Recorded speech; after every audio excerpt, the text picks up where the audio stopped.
Chapter 459. Fan Xian stared at Guangxin Palace in a daze. He looked at the pillar at the foot of the palace, and wondered if the hole in the pillar had been filled with lime or not. The first time he had spied into the royal palace at night, he had been stabbed by that serving girl through the pillar. The tip of the sword pierced through the thick wooden pillar, and almost pierced his waist.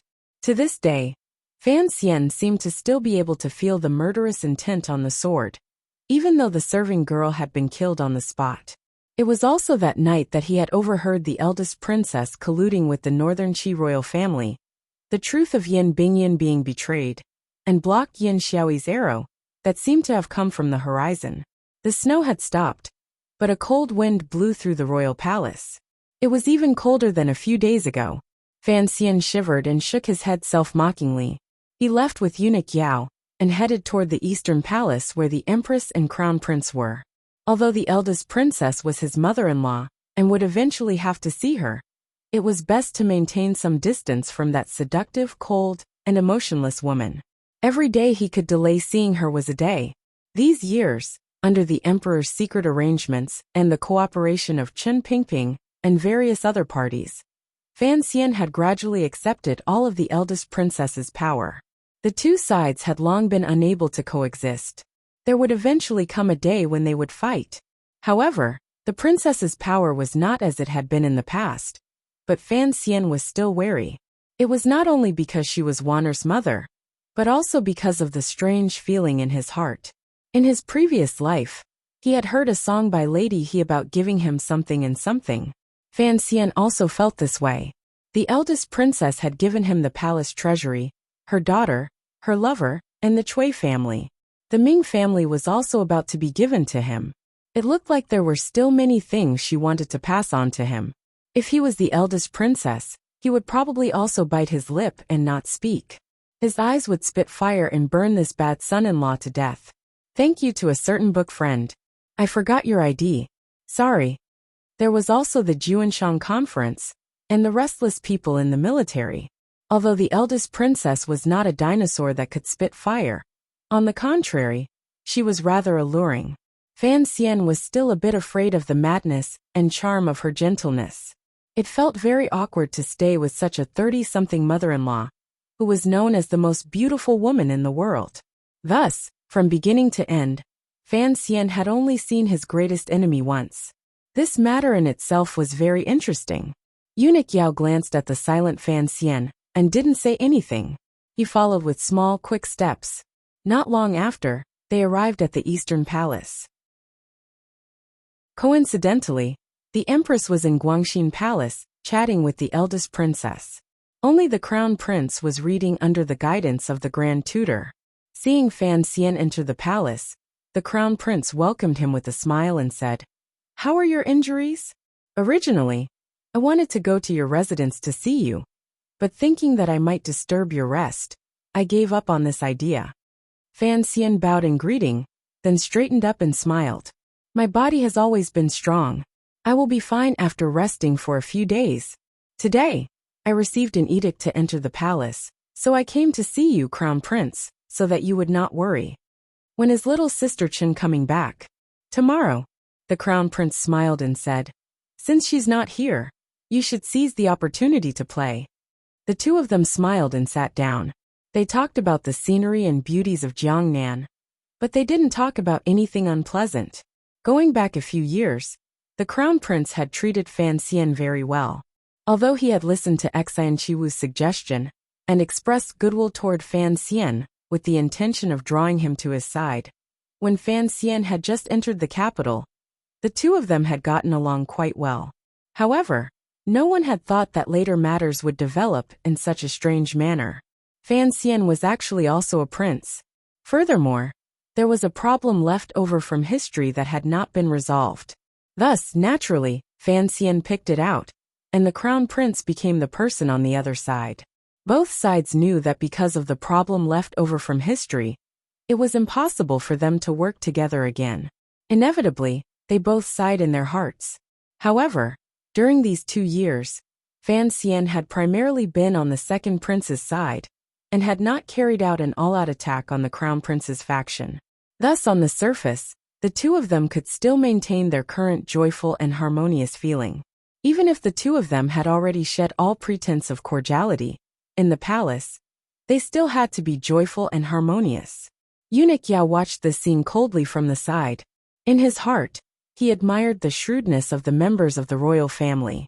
After a warm conversation ended, Fan Xian rose to bid farewell. Moving closer to the crown prince's ear, he said in a quiet voice, "Your Highness, come back tonight."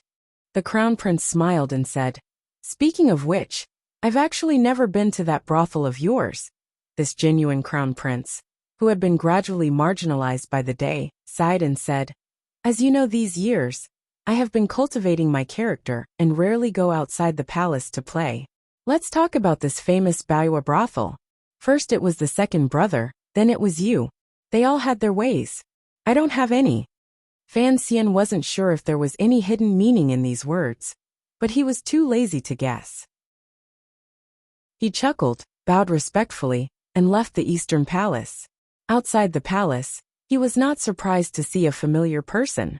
The eunuch with a face full of acne was the current head of the eunuchs in the Eastern Palace, Hongzhu. Hongzhu quickly moved to the side to greet him. Fan Xian's expression was cold. He made a sound of acknowledgement and walked forward. However, there was a strange feeling in his heart. Looking at Hongzhu's expression, it seemed that he had something to say to him. There was some fear between this little eunuch's brows, but he didn't know what he was afraid of. However, in the palace, Fan Xian would not pay attention to Hongzhu. He still had to pretend to look down on him. This chess piece buried in the palace could not be used carelessly. Following this, he went to Lady Shu and Lady Ning's palaces to bring a book list for the second prince's birth mother, Lady Shu. They were all ancient books from the Jiangnantiani pavilion. Lady Shu was clearly surprised. She hadn't thought that Fan Xian, who was fighting to the death with her son, would still carefully wait on her. She was slightly moved. In Lady Ning's palace, Fan Xian was given a good scolding.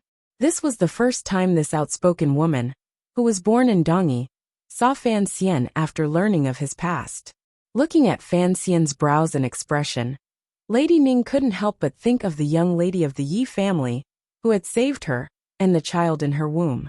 She was angry that Fan Xian didn't take his life seriously and scolded him until he nodded repeatedly. After talking about some stories from the past, Lady Ning's gaze softened and warmed. She looked at Fan Xian like she was looking at her own son, and gently rubbed his head.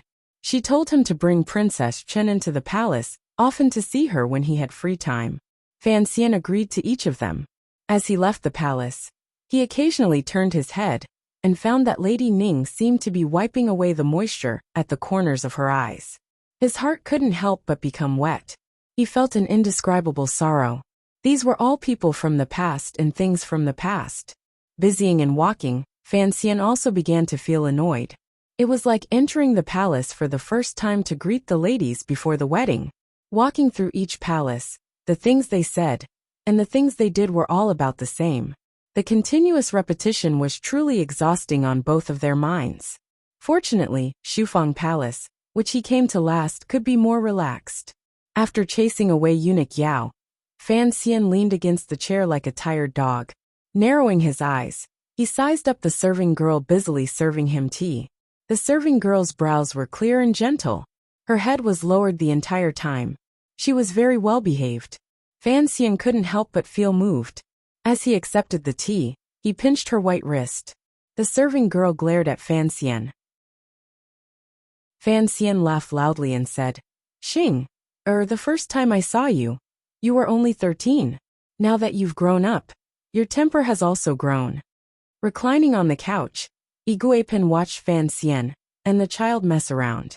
She couldn't resist opening her mouth and saying, "Go mess around outside. Don't come and mess with the people in my palace." Xing was the girl who had led Fan Xian around the palace to greet the ladies. Hearing the words of her two mistresses, her face immediately reddened, and she ran to the back with small steps. Fan Xian took a sip of tea to moisten his throat. "Seriously," he said, "Aunt, I'm about to leave the palace, so I won't talk much with you." "Leave the palace?" Iguipin was slightly startled, and immediately understood what was going on. A glimmer of worry rose between her brows. What exactly do you want to do tonight? Fan Xian was also startled and asked. You know about this? Iguipin covered her mouth and smiled. Sir Fan Jr. is holding a banquet tonight and inviting those important figures. This matter has long spread. It is the most sensational news in the capital. Although I live in the palace, how could I not know? Fan Xian forced a smile and said. It's only been one day. How could there be such a big ruckus? It's just that I haven't been back to the capital for over a year, so it's hard not to invite him. Iguipin said seriously. Although there are some things I want to say to you, and at least thank you on behalf of the child for this year of discipline. I know your business at night is more important. You should go first. She paused and then said, Have you invited Hongqing? Fan Xian shook his head and smiled slightly. I'll take one to King Jing's manor some other day. Iguipin nodded. Fan Xian smiled again and said, I can't leave yet. I've come specifically to pick up the third prince. At this time, Master Lu is still teaching him. How can I leave?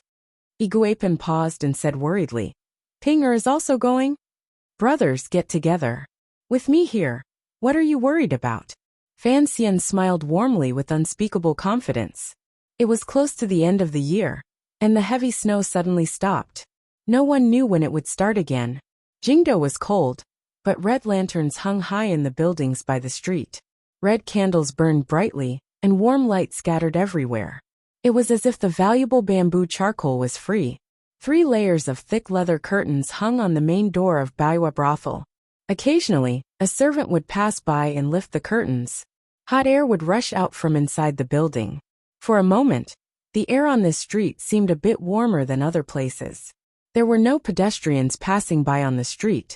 The Jingdo government bailiffs and soldiers of the Jingdo garrison, stationed there, rubbed their frozen hands and looked at the shining building. They didn't say anything, but they were cursing in their hearts. They had to stand guard outside while the nobles in the building could bathe in the spring wind. Of all the restaurants and brothels in the world, probably only Baiwa brothel could be so extravagant. In the past, it would not have been like this. However, today was different. Baiwa brothel did not open for business today. Half of the street had been sealed off by the people of the Jingdo government and the Jingdo garrison. This was an order that Baiwa brothel had reported to the government ahead of time. Without any delay, it had been specially approved. The people of the Jingdo government did not have the right to attend this gathering, but he still had to put an effort to set up all the defenses. It was not only him. The other officials in Jingdo also thought the same. Regardless of which faction they belonged to, they all had to serve Baiwa brothel today. Everyone who could be called a master in Jingdo was coming to Baiwa brothel. The Imperial College's Sai, Taichung Temple's vice minister, head of the Palace Treasury Transport Department, Overwatch Council's commissioner, inspector of Jiangnan, Sir Fan Jr. was treating today. The dazzling, powerful, and official position that was almost longer than the family tree was treating. Who dared not come? Who dared not come?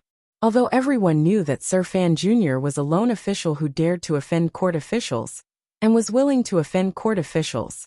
The guests today were the Crown Prince, 3 princes, 2 deputies of the Bureau of Military Affairs, and a few powerful figures. If even these people had to give Fan Xian face, then there was no need to mention others. Today, Baiwa brothel was crowded with officials. If anyone had the ability to kill all the guests tonight, the Qing kingdom would probably fall into chaos. The Jingdo government and the Jingdo garrison would not be able to control their vigilance. Looking at the tightness of the defense, it was comparable to the layers upon layers of deep palaces. A few high-class sedans arrived in front of Baiwa brothel, under the cover of dusk. A few more important figures arrived in carriages. Behind them, a few powerful figures in the military rode in. No one brought too many personal attendants to obstruct Fan Xian's eyes.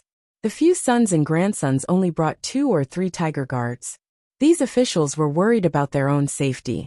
Although the attack in the valley had happened recently, everyone knew that Baiwa brothel was the Fan family's property. The Great Prince arrived. The left and right deputies of the Bureau of Military Affairs arrived.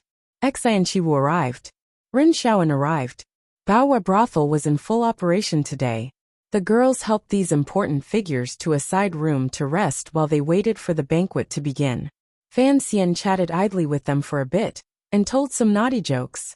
He then led the child beside him to the door, because he had heard the news of the crown prince's arrival. Seeing the child obediently allow Fan Xian to lead him, the hearts of the two deputies of the Bureau of Military Affairs and the other officials at the banquet shook. The scene in front of them was enough to make these important figures think of many things. In ancient times, there were those who held the emperor hostage to order the marquises. Now, there was Sir Fan Jr. holding the child's hand. Who knew if the future Qing kingdom and the future world would be these two people? Fan Xian was holding the third prince's hand. The third prince shivered and turned his head to gaze at his teacher, who was 2 heads taller than him. A glimmer of worship flashed through his eyes. Shortly after, he asked for guidance. "Sir, your injury has not healed yet. Why did you come out to welcome us?" Fan Xian shook his head and gently explained. "The person who has come is the crown prince, the heir to the country. His identity is different. Furthermore, he is your elder brother. Regardless of whether you are an official or a brother, you should show some respect." A small sedan arrived in front of Baoyue brothel, under the protection of a dozen guards. Fan Xian's eyes were sharp. He saw a few tiger guards with long knives on their backs waiting coldly. Baoyue brothel was holding a banquet today. In order to prevent the people's discussions from flourishing and making the court feel awkward, all of the guests had removed their usual ceremonial guards. Even the crown prince, who had just arrived, could be considered to have a light carriage. Fortunately, this was the case. Otherwise, this street would probably be blocked to death by the pomp of these important figures. The curtain of the sedan lifted. The crown prince, dressed in light yellow clothing, came down from the sedan with a face full of smiles. Raising his eyes, he saw Fan Xian and the third prince welcoming him outside the building. The crown prince was in a good mood. Although this was due, given Fan Xian's present power, this kind of respect was exactly what the crown prince needed. Fan Xian and the third prince rushed to bow.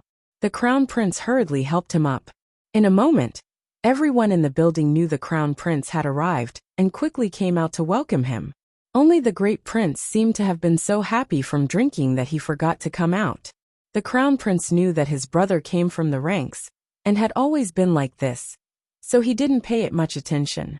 A group of people surrounded the front of the building and were just about to go in to chat when another carriage slowly came over.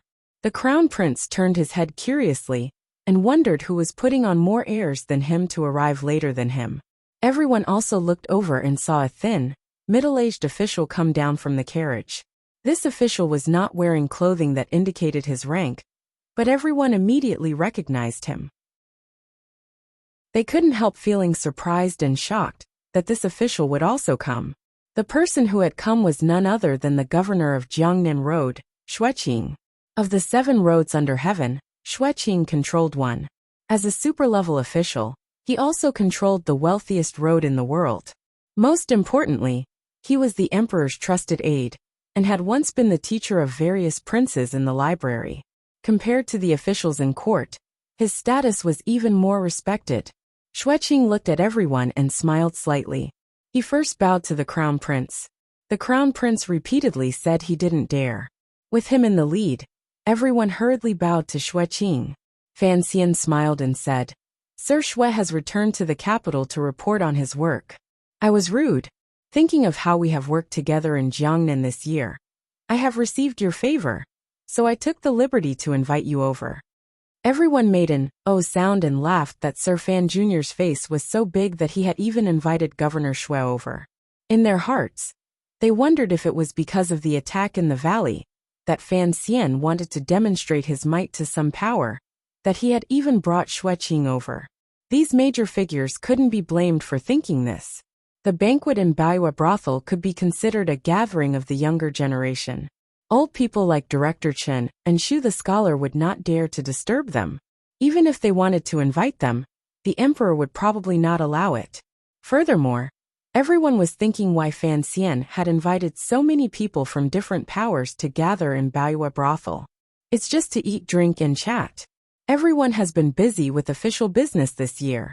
It's nearing the end of the year, so you have to take a break. Fan Xian stood in front of Baiwa Brothel's door and smiled as he explained. He then saw a group of people walk over. At the front was the second prince, the one who looked very similar to Fan Xian. His temperament and aura seemed to be carved from the same mold. Yet, he had fought with Fan Xian in Jingdo, the north, and Jiangnan until blood flowed like rivers. Of course, the temporary victor was Fan Xian. Fan Xian and the second prince met each other's eyes. With great tacit understanding, regardless of who was first or who was first, regardless of status, they raised their hands at the same time, slightly bent their waists and bowed. Then the corners of their mouths twitched slightly. At the same time, a slightly bashful smile rose to their faces. The two of them sighed in their hearts. This smile had been missing for a long time. It's not about getting votes. Of course, those who have votes still have to vote for me. I've been a little busy lately, and I've had some minor emotional issues. I'll definitely report to everyone after the dust settles in a few days. My condition might be a little worse in the next few days, so I'll report to everyone in advance. Please understand, today's chapter can only be said to be about the same as usual, but the last 3 sentences were very beautiful. Let me be narcissistic. To be continued. If you want to know what happens next, please log on to www.qidian.com. There are more chapters. Chapter 460. On the east side of the 3rd floor of Baiwa Brothel was a large flower hall. Half of the building was empty, and one could just see the hall on the 1st floor below. The wide Hu people's blanket suffused a fishy red color downstairs, and had a different flavor. There were honored guests in the building, so this half of the flower hall had been emptied. When he entered the flower hall, the second prince's eyes unconsciously glanced toward the door, and saw 2 words written in gold paint. He couldn't help but be curious as to what they meant. Hongmen. As the host, Fan Xian smiled calmly as he welcomed everyone into the hall. The flower hall was separated by screens and hanging velvet curtains. Steam rose. As soon as the important figures entered the flower hall, they had their cloaks taken off by the girls beside them, leaving them wearing only unlined clothing. It was enough. There were all kinds of exquisite tea and pastries placed on the table. The plates used were also good things from Jiangnan. The wine was held in the highest quality glass cups. The wine was the most expensive liquor in the world, Wuxia. The girls serving beside him were all outstanding beauties, gentle and silent. Naturally, the crown prince sat in the most honored position. He gazed at Fan Xian and laughingly scolded. Only you can enjoy such good things. Look at the things here. They all come from the 3 large workshops. The palace still hopes to exchange them for silver. Who would dare to spend as freely as you do? The Qing people were simple and honest. Even the royal officials were a bit more cautious. They were not at all as extravagant as the northern Qi court. The banquet Fan Xian had set up today was indeed a bit out of bounds. Everyone knew that the palace treasury was under Fan Xian's control. It would not be a problem for him to transfer some expenses. However, they didn't know if the crown prince was secretly stabbing them in the back. When he said this with a chuckle, Fan Xian's expression did not change. He smiled and said, "If I can enjoy it, I should make the most of it." Naturally, Xueqing sat at the first table to the left. He had come by imperial edict to watch the show, so he did not mind much. Additionally, he had been in Jiangnan for a long time, and seemed to be used to this kind of enjoyment. Seeing the admiration of these major figures in the capital, he couldn't help the corners of his mouth twitching slightly and smiling. He thought to himself that it was not easy to live in Jingdo. Unfortunately, the enjoyment was far inferior to that of Jiangnan. The banquet began. The girls were quiet and speechless. They began to place food and pour wine for the guests at each table. Although they had undergone special training these 2 days, when they abruptly opened their eyes and saw so many important figures in the Qing court, the girls still couldn't help but feel nervous. Their rosy lips pressed tightly together. The princes and officials in this hall had all rolled around in the brothels before, but to suddenly have so many people gathered in one hall, it was really a bit confusing. In fact, there weren't many guests, only about a dozen or so. Each of them had a girl sitting beside them, and behind them sat a close attendant. Even so, the reception hall was somewhat full. The person serving Fan Xian was none other than the shopkeeper of Baiyue brothel, Sangwen. For an occasion like this, it was inappropriate to start drinking and talking at the beginning. Drinking orders were repeated, breasts and buttocks were touched, particularly with Xue Qing and the two deputies of the Bureau of Military Affairs present. The young noblemen were still a bit proud of their status. For a moment, the hall was quiet and heavy. They only talked about some idle jokes in court, such as Scholar Shu collapsing drunk on the snowy street again yesterday. In any case, Shu Wu's personality was relaxed and didn't mind how the younger generation made fun of him. No one dared to use these princes and Fan Xian as a joke, particularly Fan Xian. Everyone was still guessing what the true purpose of this meal was. Amidst the awkwardness, Xue Qing minded his own business and drank his wine. He grabbed the girl's small hand beside him and played with it. This man immediately shed the air of an official and gained the feeling of a middle-aged prodigal son. It looked like the scholars of the Library of Books had fought many battles with the skeletons of the Red Chamber. The second prince took a shallow sip and looked at Fan Xian across from him. He smiled slightly and said, "Anji, I haven't come to Baiyue brothel in a year. I find that the girls here are much prettier than before." The atmosphere immediately relaxed. Between Fan Xian and the second prince, there had to be someone who would speak first. "Nonsense," Fan Xian laughingly scolded. "Given the lineup today, it is impossible for this Baiyue brothel to serve you well. I won't hide it from everyone. The 13 girls in this brothel are not just from my brothel. As long as it is the most famous girl in the capital, I have invited them all. Regardless of whether it is the pleasure boats on Lujing River or the musical house. If you can find another popular girl after you leave this brothel tonight, then I will lose." Everyone was startled and thought that this was quite a big move. It was not a matter of spending money. Rather, in one short day, he had made all of the brothel in Jingdo obediently offer up their most famous girls. Fan Xian's power had indeed reached a hair-raising level. Everyone turned their heads to look and saw the girls beside them had their heads lowered shyly. After a closer look, everyone couldn't help but laugh.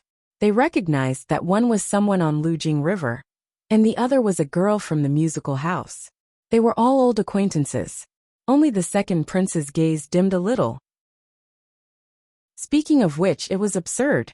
Of the dozen or so girls in the brothel, for belonged to the Lujing River affairs that Li Hongqing had previously been responsible for. However, Yuan Meng had died in Jiangnan, Shi Qing had defected to Fan Xian, and Li Hongqing had been grounded by King Jing. He raised his head and glanced at Fan Xian from a distance. He saw that Fan Xian's expression was calm. However, there was a not quite there smile in his eyes. For a moment, he wasn't sure if Fan Xian wanted to use this small matter to demonstrate his might, or if he had other thoughts. The second prince smiled slightly and said, "Baiyue brothel's management is successful. Presumably, it is all because of Miss Zhang's clever and discerning eyes. I offer you a toast." After saying this, he raised the wine cup in his hand and offered a toast to Sangwen by Fan Xian's side. For him to address himself as a prince, it was in line with his usual gentleness. Moreover, in a romantic setting, it would be meaningless to just talk about seniority. The crowd did not mind, but they were curious. Why was the first toast to Sangwen? Where did this put the host of the day, Fan Xian? At this moment, Sangwen was leaning against Fan Xian's side. She picked up a strand of moss and brought it to his lips. Suddenly hearing these words, she couldn't help but start and turn her head to glance at Fan Xian. Fan Xian smiled slightly and nodded. Sangwen stood and bowed slightly toward the second prince. She drained the cup and did not wait for the second prince to say anything. She poured herself another cup and invited the crown prince and great prince, who were sitting at the head of the table. The crown prince was a bit strange today. He only cared about teasing the beauty in his arms. The beauty was being coaxed by the heir to the throne of a country. Her entire body had long gone soft. The crown prince looked very pleased and completely ignored the turbulent undercurrents between the second prince and Fan Xian at the banquet. However, the great prince and Sangwen drank a cup inside. The second prince's expression did not change. He smiled slightly and said, "It is rare for so many friends to be present today. There must be something to liven things up. Ever since Miss Zhang became the shopkeeper of Baoyue Brothel, the people of Jingdo no longer have the good fortune to hear such things. I wonder if we can ask Miss Zhang to sing a song?" Zhang Wen smiled slightly. Her gentle face was calm. She stood and was about to go get her zither when unexpectedly, her hand was pulled by Fan Xian. Fan Xian held Zhang Wen's hand and looked calmly at the second prince. "Zhang Wen doesn't sing anymore." Zhang Wen was startled and thought, why disturb the banquet over such a small matter? She had been a singer since she was young, and had long gotten used to singing at banquets. For a moment, she had forgotten that Fan Xian was someone who was most unwilling to have his own people serve other people. The second prince furrowed his brows. A glimmer of confusion flashed across his handsome face. It was as if he had not thought Fan Xian would be so unyielding. After the banquet began, both sides had been testing each other's attitudes. He also wanted to know what Fan Xian was preparing to do after returning to the capital this time. Unexpectedly, Fan Xian's response was such a killjoy. Fan Xian glanced at the second prince. He thought to himself that he had created this scene today, but his goal was to kill the scene. Sitting below him, the official of Taichung Temple, Ren Shaoan, pulled on his sleeve and reminded him to be careful. He only smiled. The deputy of the Bureau of Military Affairs narrowed his eyes slightly and said, "Sir Fan Jr., what are you saying? Given the prince's status, what is wrong with having this girl present a song?" Fan Xian's confrontation in front of the Bureau of Military Affairs had long created a crack between him and the military. Each day that the attack in the valley was not investigated, the two sides would not be at peace. The Qing Kingdom's military had always been simple, direct and crude. This deputy was Chu Xiangdong. He had been the vanguard of the last northern expedition. He had a great deal of military service, so he was not afraid of Fan Xian's power. Hearing Fan Xian's cold words, he spoke to stab him. Fan Xian did not get angry. He only smiled and said, "Lady Sang only sings in Chen Garden.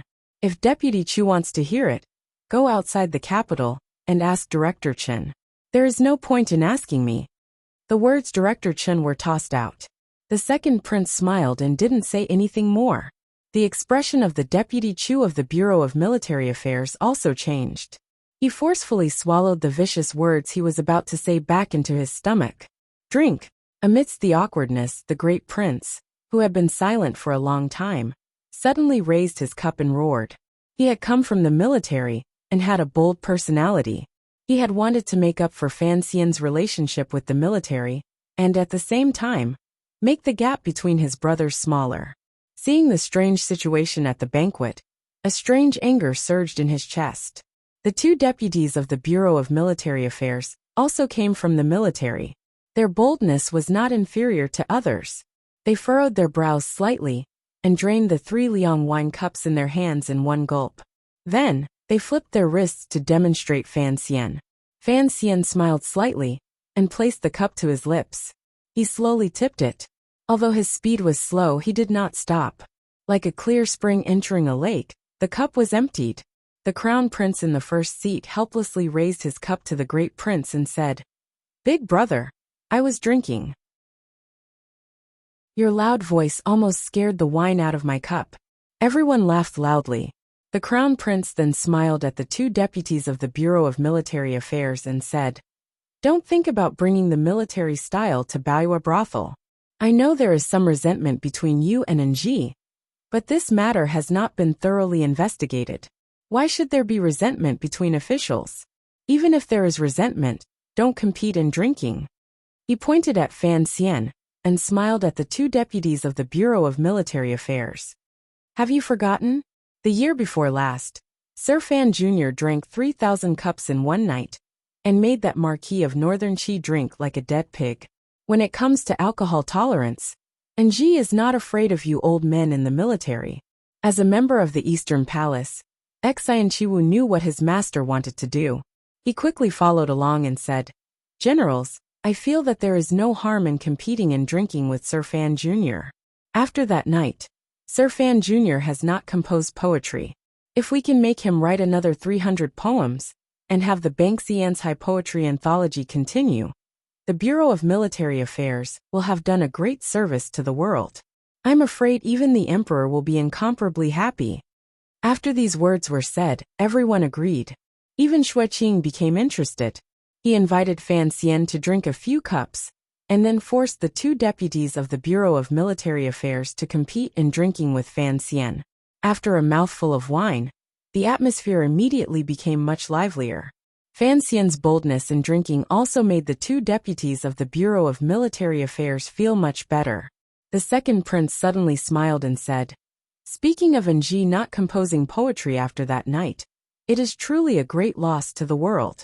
However, I heard that when Enji was in Northern Qi, he had written a small poem for that Northern Qi saint girl. I wonder if this is true." This was the most famous scandal in the world last year. The Northern Qi people were unhappy in their hearts, but the Qing Kingdom people were incomparably happy. Hearing these words, the slightly tipsy figures all began to make a ruckus. They insisted on hearing Fan Xian talk about the specifics of the story. Fan Xian smiled and scolded them. Naturally, he wouldn't go into detail. He casually brushed them off. Out of the corner of his eye, he glanced at the Crown Prince and felt a bit surprised. This Crown Prince was indeed much more promising than he was 2 years ago. However, the real power in the Crown Prince's hands was gradually decreasing. He just watched him and the second prince fight like this. Did he want to reap the benefits? But where did his confidence come from? He wasn't his father. The banquet gradually came to an end. Everyone's spirits gradually rose. The great prince stood and grabbed those people, forcing them to drink. Fan Xian snickered as he watched this scene. He thought that this person had probably been too strictly disciplined by the great princess of Northern Qi in his manner. Now that he finally had a chance to come out and be at ease, he wouldn't let this opportunity go. Fan Xian then looked at the Crown Prince, who seemed to be a bit drunk, while the second prince still maintained a sober expression. He couldn't help but smile slightly and open his mouth to say, "I haven't returned to Jingdo in a year. I rather miss everyone in the capital." His expression suddenly changed. He sighed sadly and said, "It's a pity that before we entered the capital, we were ambushed by bandits. 12 people died under my command. These people were all officials of the Overwatch Council, talents of the court. They worked hard for the court in Jiangnan, and finally had the chance to return to Jingdo to reunite with their families. Yet, they died tragically a dozen li outside of Jingdo. Those women and children who were waiting for their return at home are probably still living in misery at home." He raised the strong wine in his cup and drained it in one gulp. In a low voice he said, "Thinking of this wine, I really can't drink anymore." The flower hall on the 3rd floor of Baiwa brothel suddenly quieted down. They knew that the highlight of the night had finally arrived. In a quiet little alley about 5 li away from Baiwa brothel, a group of black-clothed people suddenly appeared at the mouth and end of the alley, blocking the alley tightly. The leader, Mu Tai, looked at the 3 people in the alley with a heavy expression. Pointing at the leader, he said, "Are you called Yang Gongqing?" The leader's right hand slowly pressed against the bulge at his waist. Coldly he said, "Yes, what advice do you have?" Mu Tai revealed his teeth in a smile. A strange expression flashed across his dark face. "I want to confirm your identity as one of the 8 generals in case you kill the wrong person." He then flashed his body and left. The 2 groups of black-clothed people at the mouth and end of the alley silently charged over. If you want to know what happened next, please log on to www.qidian.com. More chapters. Support the author. Support original reading. Chapter 461. Not only did I cosplay Wu Jinyu, but I also cosplayed The Godfather, the 60s and 70s, a series of great beloved ones. P.S. Among the 8 generals, there is no Yang surname. I messed it up yesterday, so I made do with it. Thank you for reminding me. Yang Gongqing, one of the 8 generals. 8 generals, 8 generals. It seemed to be a simple description, but when these 3 words were put together, it had a completely different meaning. Everyone knew that this referred to the 8 aces the second prince secretly raised in his manor. These 8 aces always followed by the second prince's side, and were one of the second prince's most powerful martial powers. In the battle between Fan Xian and the second prince the year before last, it was these 8 generals who had kept Fan Xian in the tea shop outside Baiyue brothel. Although they did not manage to keep him, they still left a deep impression on Fan Xian. They were indeed 8 aces. Outside the Jingdo government, after the case closely related to Baiyue brothel and Fan Xija had been tried, Fan Xian had attacked and shattered Xie Baiyan's spirit. Because of this, it had caused a problem with the Jinqi in his body. This was the first reason. Beside Yushan Road, in the autumn rain, the killers of the 6th Bureau of the Overwatch Council attacked and silenced him with metal rods. This startled Fan Wuxia and caused him to disregard the second prince's entreaties to stay and float away. This was the second reason. Ever since that small battle that had not been announced to the world, there were only 6 of the second prince's 8 generals left. The second prince was a guest in Baiyue brothel. He was confident that Fan Xian would not dare to do anything to him. In order to appear sincere, he did not bring a single person and sent the remaining 6 generals back. Yang Gongqing was one of them. On such a night when he raised his head and saw nothing but white snow and layers of clouds covered the silver moon, he was blocked by a group of black-clothed men and cut off his path of retreat. The day had been bright and clear. The snow on the eaves of the alley turned into water and dripped down. The alley was cold and damp. As night fell, the water droplets decreased and gradually condensed into icicles. However, there was still a drop of water that gathered at the tip of the icicle, drooping and ready to drip. Yang Gongqing's pupils constricted slightly. With a flip of his hand, he pulled out the sword at his waist. The tip of his foot pushed off the ground, and his entire body had already shot up. The icicle broke in the middle with a chi sound, turning into a sharp light that pierced towards the black-clothed man in front of him. Yang Gongqing then stepped on the shoulders of his 2 companions, pointing them towards the 2 black-clothed men, who were attacking from both sides. His figure had already risen, and was about to reach the top of the alleyway. He knew that this was an ambush that had been premeditated for a long time. The other party had figured out his daily route, which was why they had trapped him in the alley.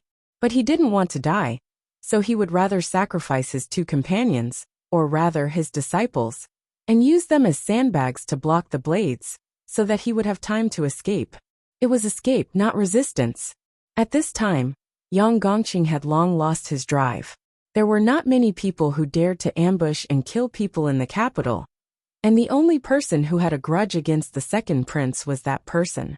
That person had sent people to kill him, and they were not people he could fight against. It had to be said, Yang Gongqing was worthy of being one of the second prince's 8 personal generals. His reaction speed and methods of dealing with the situation were the best of the best. When the black-clothed men below groaned and knocked his disciples to the ground, and at the same time split apart the icicles that carried his true power, he had already swept into the air. He only needed a moment to step onto the alleyway and escape into the night sky. Unfortunately, the assassin did not give him this moment. A crossbow arrow flew over silently, piercing straight towards his chest. Yang Gongqing groaned. With a flick of his wrist he chopped downwards. In the time it took for a spark to fly off a flint, he chopped down the crossbow arrow. But since the crossbow arrow had shot out, naturally, there was more than one. Whoosh whoosh whoosh whoosh. Over 10 crossbow arrows shot out at the same time. He was in midair. How could he block them? Although he relied on his high cultivation to forcefully block a few crossbow arrows aimed at his vitals, he still let a few crossbow arrows that slipped through the net sink deep into his thigh. Yang Gongqing's thigh was in pain and numb. His eyes looked like they were going to pop out. He fell from midair in despair. He only had the time to jump out of the alleyway for a moment. In that moment, he saw 7 crossbowmen standing on the eaves of the houses in the alleyway. They were in different positions, but they blocked the top of the alleyway. There were assassins below, and crossbowmen above. It was an inescapable net. How could he escape? While Yang Gongqing was falling, he wanted to shout for help. From the corner of his eyes, he saw that the black-clothed men in the alleyway had also taken out crossbow arrows. An incoming crossbow arrow shot into his mouth, blood splattered, forcing him to stop shouting. At that moment he thought in despair. Why did the opponent bring so many crossbows to deal with a small fry like him? The crossbow arrows were too concentrated. While he was in midair, his body had already been hit by dozens of crossbow arrows. He looked like a laughable hedgehog. With a paw, Yang Gongqing's body fell into the snowy water, shaking up a puddle of blood. But his cultivation was really high. Even after suffering such a heavy injury, he still did not stop breathing. He knelt on one knee and used his sword to support himself. Looking at the leader of the black-clothed men who was getting closer and closer to him, his eyes revealed a trace of the frenzied savagery of a dying beast. Yes, he was an expert. But an expert who was ambushed by dozens of crossbows could not do anything, unless he was Yi Luyan. Fresh blood flowed down the densely packed crossbow shafts, flowing out his essence, qi, spirit, blood and soul. Yang Gongqing's throat gurgled, but he refused to collapse. The leader of the black-clothed men walked in front of him. With a backhand he pulled out the straight blade at his waist. The blade was as bright as snow, without a speck of dust. The majority of the icicles on the eaves of the alley had already been chopped off, leaving only a few lonely icicles. The snowy water that had been accumulating for a long time finally converged into a large round bead of water. It dripped down, dripping into the bloody water in the alley with a light sound. The leader of the black-clothed men pulled out his blade and silently chopped down. With one strike, Yang Gongqing's head fell off cleanly. Yang Gongqing's headless body remained kneeling. The black-clothed leader waved his hand. The crossbowmen standing on top of the houses flipped over and fell to the ground. The assassins in the alley silently moved forward and took away all the crossbow arrows. Then they erased all traces in the alley. The group of people took off their black clothes and disguised themselves as ordinary commoners.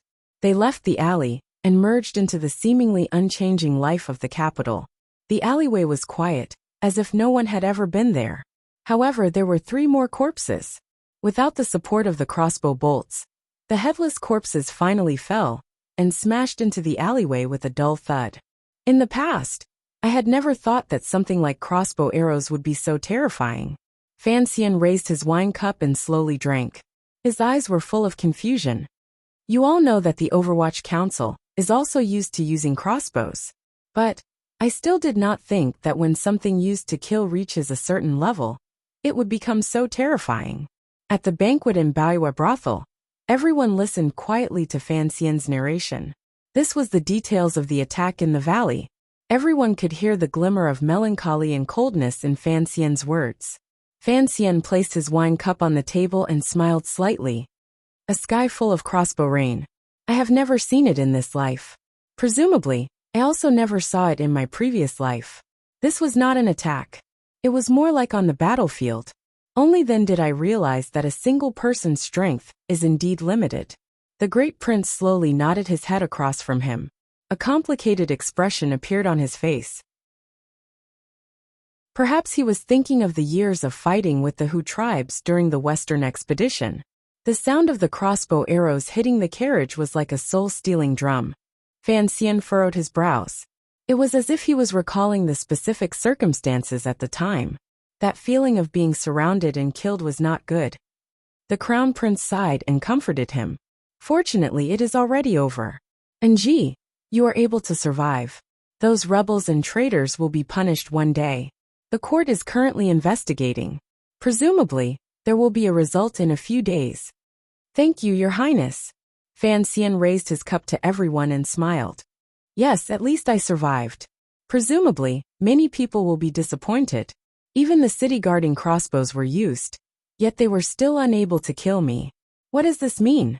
No one replied to his words. The expressions of the 2 deputies of the Bureau of Military Affairs were not good. Without question, the attack in the valley involved the military. Although the court's investigation had not yielded any results, this was already an ironclad fact. When Fan Xian spoke to this point, the military elders could not help but secretly speculate.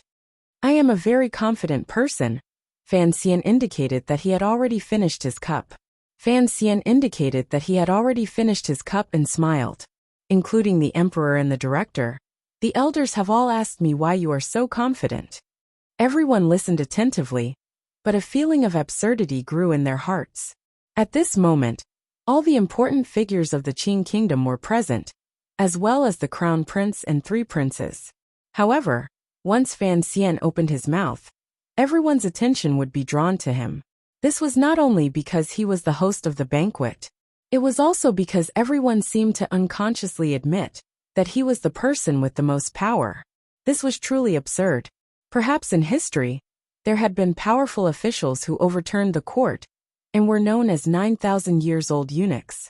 However, there had never been such a young and intimidating illegitimate child of the royal family, and a dazzling one at that. Everyone unconsciously glanced at the crown prince. The crown prince was smiling slightly as he listened to Fan Xian speak. There was not a trace of unease in his expression. On the contrary, it was filled with comfort and understanding. The great prince coughed gently. Fan Xian's left hand gently played with the large wine goblet. His gaze looked at the 1-foot table in front of him, as if he was looking at a beautiful scene. Why am I so confident? Because I believe that I am the luckiest person in the world. No one's luck can be better than mine. A person who had clearly died had mysteriously come back to life, and had lived such a colorful and even bizarre life. This kind of luck needed to be slowly celebrated in the years to come. Fan Xian smiled and said, I said earlier that the Overwatch Council is also used to using crossbows. Those crossbows cannot kill me. My enemies will certainly not be as lucky as me. In the Overwatch Council not far from the royal palace, in the secret room that Director Chen liked to stay in, Yan Bingyun was wearing a pure white cotton robe. He stared at the files on the table in a daze. A moment later, he sighed and rubbed his temples. He felt that the soreness there was difficult to stop. There was a knock on the door. An official of the 2nd Bureau's intelligence department flashed in and handed him 3 small bamboo tubes sealed with wax. Yan Bingyun used his fingernail to pry open the wax seal. He took out the intelligence report inside and scanned it. He then brought it closer to a candle to the side and burned it. Under the strange gaze of the intelligence official, he said tiredly, Tonight's matter will not be recorded. The official of the intelligence department immediately lowered his head in acknowledgement and said, Of the 43 targets, 3 have already been eliminated. Yan Bingyun seemed to have a headache. Hearing these words, he shook his head in annoyance and waved his hand to indicate that he understood and had him leave. The secret room returned to silence.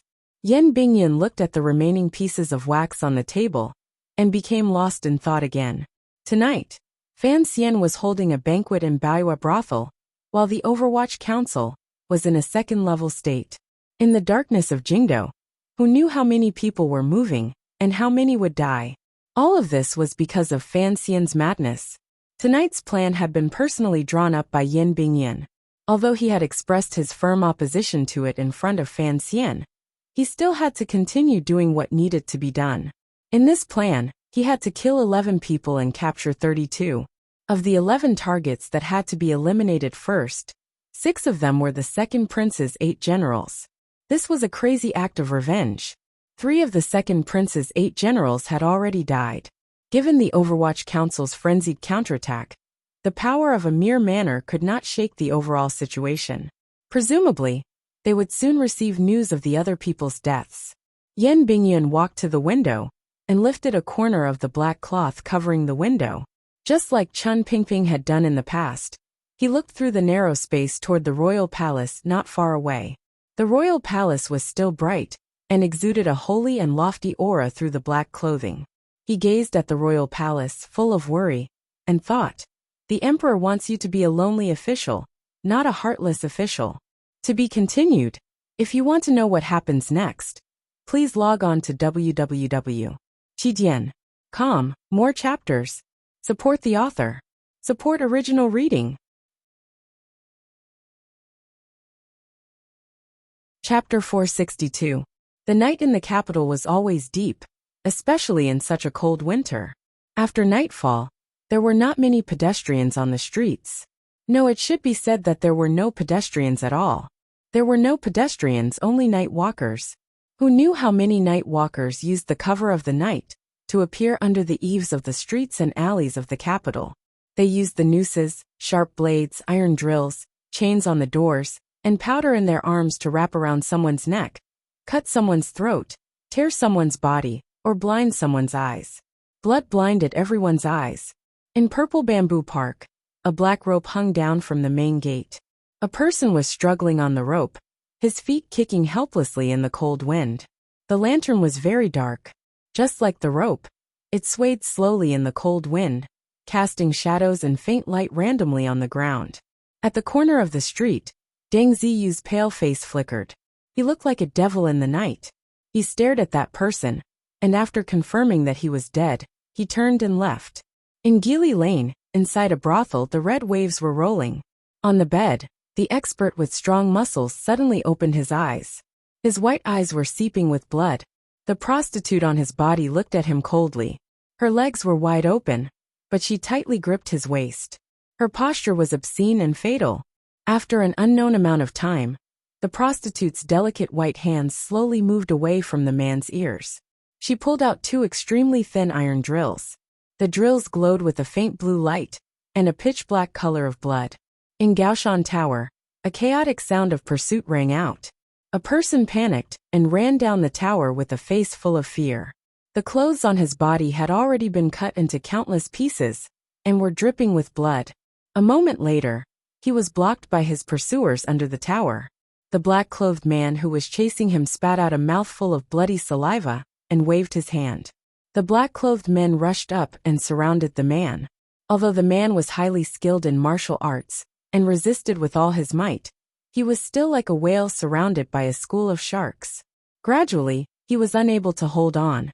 In the dark night, only the muffled sounds of metal piercing into flesh and the sound of the cold wind could be heard. The black-clothed men silently stabbed and swung until the man in the middle no longer had any reaction. He did not even have the slightest neurological reaction. He only crawled on the ground like a piece of rotten meat. Yen Bingyan placed the report on the candle flame and burned it. His hands did not tremble, and his brows were no longer furrowed. Since it had already happened, there was no room for doubt. It was just like after a crossbow was pulled. No one could make the arrow that could kill disappear into thin air. The 8 generals that the second prince personally led numbered 6.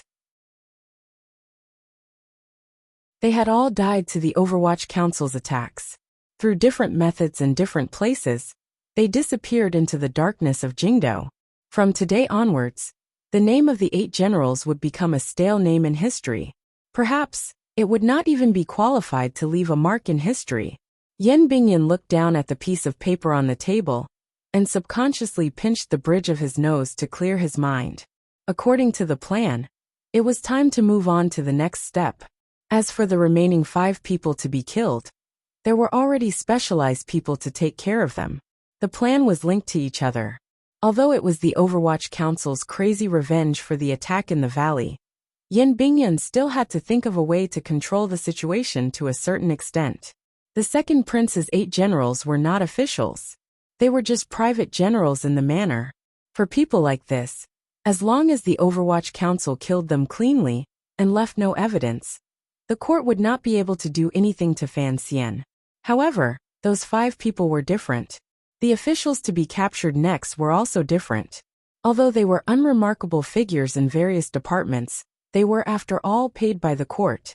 What kind of trouble would it cause to capture so many in one night? Yen Bingyan sighed. Through a secret mechanism, he notified his subordinates outside to come in and gave a second order. After giving the order, he habitually walked to the window and gazed into the distance at a corner of the palace wall not far away. He thought to himself that what the director had said was correct. Under the cover of Fan Xian's gentle appearance, there was indeed an element of madness hidden.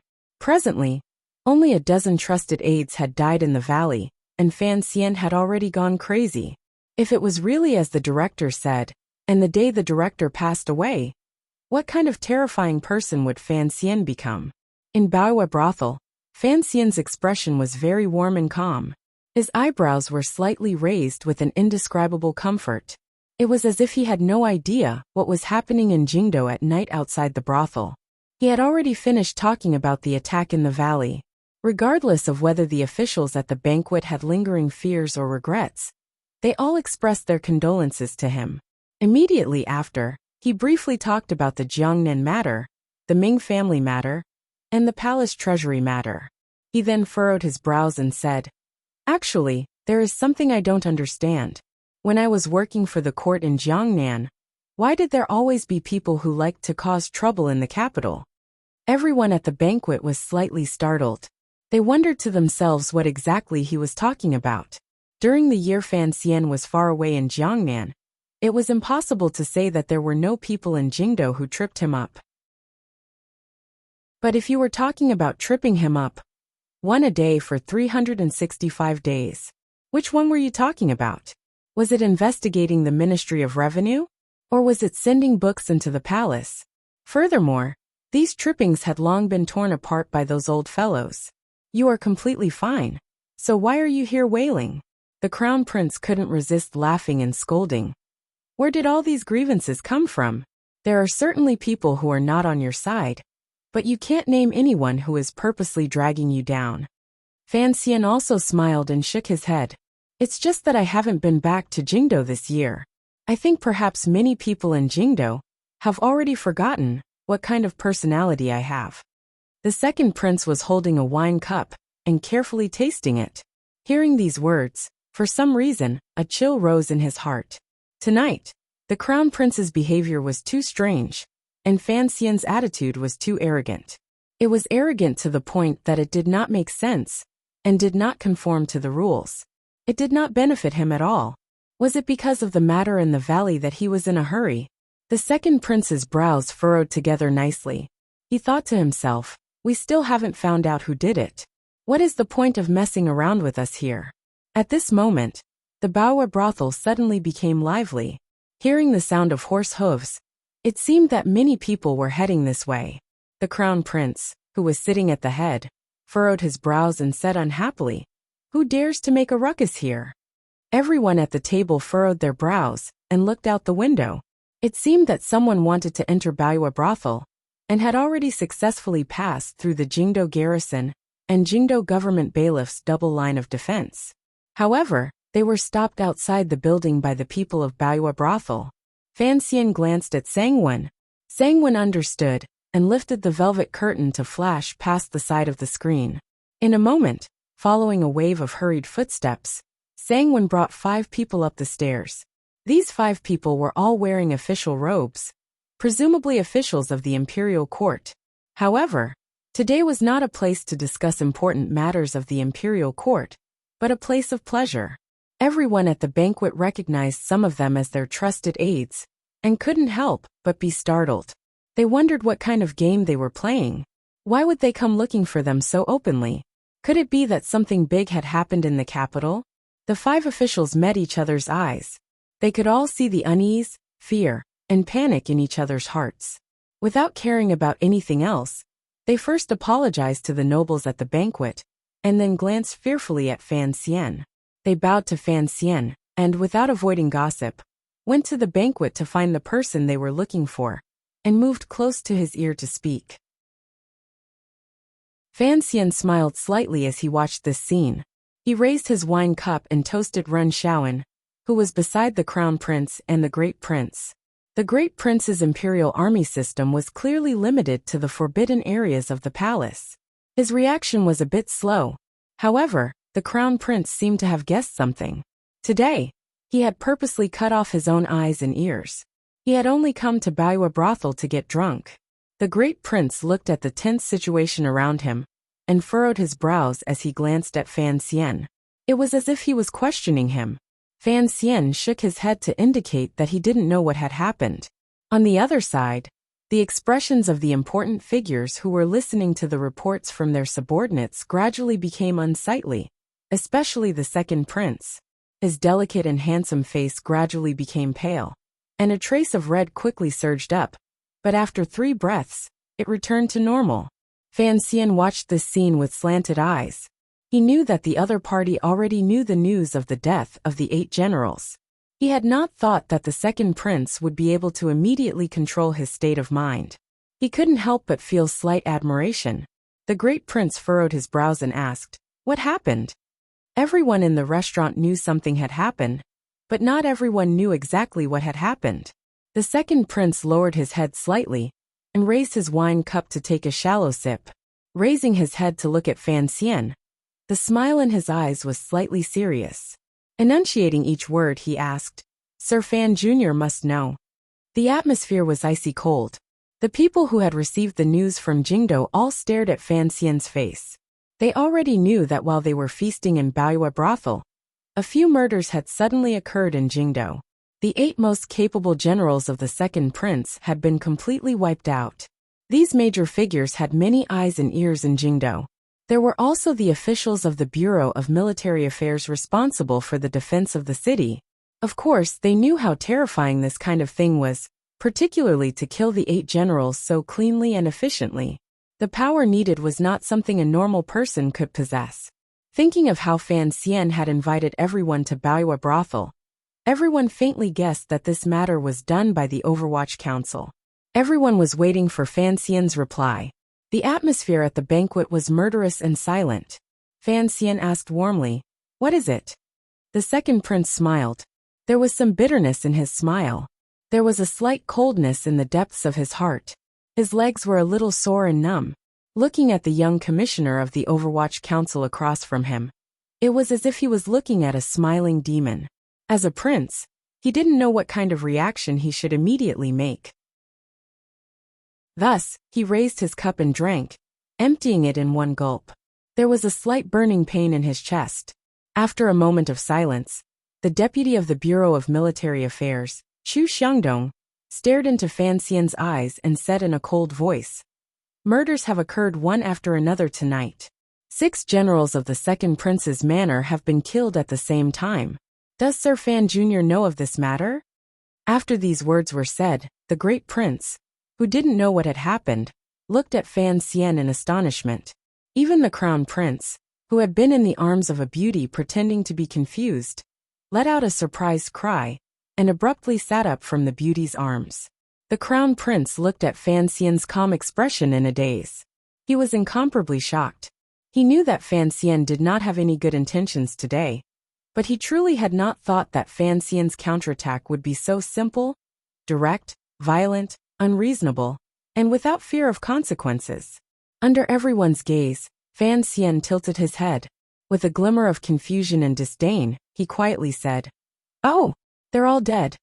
At this moment, the second prince was about to put down his wine cup. Hearing Fan Xian's question, the emotions in his chest swayed. The anger, frustration, a glimmer of confusion, and a glimmer of hatred finally couldn't be controlled. When the cup fell, it was slightly heavy. The wine cup landed on the table with a bang and knocked the wine goblet beside it askew. From the expressions of everyone at the banquet, he knew that the 6 generals were all dead. Fan Xian's heart felt as if a sweet spring had flowed through it. He didn't purposely hide his expression. Smiling slightly, he said, "How can the second prince's family generals ask me? I've always heard that the second prince's family generals walk very arrogantly in Jingdo. Perhaps they have offended someone they can't afford to offend." This was the first time he had referred to himself as an official since the banquet began. As for who in Jingdo the 8 generals had offended but couldn't afford to offend, it was clear that person's surname was Fan. The banquet was silent. The second prince stared at Fan Xian's face in a daze and suddenly smiled. He knew that regardless of whether or not Fan Xian had done this, for the Overwatch Council to have the ability to completely wipe out his martial power in such a short time at the banquet, the Overwatch Council's power was not something he, a prince, could face head-on.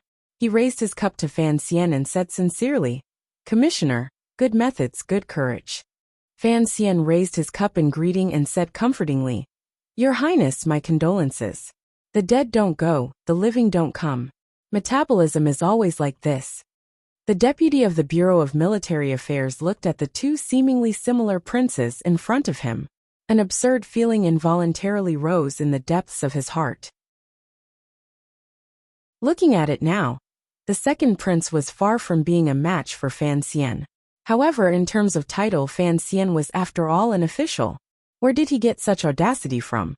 Chu Xiangdong suddenly felt that he was old and timid, but he still couldn't resist opening his mouth to ask Fan Xian.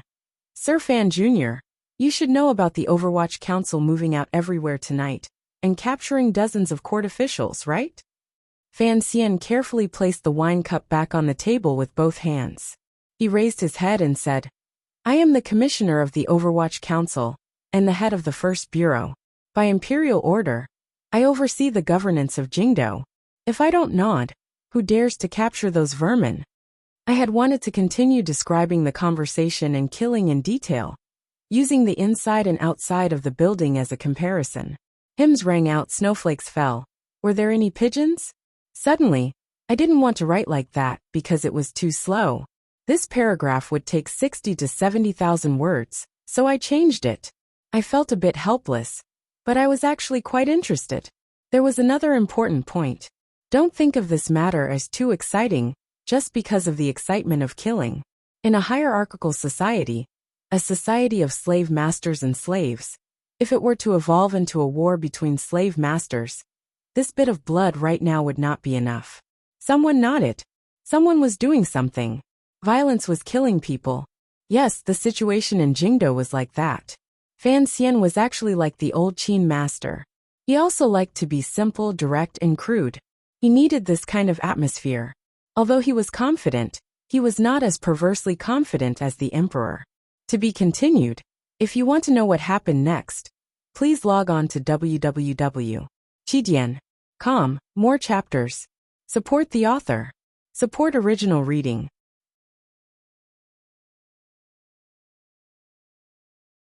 Chapter 463.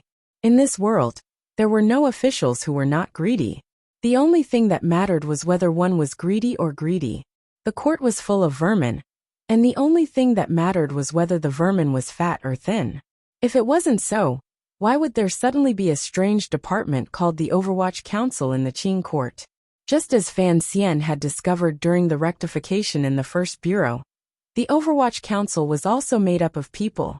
Where there were people, there would be officialdom. It was impossible for the Overwatch Council to remain so cold and strict for the rest of its life. Furthermore, the Overwatch Council was not an immortal. It could not control anything above the third level. If the emperor did not issue an edict, it could not control military matters. Even if Chun Pingping and Fan Xian worked together, the Overwatch Council would not be able to change much of the current situation. In the end, the Overwatch Council was not investigating corrupt officials. It was only following the emperor's wishes to clean up the government from time to time, quell the people's anger, and make some space to maintain its rule. If it really wanted to investigate, how long would it take for the beauties in Chun Pingping's garden and the money Fan Xian had scooped up in the palace treasury to spit out, let alone the emperor sitting in the royal palace? The emperor did not need to be greedy. He was the most greedy person in the world. If he was greedy for the entire world, what could the Overwatch Council do? It was precisely because everyone was greedy that when the Overwatch Council wanted to do something, because of Fan Xian's madness, it seemed to come naturally and naturally. In this dark night, the entire First Bureau of the Overwatch Council moved out and headed toward the mansions in the alleys and street corners. They captured countless lower-level officials who had close ties to the second prince and Xinyang. Naturally, they could not touch anyone above the third level, but these lower-level officials were the ones the court truly needed to rely on. Everyone in Baiwa Brothel already knew of the Overwatch Council's earlier actions. They had also received Fan Xian's personal confirmation. They couldn't help but show shocked expressions on their faces. The deputy of the Bureau of Military Affairs, Chu Xiangdong, fell silent.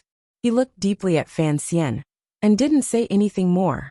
Although the news tonight was not clear, it could be seen that the Overwatch Council's first target was still Xinyang and the second prince's faction. They did not have deep connections with the military. Although he didn't understand why Fan Xian would suddenly use such a low-level method, the Overwatch Council's actions and Fan Xian's ruthlessness already made him feel a glimmer of fear. The beauty in the building was in his arms, killing and arresting people outside the building. Even if there was snow, how could it completely cover up the smell of blood? Not everyone sank into silence because of this sudden news. After the 5 reporting officials carefully retreated behind the screen, the great prince looked at Fan Xian with a heavy expression and asked, "Why?" The conflict between the Overwatch Council and the Xinjiang faction had been going on for a long time. It began 6 years ago with the dispute over the palace treasury. It was buried in the second prince's attempt to assassinate Fan Xian on Niulan Street under the pretext of a banquet. It was also because of the story of that autumn in the Baoyue brothel, where everyone was sitting. That autumn, Fan Xian took over the Baoyue house, killed Xia Baiyan, and plotted against the capital government.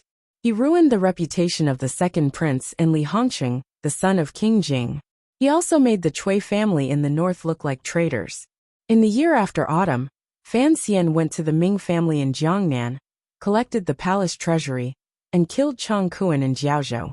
In everyone's eyes, Fan Xian's revenge against the second prince and the Xinjiang faction was already severe enough, and he had reaped enough benefits. There was no reason for him to act so tyrannically again tonight. Fan Xian was silent for a moment and then calmly said, "Why? Because I am under orders to investigate the governance of officials." The banquet was silent.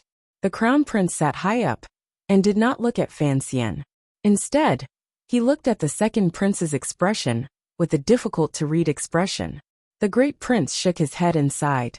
"There is no peace in Jingdo for more than 2 days. Why can't you all calm down a bit?" Fan Xian knew the great prince was speaking from the bottom of his heart. This current commander of the imperial army had been on good terms with the second prince since childhood. Because of Lady Ning and Wanner, he was now standing on his side. Placed in this situation, it was difficult to avoid being in a difficult position. Hearing these words, he couldn't resist sighing. "Peace. I haven't returned to the capital for a year. It looks like Jingdo has been peaceful for a whole year. Perhaps I am truly a star of misfortune. No wonder no one was willing to let me have peace in the valley outside Jingdo." The banquet was silent again. All the important figures faintly understood that this was Fan Xian, finding a scene for the valley matter. However, this scene was a bit too big and absurd. There are many things in this world that are absurd. Fan Xian seemed to know what these important figures were thinking and said self-mockingly, "Just like the matter of me being assassinated in the valley. The court has been investigating, but because there is no evidence, they have never been able to come up with an explanation." He slowly said, "Who will pay attention to my subordinate?" As I said before, when my coachman was shot by the first arrow, I wanted to snatch him back into the carriage, but he stood up and blocked the arrow for me. I often ask myself, if I can't find any evidence, what can I do for him? The Jiangnan governor, Xue Qing, glanced meaningfully at Fan Xian. The crown prince slowly said, "Naturally, the court will investigate." This was the 3rd time he had said these words tonight. Fan Xian nodded and smiled. "It is this matter that suddenly made me think of a story I heard a long time ago. Once upon a time in the forest, there was a little white rabbit. It happily left the door early in the morning. Then it met a big bad wolf. The big bad wolf grabbed the little white rabbit and slapped it twice. Slap, slap, slap. I told you not to wear a hat." Everyone looked at each other. They didn't know why Fan Xian would suddenly tell such a childish story. They only heard Fan Xian continue. The next day, the little white rabbit put on a hat and went out again. As it walked, it met the big bad wolf again. The big bad wolf grabbed the little white rabbit again. Slap, slap. I told you to wear a hat. The little white rabbit was very depressed and ran to the tiger to complain about the big bad wolf. The tiger listened to the little white rabbit's complaint and said painfully, "Don't worry. I will uphold justice for you." Then, the tiger found the big bad wolf and said, "Old wolf, this morning, the little white rabbit came to complain about you. It says you keep bullying it. See if you can find another reason to beat it. For example, you can say, 'Rabbit, go find me a piece of meat.' If it finds a fat one, you can say you want a thin one. If it finds a thin one, you can say you want a fat one. That way you can beat it again. Otherwise, you can have it help you find a female rabbit. If it finds a plump one, you can say you like a slim one. If it finds a slim one, you can say you like a plump one." Fan Xian told the story very seriously, but the words he used were childish and absurd. However, everyone at the table revealed thoughtful expressions, including the Crown Prince and Xueqing. They faintly understood who the tiger was referring to, but no one dared to show their expressions. Fan Xian drank a mouthful of wine and said seriously. After the old wolf heard this, he was very happy and repeatedly praised the tiger for being smart. However, their conversation was heard by the little white rabbit weeding outside the house. Very coincidental? However, stories cannot be written without coincidences. Continue. Fan Xian smiled coldly. On the third day, the little white rabbit went out again and met the big bad wolf again. The big bad wolf said, "Rabbit, go find me a piece of meat." The little white rabbit said, "Do you want a fat one or a thin one?" The big bad wolf furrowed his brows and smiled. In his heart he thought, fortunately, there is a second move. "Never mind, I don't want meat. Go find me a female rabbit," the little white rabbit said. "Do you like a plump one or a slim one?" Fan Xian furrowed his brows tightly and shook his head. Meeting such a cunning rabbit, what do you think we should do? Everyone at the table also began to wonder what the big, bad wolf would do next. They couldn't help but be curious as to what Fan Xian would say next. Fan Xian pressed his slightly dry lips together and smiled. The big, bad wolf paused for a moment. He slapped the little white rabbit twice and scolded, "I told you not to wear a hat. I told you not to wear a hat." The most unreasonable, shameless, senseless, and nonsensical reason in the world was the most adequate reason. In other words, there was no need for a reason. What mattered was whose fist was bigger. Fan Xian finally said seriously, "I don't want to continue being a little white rabbit. I want to be a big bad wolf."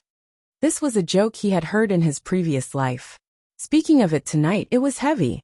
Everyone at the table should have roared with laughter, but at this moment no one laughed.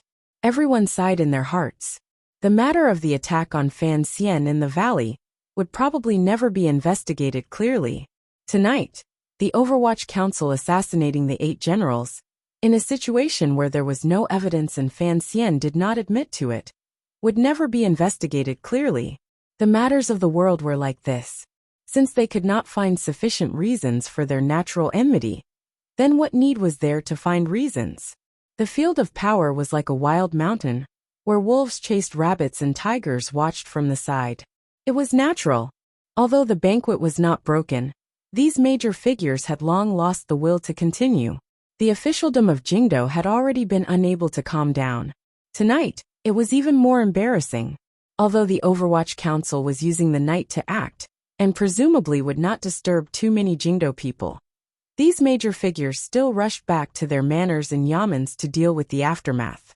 At the same time, they were mentally and officially preparing to welcome the new situation. Fan Xian walked Xueqing to the door. Before Xueqing left, he turned his head and smiled warmly. "Wolves are social animals. Don't turn yourself into a lone wolf. That is always dangerous." Fan Xian's heart warmed slightly. He bowed in thanks. Xueqing was silent for a moment. He then said, "Although the emperor has nodded his head, you still have to watch your limits, particularly the court's face." Fan Xian once again agreed. After the carriages of the few important figures slowly left the Baoyu brothel, the crown prince stretched lazily and walked down with the beauty in his arms. There were already servants by his side, who draped the expensive fur coat over his body. The crown prince glanced at Fan Xian and smiled. Tonight's show was quite entertaining. The crown prince sent away the woman beside him and the idlers around them. Looking at Fan Xian calmly, he said, "Speaking of which, that autumn a year ago, when I saw the first half of the show you and second brother acted out, I also thought it was entertaining. Thinking about it carefully, there was nothing between you and me." Fan Xian froze slightly. He didn't know what this crown prince, who was acting very differently than usual, meant. "There has never been a problem between you and me." The crown prince closed his eyes slightly and slowly said, "If there is a problem, it is a problem from back then. It should not become a problem between you and me. I hope you remember this." Fan Xian understood that he and the crown prince had actually always maintained a kind of peace. However, because of the matter the Empress had participated in, they had become natural enemies. He didn't understand what the Crown Prince was planning to do by saying this. However, Fan Xian believed that the Crown Prince would not watch as he killed his mother in order to fight for his support. Thus he was just saying it.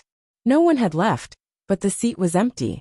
Strangely, the second prince stayed behind. He watched Fan Xian walk up from downstairs and smiled slightly.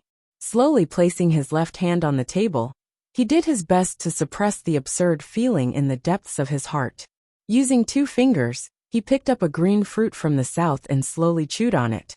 Fan Xian sat across from him and picked up the wine pot. He began to pour and drink by himself. Suddenly he finished 10 cups. The great prince hugged the wine pot and drank heartily to the side. It was as if he wanted to get drunk. Fan Xian put down his wine cup and clapped his hands. The third prince obediently walked out from behind the curtain. He glanced at his big brother and second brother with some difficulty, and then sat beside his teacher. The great prince glanced at Fan Xian disapprovingly. His eyes seemed to be saying, "Why drag me into the affairs of adults?"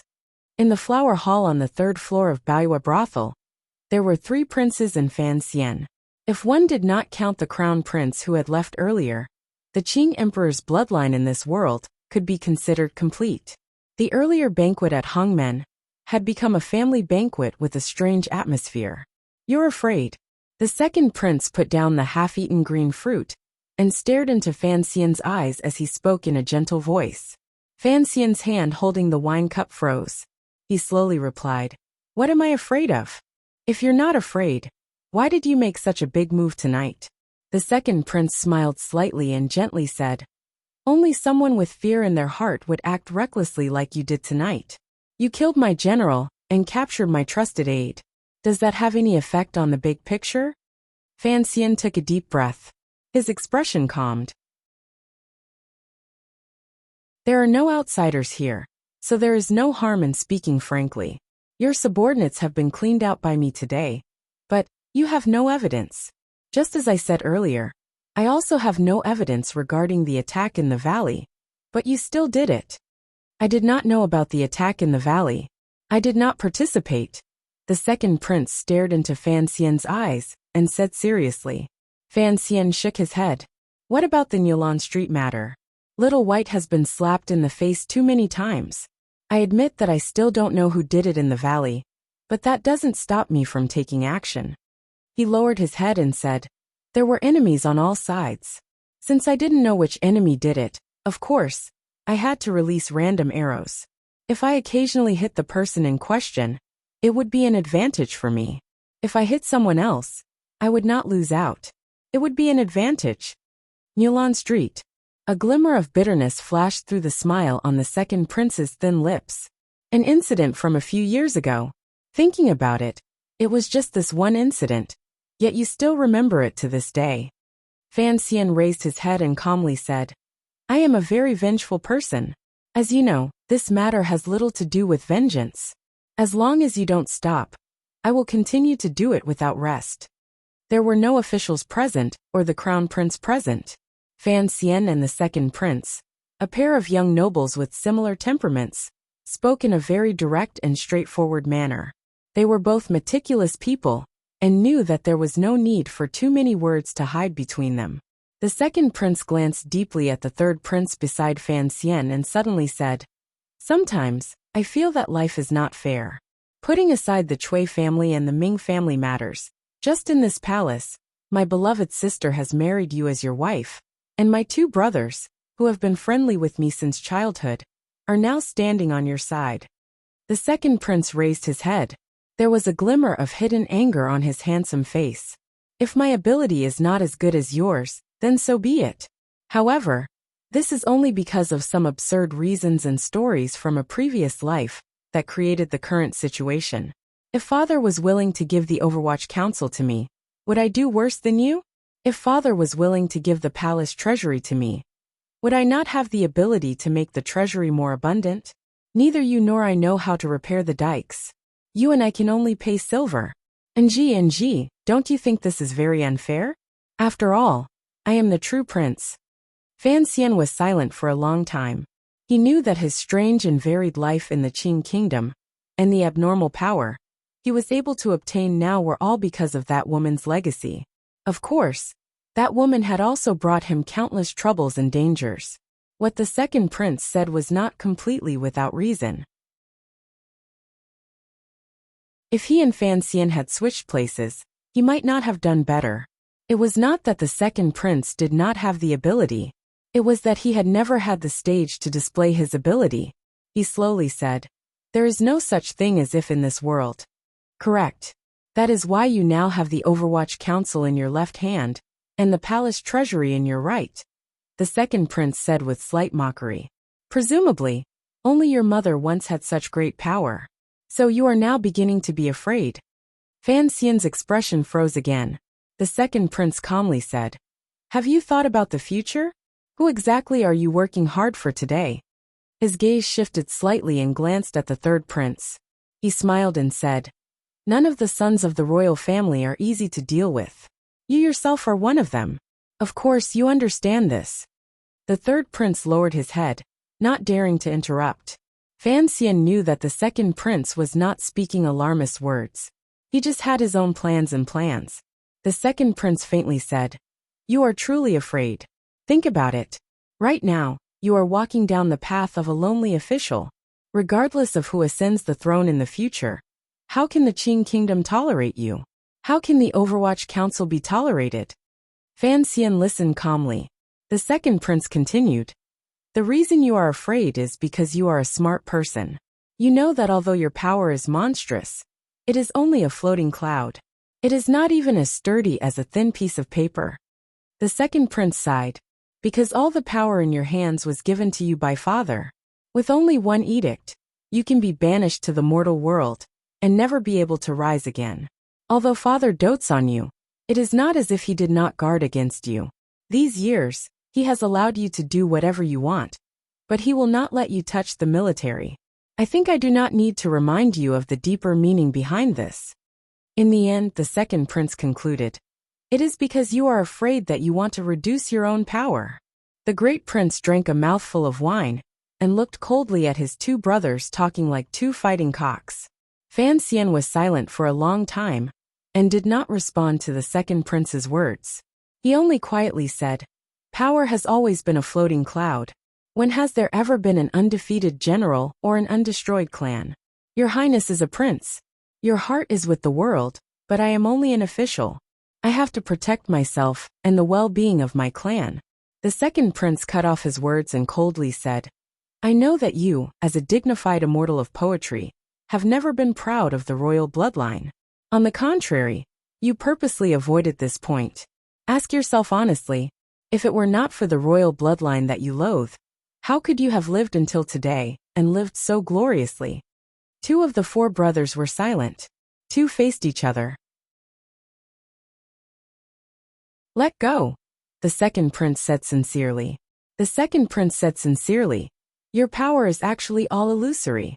You don't dare to kill me, so you can only watch as each day passes while you are in greater danger each day. Since you have already sensed this, why don't you just let go more completely? Given your reputation in the world, you are Wanner's husband, you are Father's son, you are an honored guest of Northern Qi. Who would make things difficult for you? Who would dare to take unnecessary risks to make things difficult for you? Ling has said that you love to travel the world. So why are you still limited to this dangerous Jingdo and unable to free yourself?" Fan Xian's brows gradually furrowed. His fingers slowly gripped the wine cup and said, "Your Highness, I said earlier, my thoughts are the same as yours." He raised his head. His expression brightened. Looking at the second prince, he calmly said, "A year ago in the tea shop outside this brothel, if you don't let go, I will beat you until you let go. Reality has proven that the present me has this power. You can no longer see the 8 generals in the tea shop. This is sufficient proof." Hearing the words tea shop, the second prince's expression immediately froze. He thought of the conversation he had with Fan Xian in the tea shop outside Baoyue brothel a year ago in the autumn. At that time, the conversation had taken place between a prince and an official. After a year had passed, Fan Xian's power had expanded like a balloon. Most importantly, The two people's true identities had gradually become the same. Why should I let go? The second prince asked somewhat nervously and self-mockingly. Your Highness has been poisoned by the eldest princess. I will help you cure it. Fan Xian did not retreat. Coldly he said, my words from before still stand. When your Highness maintains a distance from the eldest princess, and truly lets go, I promise you a lifetime of peace. Based on what? The second prince looked seriously into Fan Xian's eyes. Just based on the Overwatch Council and silver? Fan Xian shook his head and said, not based on what? It is just that I owe the imperial concubine a favor, and won her a promise. Your Highness should know what happened tonight. I am going to empty your Highness's personal power, and beat you out of this pool of rotten water. Once the second prince thought of the great loss he had suffered tonight, he finally could no longer suppress the chill in his heart. Sinisterly he said, why me? I am not father's only son. You too. I don't have a glimmer of ambition. I am just an official, Fan Xian said. In another 2 days, your Highness will know my sincerity. As for the other princes, one is my student. I will beat him more obedient. The great prince likes to drink. I will ignore the crown prince, so I can only target you. You are right. This bloodline is worthy of some respect, so I will do everything I can to stop that terrifying thing from happening. The second prince's heart went cold. There was a gap in the screen that was not blocked properly. The winter wind began to drift slowly inside Baiwa brothel. Fan Xian finally said, please remember this, your Highness. The emperor is in his prime, and does not wish to see such a thing happen. When Fan Xian and the emperor spoke in the palace, the emperor nodded. Perhaps no one noticed, but the storm in Jingdo was a controllable wave. Fan Xian used the opportunity of the emperor's nod to cause a stir, and take advantage of it. If one said that being stupid was a kind of attitude toward life, and pretending to be stupid was a kind of performance art, then being awesome was a kind of power that was backed by a mountain. Although Fan Xian's power was only a piece of paper, as long as the emperor was in his prime, this paper could cut throats. The spring and autumn of the banquet at Hongmen had finally covered the topic. Originally, I was going to talk about political correctness, friendship, and progress in history, but I could not write it out. The problem of ability. There was still a storm outside the Baoyu house. Fan Xian had written 4 strokes, and inside the house there were 2. I had to write more carefully and try to write better. Today, this chapter seems to have added too many words. It is over 1,000. I am too lazy to fix it. Sorry, I will make it up tomorrow. If you want to know what happens next, please go to www.chidian.com. There are more chapters. I support the author and support the original reading.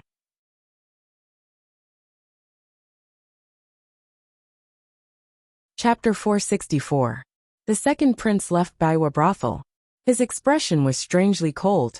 Regardless of what kind of information he had obtained in this conversation, and what kind of trust and fear he had toward Fan Xian's purpose, the reality of tonight had already proven a lot. His power in the capital had already been mercilessly uprooted by Fan Xian. There were only 2 paths in front of him. One was to firmly rely on the eldest princess's side. The other was to do as Fan Xian thought, and obediently withdraw from the battle for succession. Without power, what could he use to fight? The second prince knew that if the situation continued to develop like this, if Fan Xian did not sweep through his power tonight, then in the near future, the Qing kingdom would either sink into turmoil, or he would be mercilessly purged. He would not feel a glimmer of gratitude toward Fan Xian, because Fan Xian had forced him onto a dead end. After the great prince spoke a few words with Fan Xian, he also left Baiwa brothel with a face full of worry. At the same time, he took the third prince with him. The conversation between the brothers in the royal family was not very pleasant. Since the third prince was returning to the palace, as the commander of the imperial army, it was appropriate for him to take him back. The night was gradually getting darker. If there were not thick snow clouds in the sky, one would certainly be able to see that the moon had moved to where it should be in the middle of the night. Fan Xian did not leave Baiwa brothel. He sat alone for a long time, and had the brothel prepare a bowl of lamb slices and clear soup. He ate it until his entire body was hot. He drank a few more cups of wine, before slowly standing and walking to the window to look down. Outside the window was a deathly silence. The people of the Jingdo government and the garrison had all left. Baowa brothel was closed for the day. The girls had also gone to bed early. Only a few clever people were left to wait on him. Inside the brothel, red candles stood silently. Fan Xian had prepare a bucket of hot water and took a comfortable bath. After the bath, he rubbed his slightly red face and asked, "Has the great prince gone to Yongsong Alley these 2 days?" Was listening from the side, and she knew that the big boss was talking about the Hu princess. She shook her head and prepared to help him put on his clothes, but he waved her away. Not long after, Sangwon came in. This gentle shopkeeper of the Baowa brothel squatted down slightly and carefully put on his underwear. Her fingers slid across the surface of his well-proportioned muscles, and she couldn't help but be slightly startled. She didn't dare to move too much, and she carefully tied a hidden crossbow that was only 3 fingers wide to his left forearm. Putting on the boots and inserting the long and thin black crossbow head into the boots, Sangwon stood up and did the final tidying up of Fan Xian's clothing. She protected the black Overwatch Council robe and covered Fan Xian's skin that could be damaged by every drop of rain. Only then did she nod. Fan Xian smiled to show his appreciation. After confirming that he had not lost the pills, he patted Sangwon's head and walked out of the room. Sangwon was slightly startled. "Sir Sword?" Fan Xian turned his head and looked at the sword of the Wei Emperor in Sangwon's hand. His expression was calm, but a glimmer of confusion flashed through his eyes. A moment later he said, "This sword is too bright. It's best not to take it. Let's leave it here for now." The triple leather curtains of the Baowa brothel were lifted open. All of the managers respectfully saw Fan Xian out the door. He had already lifted the hood from the back of his robe and put it on his head, letting the shadow cover his delicate features.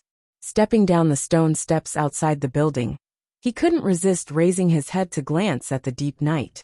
It was as if he wanted to confirm whether or not it would snow in a while.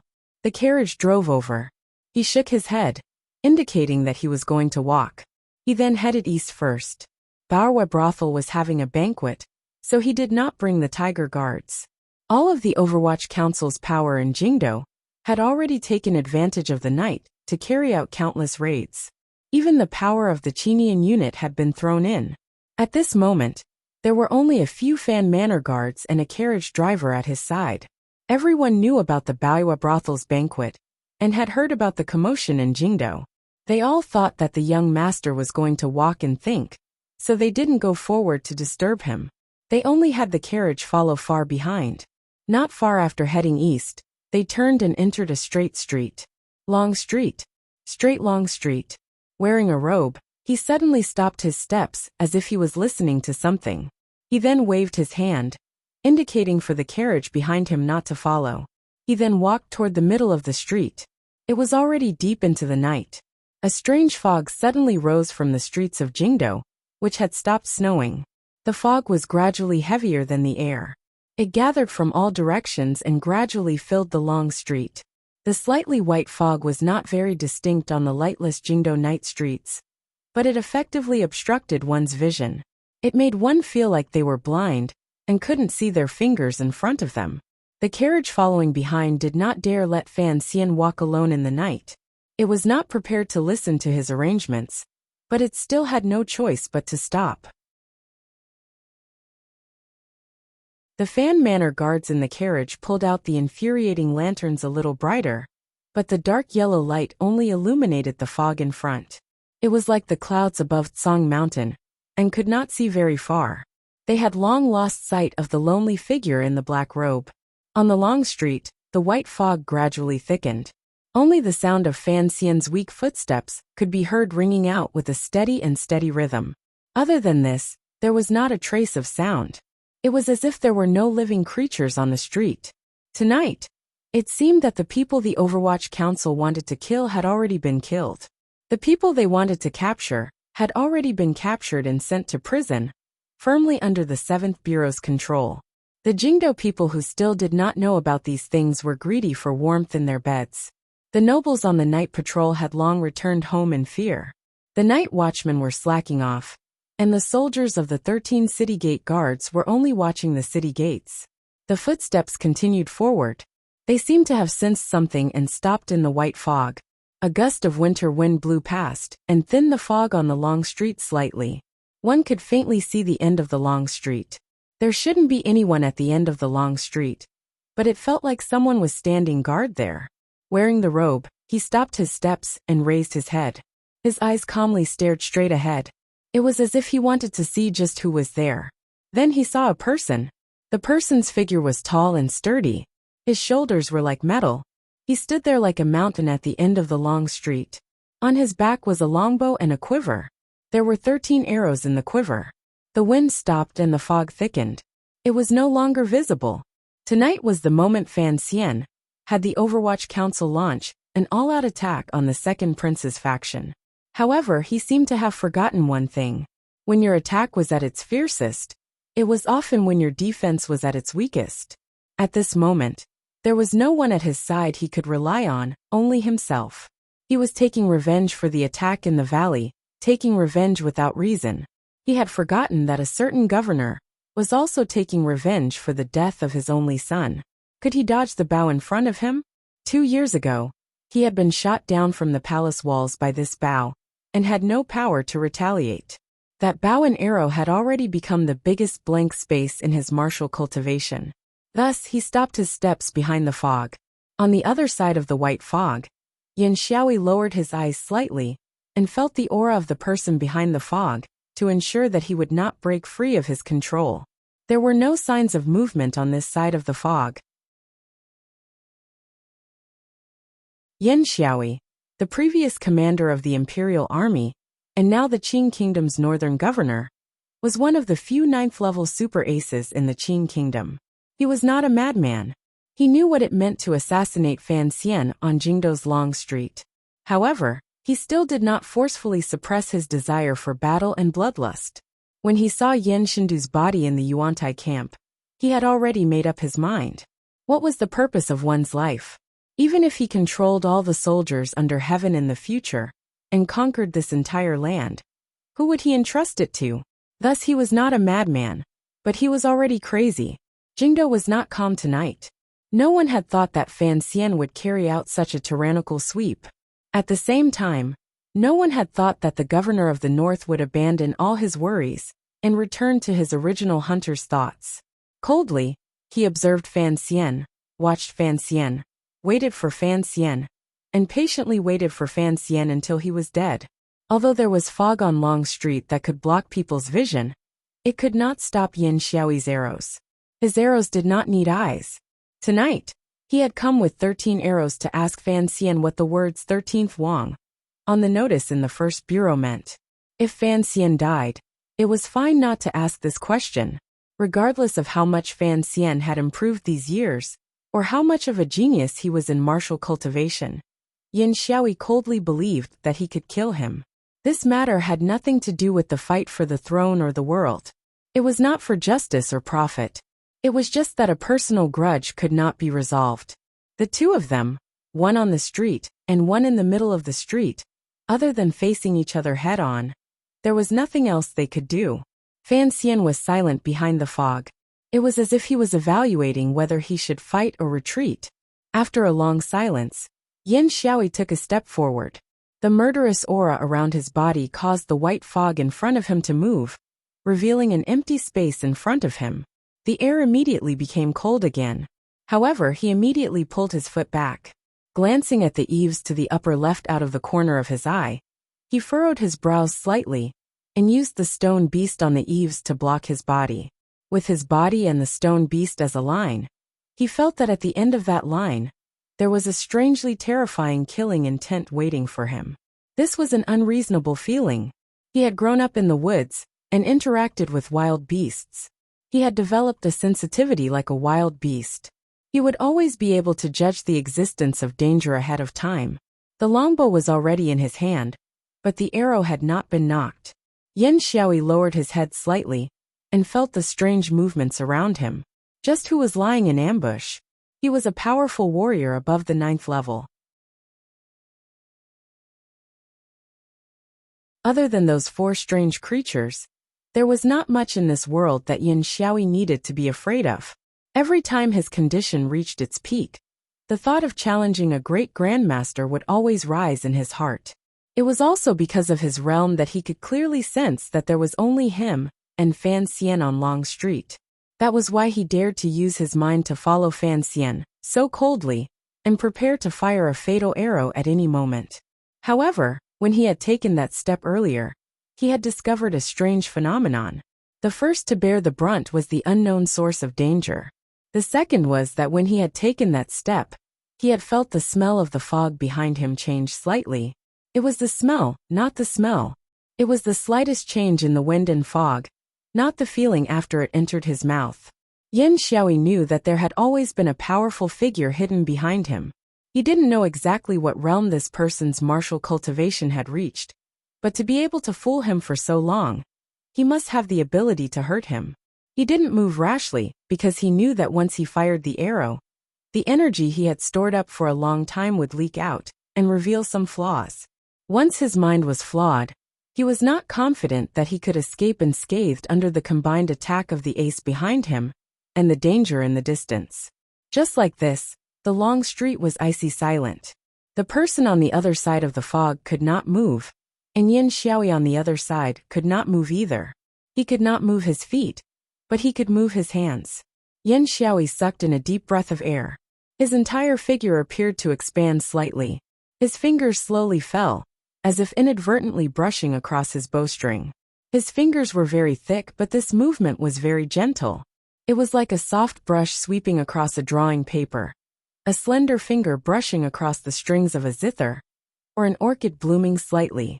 With a light hum, the bowstring began to tremble. There seemed to be a strange magic being generated on his bowstring.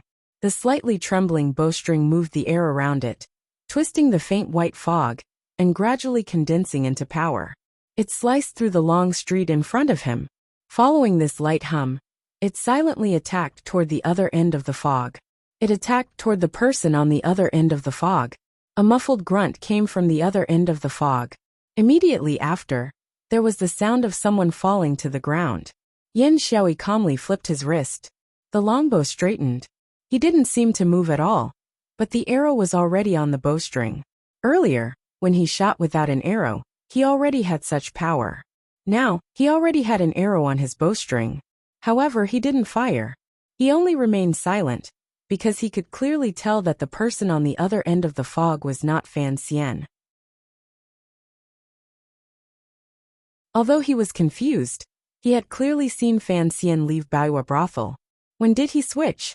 He understood that the roles of hunter and hunted had already changed into Knight's Hunt. Yin Xiaoyi was stern and fearless. As long as the longbow was in his hand, even if 2 9th-level aces came to ambush him, he would not feel any fear. On the contrary, he felt an excitement he hadn't felt in a long time. At any moment, he was ready to use the arrow on his bowstring to end a certain life. The arrow in his hand was not aimed, but his mind had already locked onto the distant place. However, the 2 sides were separated by the stone strange beast on the eaves of the residential buildings, so he was unable to fire. Yin Xiaoyi still had a portion of his energy on the smell of the fog behind him that had changed for an instant and had now returned to normal. No one would move first. After an indeterminable amount of time, the strange fog on Chong Street still did not dissipate. Yin Xiaoyi's mountain-like body continued to stand without a trace of exhaustion. However, he knew that the 2 people in the dark were also not tired. At least, they did not let him sense any relaxation in their state of mind. To be able to compete with him in patience and perseverance was a very impressive thing. Yin Xiaoyi acknowledged the other party's realm and strength. He understood that the attack on Chong Street in the middle of the night had already sunk into a stalemate. He had used the stone beast to protect himself, but it had also blocked him. If this stalemate continued, the sky would probably brighten, and the 2 sides would still not be able to move. However, the other party could retreat, but Yin Xiaoyi could not move. He knew he had sunk into a disadvantage. Another long time passed. Yin Xiaoyi was still standing steadily in the corner of the street, like an unshakable statue. The longbow in his hand, the arrow on the string, was steady and motionless, giving off a very strange sense of beauty. Suddenly, a coughing sound came from Chang Street shrouded in white fog. Accompanying this strange coughing sound, a faint light shone into the fog. The light gradually grew brighter. As it neared the corner of the street, as it got closer, it became clear that it was 2 lanterns. The lanterns were held by 2 young eunuchs. The young eunuchs' faces were pale from the cold. Behind the young eunuchs was a small sedan carried by 4 servants. The coughing sound came from that small sedan. The sedan stopped next to Yin Xiaoyi. The curtain of the sedan was lifted slightly, revealing an old and tired face. This face belonged to Eunuch Hong. Eunuch Hong's murky eyes blinked. He said quietly to Yin Xiaoyi, who was next to the sedan, admiring the snowy night on the street, "Governor is in a good mood.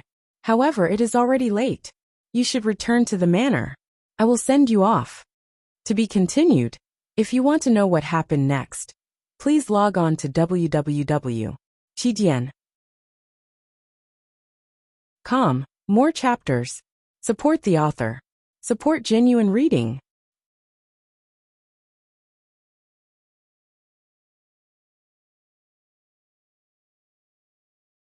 Chapter 465. The sedan chair slowly left Chang Street. The warrior with the longbow also disappeared with it. All that was left on the empty ground was snow and white fog. Following the departure of the sedan chair, the coughing gradually weakened. The fog on Chang Street gradually dispersed. Although it was still dark all around, it appeared much clearer than before.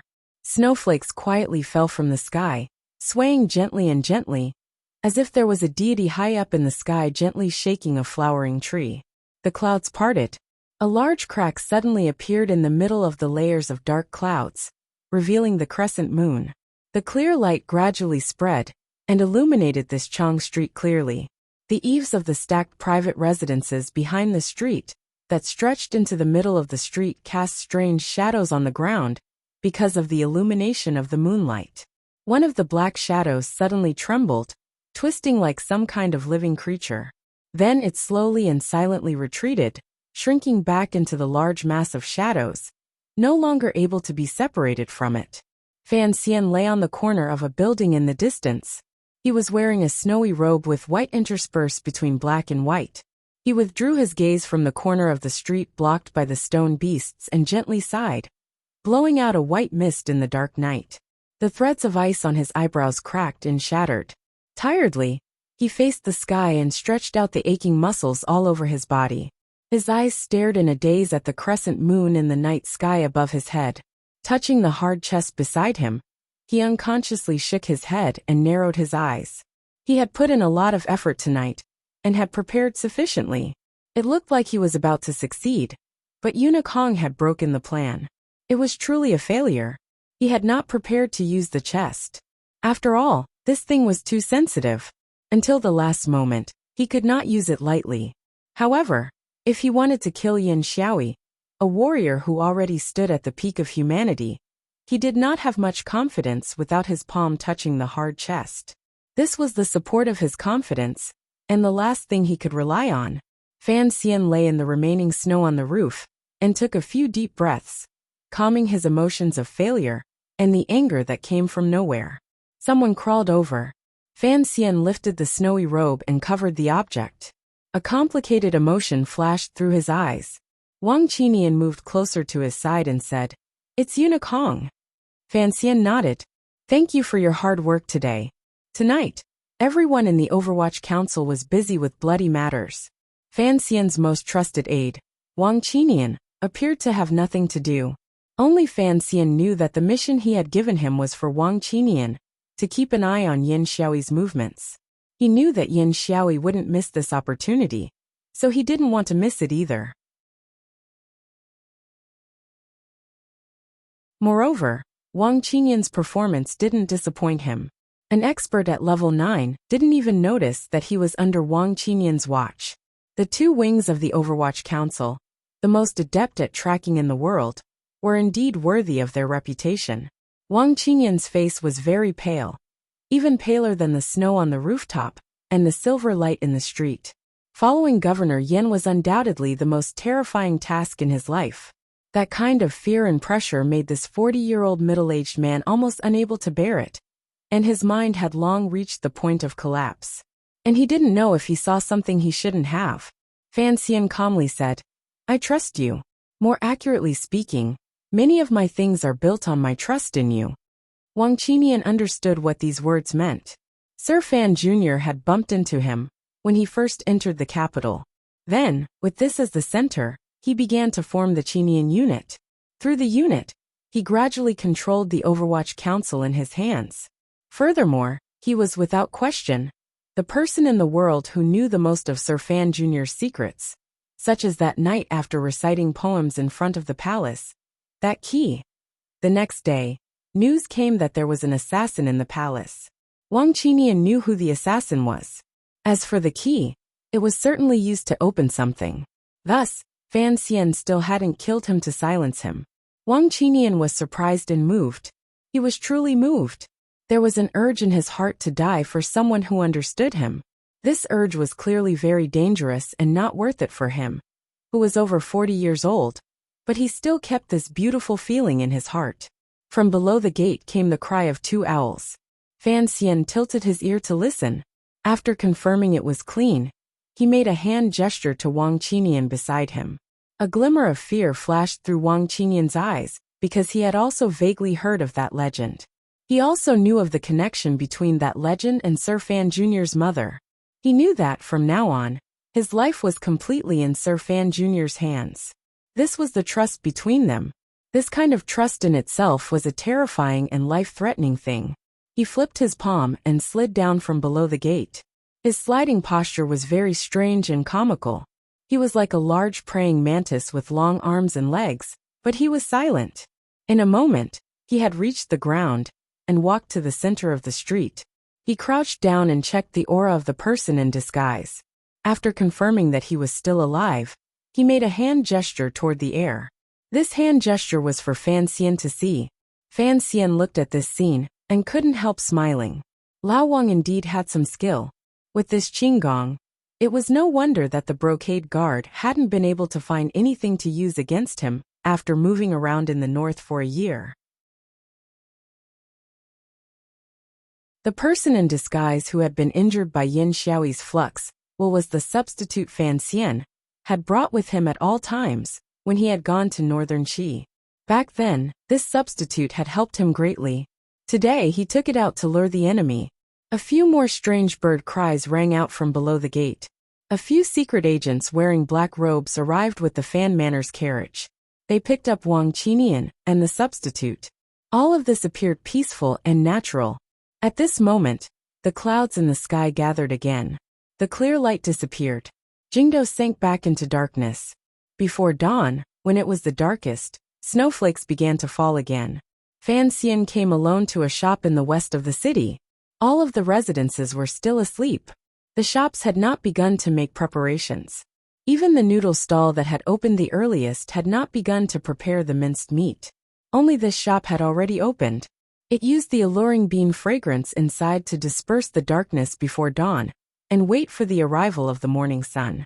Under the snowflakes, Fan Xian sat at a small table outside the shop. He held a bowl of tofu pudding in his hand and slowly drank it. The taste of the tofu pudding was not bad. There was not much bean flavor. The fragrance wafted through the nose. It was even better than what Donger made in Danzhou. This was a very natural reason. This tofu shop was the most famous in Jingdo. It was the first business the young master of Count Sinan's manor had set up after entering the capital. This tofu shop was Fan Xian's own. Fan Xian slowly drank the tofu pudding. His expression was calm, but he smiled bitterly in his heart. He had been reborn 20 years and truly was a useless second-generation ancestor. He had not brought much change to this world. The biggest change was probably the way he made tofu, right? His mother was too capable and too miraculous. In that short period of time, she had rushed to do everything that could be done. What was left for him to do? Was he going to be like all those powerful officials in history, playing with power and enjoying riches and honor, not thinking about the lives and deaths of those below him, and living a muddled life? Just as he had thought about it before, worry gradually appeared on Fan Xian's face. He always felt that there was a great desire in the depths of his heart, but he still could not grasp what that desire was. He was annoyed and depressed. Thinking of the incident on the street, and the longbow on Yin Xiaoyi's back, his mood dropped. F***ck.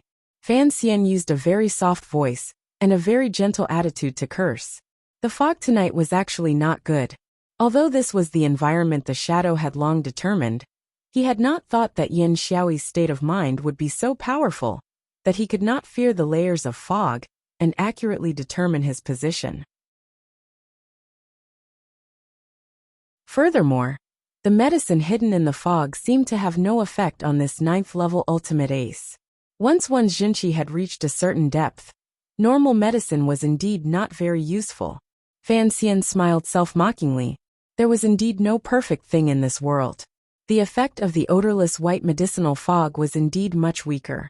Even so, in the murderous environment he had painstakingly created tonight, Fan Xian would still bravely try to kill Yin Xiaoyi. He was not the emperor. His confidence came from his own strength and luck that was better than anyone else's.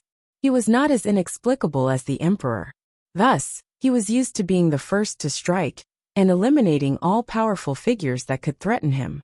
Yin Xiaoyi was the first person to bear the brunt. If there was great unrest in the Qing kingdom in the future, Fan Xian persisted. If he could weaken the other party's strength, it would be a wonderful thing for his side. Yin Xiaoyi was not in the military. Instead, he was in the capital. Furthermore, he was the first to strike. This was the best opportunity.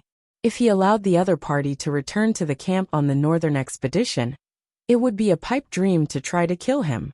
Thus, Fan Xian sat at the table feeling very defeated and angry. Why had old eunuch Hong come out to break the situation? Fan Xian's right hand holding the bowl trembled slightly. He furrowed his brows and threw the bowl in his hand to the ground. The porcelain bowl shattered into countless pieces. It was rare for him to have such an uncontrollable display of anger. From this, it could be seen that old eunuch Hong's sudden appearance had indeed made him extremely angry. Why? His brows were furrowed deeply. He still couldn't understand this point. It was clear that old eunuch Hong coming out of the palace to break the situation was either the emperor's or the empress dowager's. But what exactly were the mother and son, the most powerful people in the Qing kingdom, thinking? Did they still not see the present situation clearly? If he could kill Yin Xiaoyi, and had already cleaned out the second prince's power, the eldest princess's side would become increasingly weak.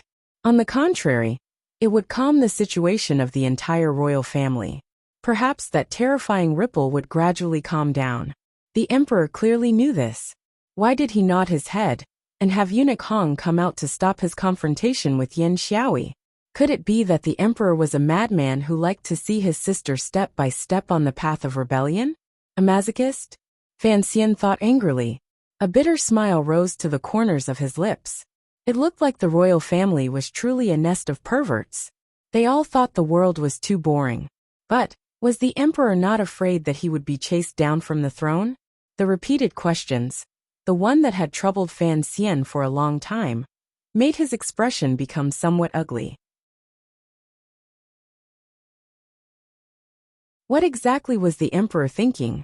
Only the emperor himself knew what he was thinking. Chen Pingping also knew. Just as Chen Pingping had said in the past, a person would have the kind of vision they would have based on the kind of position they stood in, and the judgments and choices they made in accordance with their position. Presently, Jingdo was still in a fermenting stage.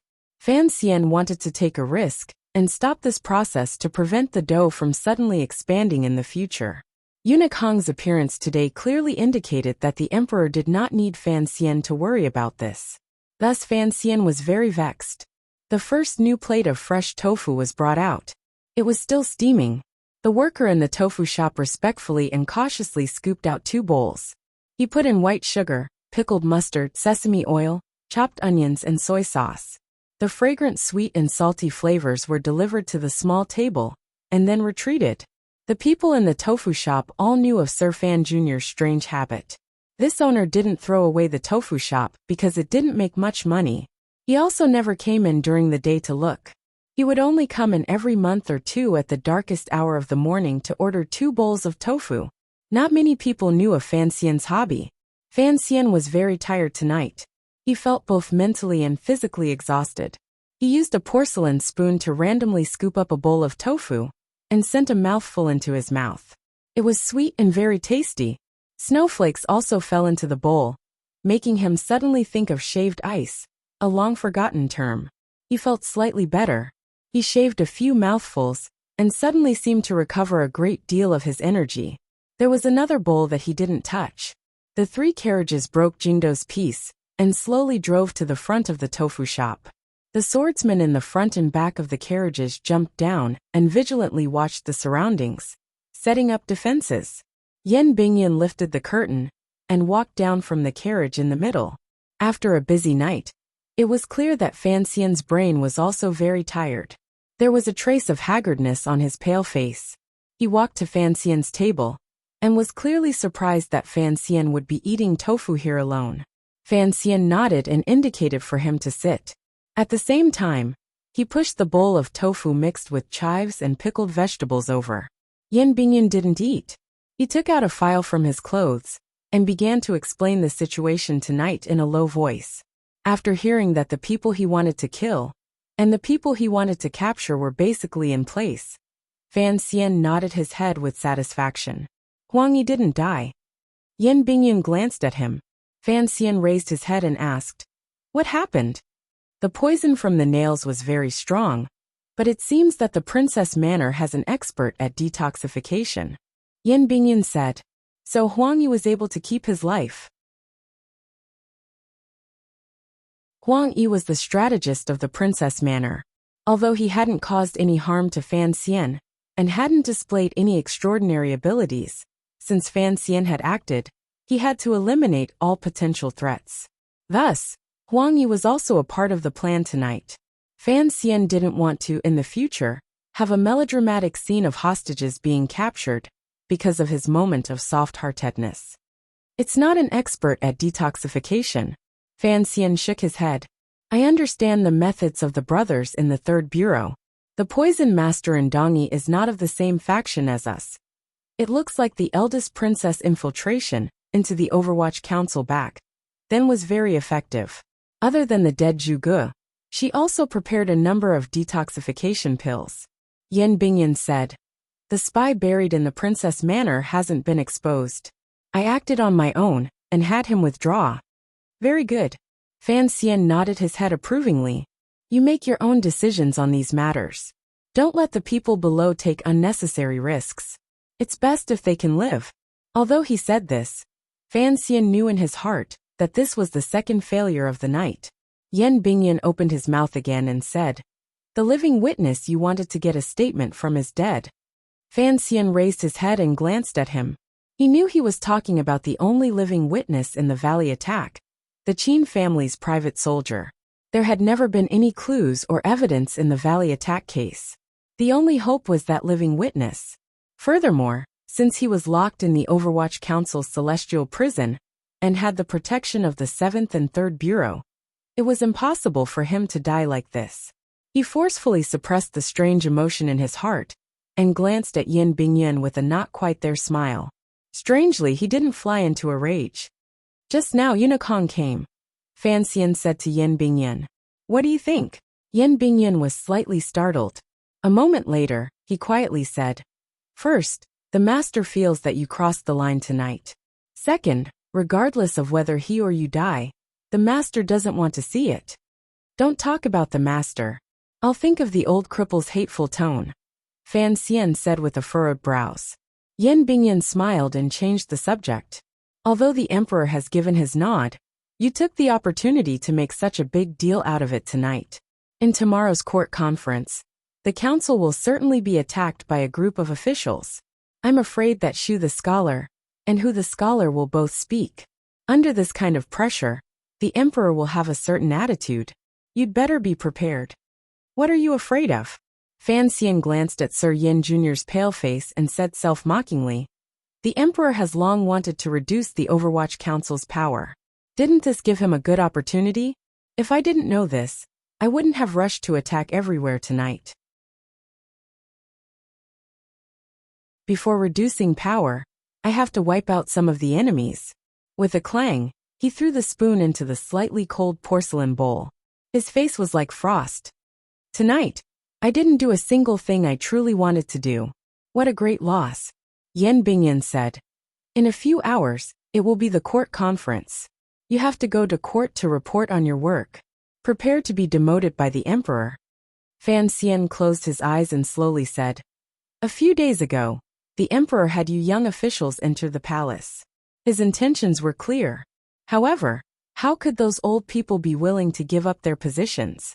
Tonight, the Overwatch Council conducted a large-scale investigation. Even if we will be punished afterward, some of those unclean people will have to step down. The court will have to make some space, so that the emperor can place people in. We are working for the emperor, so he will have to owe us a favor. Yan Bingyan furrowed his brows slightly. It was still difficult for him to get used to Fan Xian calling the emperor like this. He was also displeased, so he could only maintain a suitable silence. Fan Xian couldn't be bothered to look at his expression. Minding his own business, he quietly said, tonight's matter is pretty much over. I just feel a bit regretful that the family I've been waiting for still hasn't made a move. Yan Bingyan knew which family he was talking about, but he pretended not to know.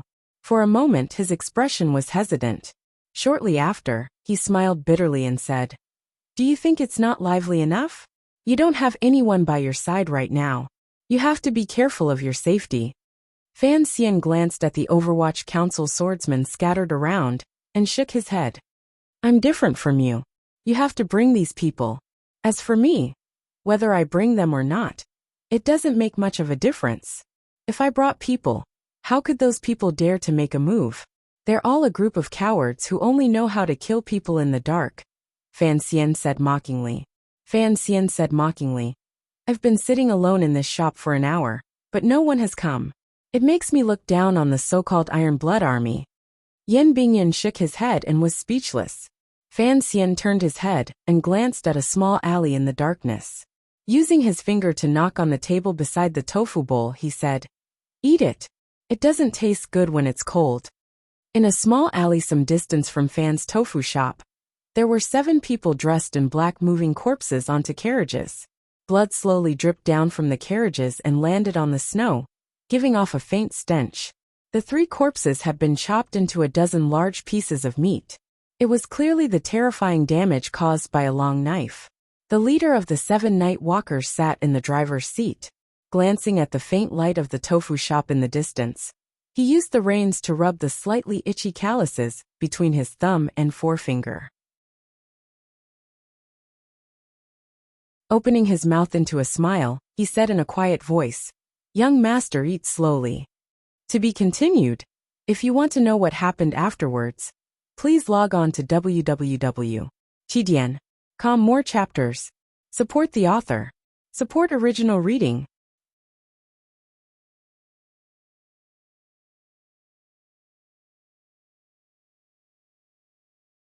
Chapter 466. Early in the morning, Fan Xian returned to his manor and changed his clothes.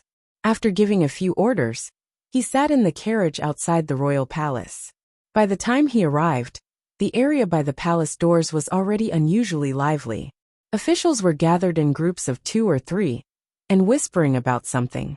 He lifted the curtain to take a look, and couldn't help but shake his head. It looked like last night's story had already become today's gossip. He was the center of the officials' discussion. He had not slept all night, and had been tossed about so many things. It was inevitable that his spirit was fatigued. He accepted a towel soaked in ice water from Tung Zijing's hand, and rubbed it hard on his face. The skin on his face hurt, as if it had been pierced by needles. His spirit finally woke up a little. He yawned, stretched, and exhaled a few mouthfuls of murky air before getting out of the carriage. As he walked along the bricks of the square in front of the palace, he attracted countless gazes and discussions. Everyone was looking at the commissioner of the Overwatch Council dressed in official robes. This was Fan Xian's first court meeting since becoming the Jiangnan Road imperial envoy. Logically speaking, the officials in front of the palace should have come forward to exchange pleasantries and greetings. For some reason, the officials' eyes were filled with wariness. They only watched from a distance and did not come closer. In reality, the reason was simple. Last night, the Overwatch Council had killed and arrested people. Although the people they arrested were all low-ranking officials, there were too many people. No one knew how many court officials were involved. Although these officials were shocked, they were immediately surrounded by anger. In today's court meeting, they were certain to report Fan Xian. Since it was so, it was not good for them to come forward and greet him. Fan Xian left in a bad mood. He felt that he was about to become a lonely official who was spurned by the civil and military officials of the court. Although this was his own doing, this feeling of being ignored was like being boycotted by little girls in kindergarten. He was filled with grievance. His face did not show it. He continued to smile calmly and warmly, as if he did not feel the fiery gazes. When he walked to the palace doors, the guards and eunuchs guarding the doors greeted him. Fan Xian looked at the two eunuchs' ingratiating gazes and felt his heart warm and comforted. He thought to himself that in this world, it was indeed the handicapped who were more caring. Tilting his head, he saw that the two leaders of the civil officials were pointing their noses at the sky, as if they were observing the sky to see if there was anything unusual. Fan Xian rubbed his nose. He was familiar with the white-bearded old man on the left. He also knew that the middle-aged man on the right was certainly the initiator of the literary reform movement, who the scholar. Seeing these two overseers of the Hall of Governmental Affairs treat him so coldly, Fan Xian knew that he had made too much of a ruckus last night. In the eyes of these people, he was already leaning toward becoming a powerful and treacherous official. Additionally, the Overwatch Council's abnormal actions had indeed created a bad influence on court politics. These two leaders of the civil officials would not be too close to him, the head of the Secret Service. But he didn't buy it. Forcefully suppressing the resentment in his heart, he moved closer with a mischievous smile on his face and stood next to the scholars Shu and Hu.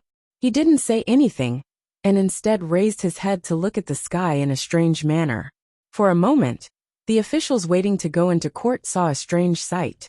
The two scholars, as well as the wretched commissioner of the Overwatch Council, all had their necks straight and heads tilted up. They looked endlessly at the layers of black clouds in the sky, but did not say anything. They were only silent. After looking for an indeterminable amount of time, it was finally the easygoing Shu the scholar, who couldn't bear it anymore. With a cold huff he said, "What is Sir Fan Jr. looking at?" Hu the scholar also pulled back his gaze from the sky. Although the two scholars were clever people, they were not as thick-skinned as Fan Xian. They could not endure too many people's strange gazes. He coughed and didn't say anything. Fan Xian smiled and said, "Whatever you two are looking at, I am looking at." Shu Wu furrowed his brows and looked at him, wanting to say something but then hesitating. After enduring for a moment, he still couldn't hold back the anger in his heart. He opened his mouth to reprimand. "Do you know that because the Overwatch Council has power, it has to act carefully and safely? Putting aside what your intentions are, just driving around Jingdo like a tiger or a wolf, how will the officials behave? How will the court act? You don't want the face of the world's gentry, but the court wants it. Tell me, you've captured so many yamen of the 6 ministries, how will they act? Putting aside how to act, the officials' hearts are all cold. How foolish! How foolish!" It was fine if he didn't say it, but once he did he couldn't stop. On the contrary, it was Hu the scholar who gave Shu Wu a meaningful glance. Only then did Shu Wu stop. However, he still felt bitter and hateful. He couldn't control his anger. Presently, Fan Xian was no longer just a teacher in the Imperial College. He was also no longer an empty prince consort who could only roll around in Honglu Temple. Although the rank of the commissioner of the Overwatch Council was not high, he was, after all, an imperial envoy. Although Shu the scholar was now the head of the civil officials, it was still inexcusable for him to scold an imperial envoy so haughtily. "Stop scolding," Fan Xian said with a smile. Fan Xian laughed and said, "No matter what, you are still an elder. To be so fierce to my nephew, it does not look good to the officials below." Shu Wu was furious, but he couldn't scold Fan Xian's tired but respectful face. He huffed hatefully and swept his sleeve. In the court conference today, just wait for me to report you. Fan Xian's face was bitter. He raised his hands in greeting and said, as expected, Elder, please take care of me. Shu Wu was angry, and also wanted to laugh. Coincidentally, the palace doors opened. With the crack of a whip, ceremonial music began to play. He and Hu the scholar walked in first. It was a court conference. There were many more officials in court than usual. Even so, given Fan Xian's official rank, it was still not enough for him to line up in court. However, he now had the identity of Jiangnan Road Imperial Envoy, and was going to the palace to report on his work. So he did not need the emperor's special edict. However, entering the palace also needed to be lined up, so Fan Xian could only be at the back. As he stood at the palace gate, a cold and sinister aura seeped out, making the officials who walked past him feel a chill. Earlier, when there were a lot of people, they could still tie together and ignore Fan Xian. Now they were walking into the palace in pairs. The officials estimated that their status was far from Shu the scholars. They calculated the emperor's favor Fan Xian carried, and thought of Fan Xian's methods. They had no other choice. They could only quietly greet him each time they passed him. Toward Sir Fan Jr., whom they had not seen in a year, these officials did not dare to be too disrespectful. Sir Fan Jr., I trust you have been well. Greetings, Commissioner Fan. Fan Xian smiled and responded to each of them. Although he knew that he would lose face because of these people in the court conference, the vanity of being bowed in order by the officials at the palace doors was not bad. He had to make the best use of this time, to gain some benefits in terms of face. He had gained the benefits in terms of face, but what he got in the palace was only sour fruit. Fan Xian stood at the very back of the line, and secretly sized up the emperor on the dragon chair, with a slanted glance. A wave of tiredness surged through him. Looking at the emperor's calm and spirited expression, he felt a bellyful of anger. He thought to himself, you sleep peacefully, but I'm about to die of exhaustion from doing things for you. Just as everyone had expected, once the court conference began, before everything had been properly arranged and the governors of the 3 roads standing below Shu, and Hu the scholars had time to present memorials, the battle of memorials targeting Fan Xian and the Overwatch Council's actions last night suddenly began. Fan Xian did not listen to the specific contents of the memorials. It was nothing more than the old words Shu Wu had once said. The Overwatch Council did indeed have the duty of supervising the governance of officials, but it had been many years since an action like his, where he had captured over 30 officials in one night, had taken place. It could truly be said to have shaken the court. He looked at the governors of the 3 roads, and was not surprised to see Xue Qing at the top. The Qing kingdom's territory was large, and there were 4 governors in remote areas who returned to the capital every 2 years. He wondered with some curiosity. Last night, Xue Qing had been watching by imperial edict in Baiwa brothel. Logically speaking, he should have entered the palace that night to report to the emperor. He wondered what the emperor thought of him. Fan Xian was truly tired, so his mind wandered completely. However, there were many things he could not hear, even if he did not want to hear. The attacking words of the entire court continued to surge endlessly into his ears. Gradually, the crimes began to grow, such as looking down on the court, disrespecting morals, using national weapons for private purposes, forming a clique, and so on. In the Qing court, the Overwatch Council, and the system of civil officials had always been sworn enemies. Regardless of what faction the civil officials had, when faced with the Overwatch Council, they were always united. From when Prime Minister Lin was there to now when the scholars were at the head, as long as the Overwatch Council, the Emperor's secret organization, overstepped its bounds, the system of civil officials would band together and carry out the most powerful counterattack. Without question, Fan Xian had overstepped his bounds last night. Thus, today's court conference became the battlefield where he was attacked. What was different from previous years was that the military, which had always had a close relationship with the Overwatch Council, no longer maintained its silence. On the contrary, The two deputies of the Bureau of Military Affairs also stood out and secretly expressed their dissatisfaction with the Overwatch Council's actions. Even the emperor himself probably did not want to endure this kind of pressure, much less Fan Xian, who stood alone at the end of the line. The atmosphere in Taiji Palace was no longer oppressive. On the contrary, it was filled with a kind of irritation unique to winter. With Xu Wu in the lead, the officials all went up to ask the emperor to restrain the Overwatch Council, and at the same time make a final judgment on this matter. One after another, their words pierced straight into Fan Xian's heart and wounded his spirit. Slanderous water flew in all directions. If it had been any other official in Fan Xian's position, they would probably have long lost their minds in anger and jumped out to debate with the officials. At the same time, they would gather their remaining courage and pull out the beards of the imperial censors. However, Fan Xian still forcefully maintained his calm. He didn't say a word or defend himself.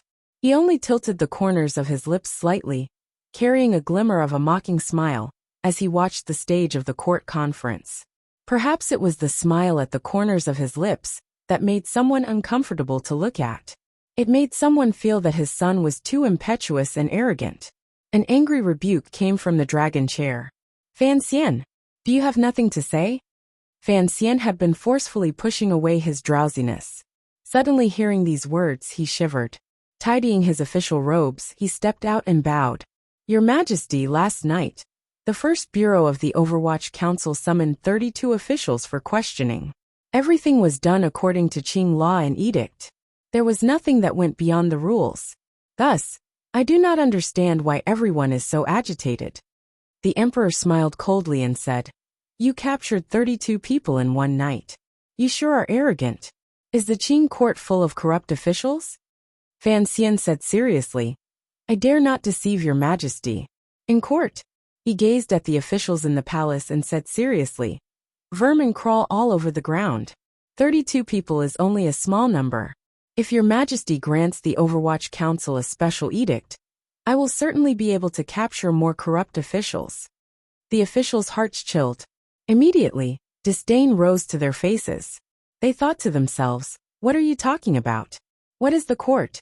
The court is the officials. There are no officials in this world who are not corrupt. If you capture them all, who will govern the world on behalf of the emperor and protect the people? How could the emperor give you a special edict? As expected, the emperor flew into a rage and gave Fan Xian a thorough scolding. It was nothing more than not seeing the big picture, acting recklessly, and sullying the emperor's heart. Fan Xian was unhappy. Although he knew it was an act, he was still unhappy. He resentfully returned to the ranks.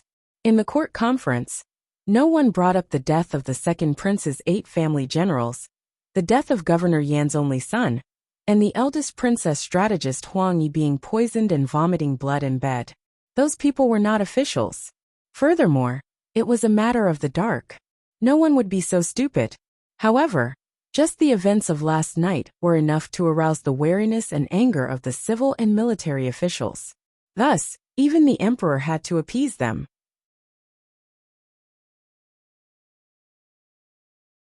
However, the emperor sitting on the dragon chair only coldly said, Concerning the assassination attempt on Fan Xian in the outskirts of the capital, how is the investigation going? The officials were silent.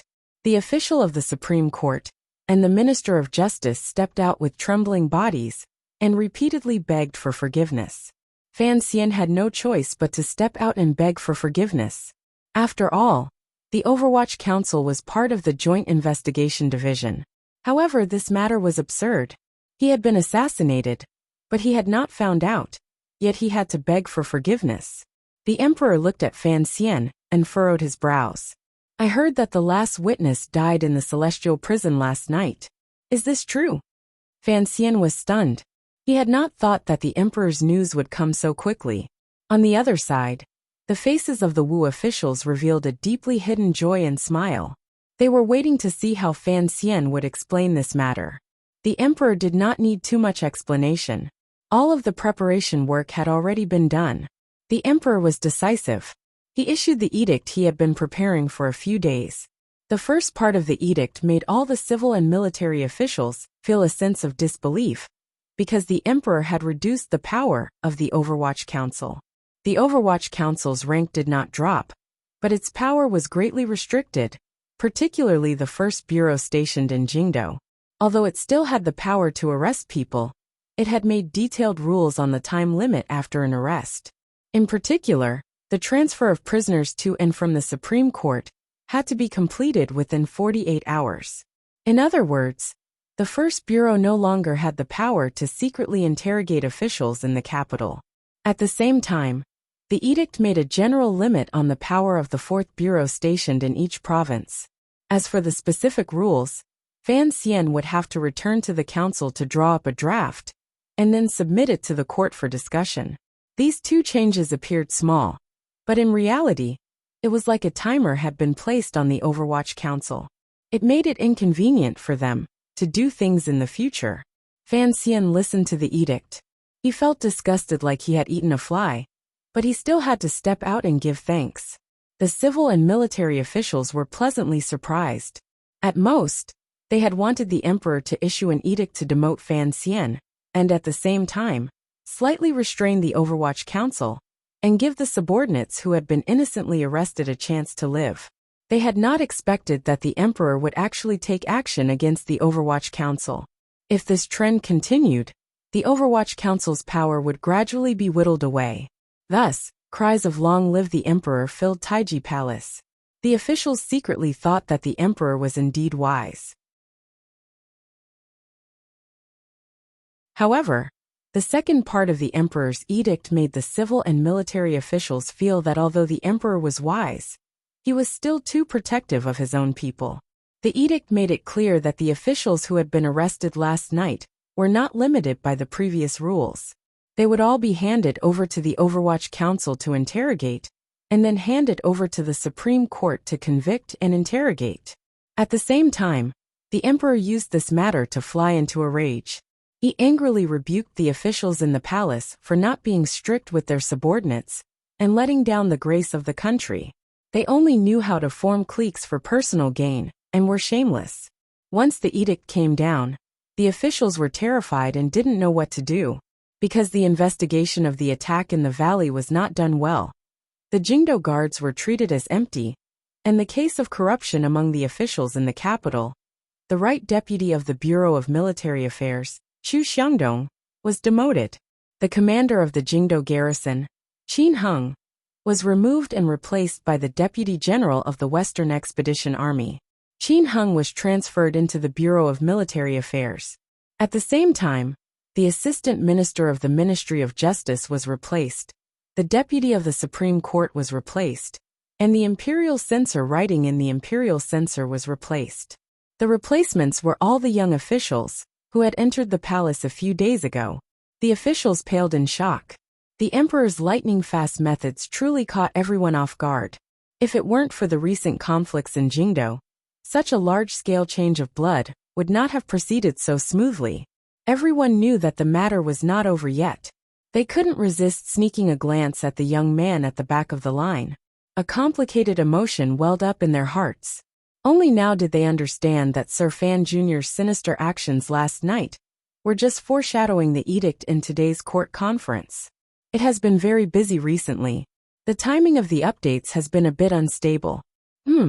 I will report to everyone in the future. I wish everyone a happy weekend. If you want to know what happens next, please log on to www.tidian.com. There are more chapters. Support the author. Support the original reading.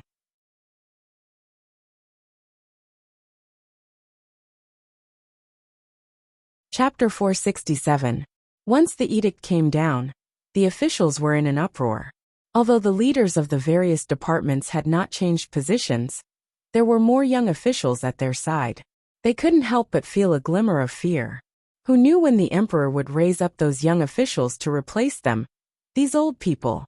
Shu the scholar furrowed his brows and stepped out. He argued with the emperor for a bit. He felt that such a large-scale appointment of officials, without going through court deliberations, or having the Ministry of Appointments and Overwatch Council examine it first was truly too rushed. However, the emperor had made up his mind and did not even give him face. He lightly refuted it. This imperial edict became a matter that was set in stone. A change of blood was already inevitable. Qin Heng had been moved to the Bureau of Military Affairs. His rank appeared to have increased, but in reality, he had left the vital area of the Jingdo garrison. He was somewhat stunned, but he could only step out and thank the emperor. Other important figures like the previous deputy of the Bureau of Military Affairs, Chu Xiangdong, could only helplessly accept this suggestion. The emperor did not look deeply into the matter of the attack in the valley. Otherwise, the military would certainly have to pay a greater price. However, the gazes with which the military generals looked at Fan Xian became increasingly angry. Everyone knew that among the civil and military factions, the emperor had adjusted the Bureau of Military Affairs and the Jingdo garrison to support Fan Xian and vent his anger for the attack in the valley. As for what other follow-up actions there would be after the court was dismissed, they would have to wait quietly. However, the military's days were not going to be easy. Among the civil officials, the largest number of officials had been replaced. Basically, they were all officials close to the Second Prince's faction. What was particularly terrifying was that it seemed that the 32 officials Fan Xian had captured last night would not have a chance to come out again. Fan Xian listened carefully to the edict. It was clear that the emperor had prepared this edict last night. After listening for a long time, he was surprised that he did not hear Yan Bingyun's name. However, thinking about it, it made sense. Even if the emperor wanted to put Yan Bingyun in an important position, he would not move him to another department. Putting aside the fact that this was against Qing law and the Overwatch Council's rules, if the emperor wanted to use Yan Bingyun, he would have to give Chen Pingping some face. As for Sir Yin Jr. being promoted, it was also impossible. If he was promoted again, he could only take Fan Xian's commissioner position. Fan Xian shook his head and thought to himself that unless the emperor was prepared to single-handedly flip the Overwatch Council over, he would not do such a thing. But Fan Xian was surprised to hear Qing Jialin's name. He tilted his head slightly and resisted the urge to look at the middle-aged man on the dragon chair. A strange feeling welled up in his heart. Jialin was his student and was now an official far away in a foreign land. How had he fallen into the emperor's eyes? And to the Ministry of Personnel? The department that he had been unable to interfere with had been promoted twice in one go. This kind of promotion speed was too fast. When the officials of the court heard Qing Jialin's name, they couldn't help but be shocked. Everyone knew that he was one of Fan Xian's 4 disciples. He had only been an official for 2 years. Why was he being transferred back to Jingdo? Everyone turned their gazes toward Fan Xian, their gazes filled with caution and fear. Fan Xian felt a bit uncomfortable. The favor the emperor had given him was too great. According to his habits, after giving a sweet date, there would be a stick. He didn't know where the stick would land. Shen Chongwen has been transferred to the Imperial Censorate to be an Imperial Censor.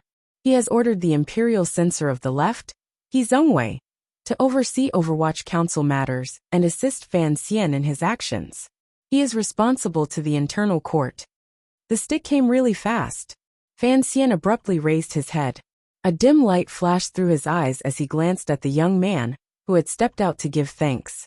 The Imperial Censor of the Left had entered the manor? Although the Overwatch Council had always been under the supervision of the internal court in name, the Qing royal family had always strictly prohibited eunuchs from holding power. Additionally, Chen Pingping was too powerful, so the Overwatch Council was like an independent kingdom. To have the Imperial Censor of the Left keep an eye on the Overwatch Council and report to the internal court at the same time was putting the Overwatch Council directly under the gaze of the royal palace. Fan Xian's back felt a chill. The fingers on his right hand trembled slightly. He knew that because of his identity, the emperor would not trust him as much as he trusted Chen Pingping. However, he had not thought that the emperor would act so ruthlessly. Before the matter had even concluded, he had already put a rope around his head and pricked it until it hurt. Who was He Zhongwei? He was a Jingdo talent who had once been as famous as his student, Ho Jichang. He was one of his sister Ruoro's pursuers. He had first been under the crown prince, and then the eldest princess. Now he had become the emperor's student. Without going through the imperial examinations, he was directly selected into the court as an imperial censor.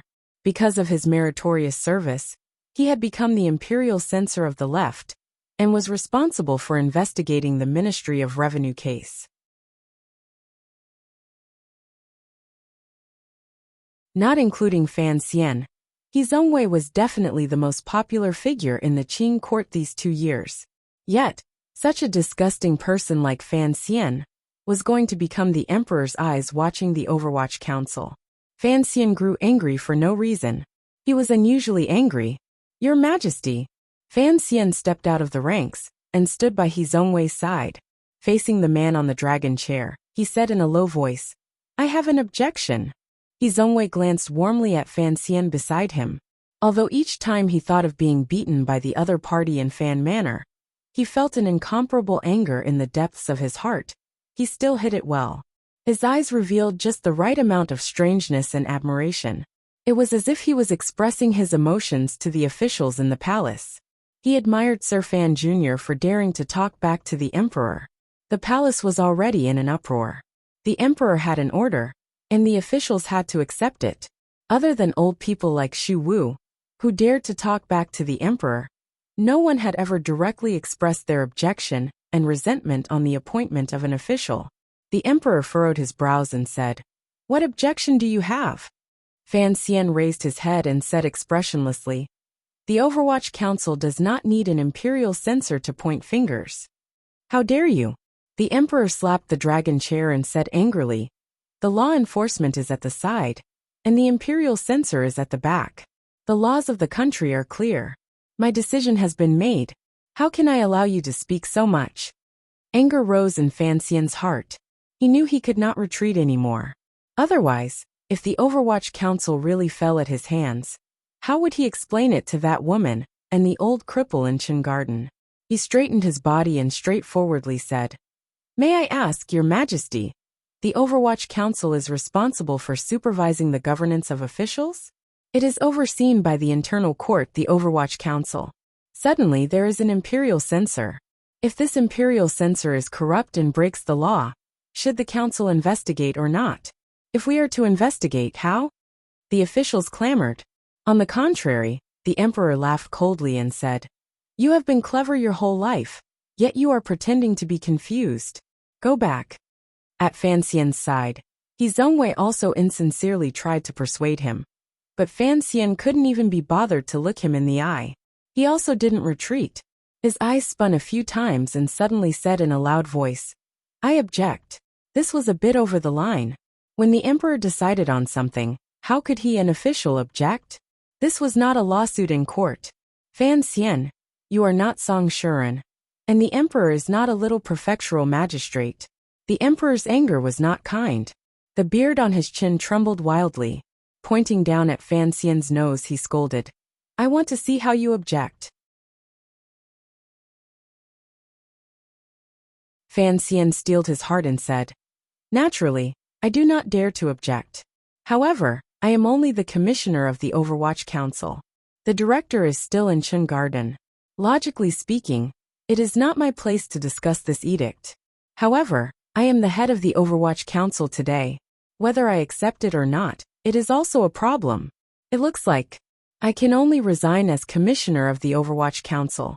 Your Majesty, directly send an edict to the Overwatch Council. Resign as commissioner of the Overwatch Council? Resign?"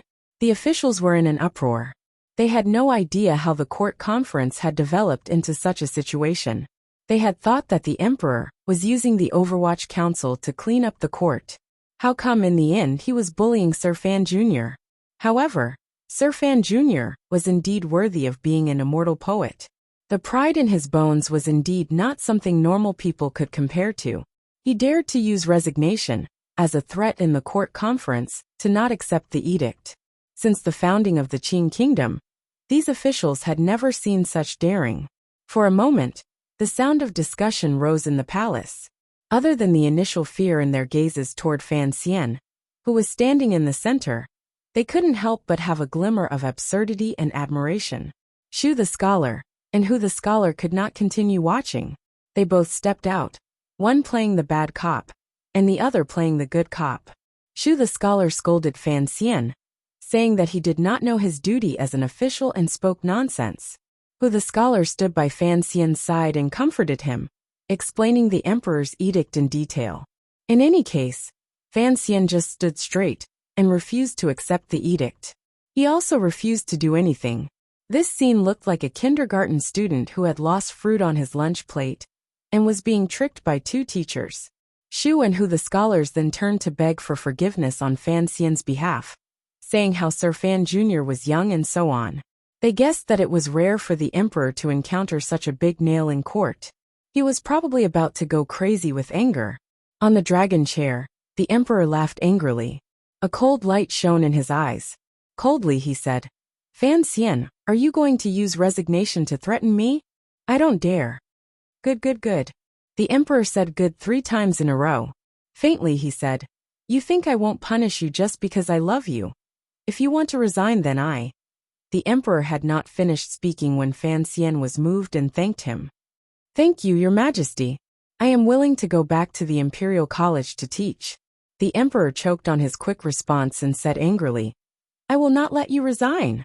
For a moment, the palace sank into a shocked silence. No one had thought that they would be able to see such an exciting show at the court conference. Everyone knew that the emperor's favor toward Fan Xian had not decreased at all. He probably would not give Fan Xian any substantial punishment. However, they didn't know how this stalemate could be broken.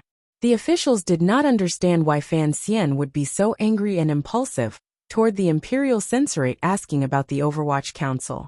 If it was to maintain the Overwatch Council's power, given Fan Xian's methods, he had plenty of ways to do so in the future. Furthermore, the Overwatch Council still had an ancestor that had not made an appearance. It was clear that the emperor also did not know what Fan Xian was thinking.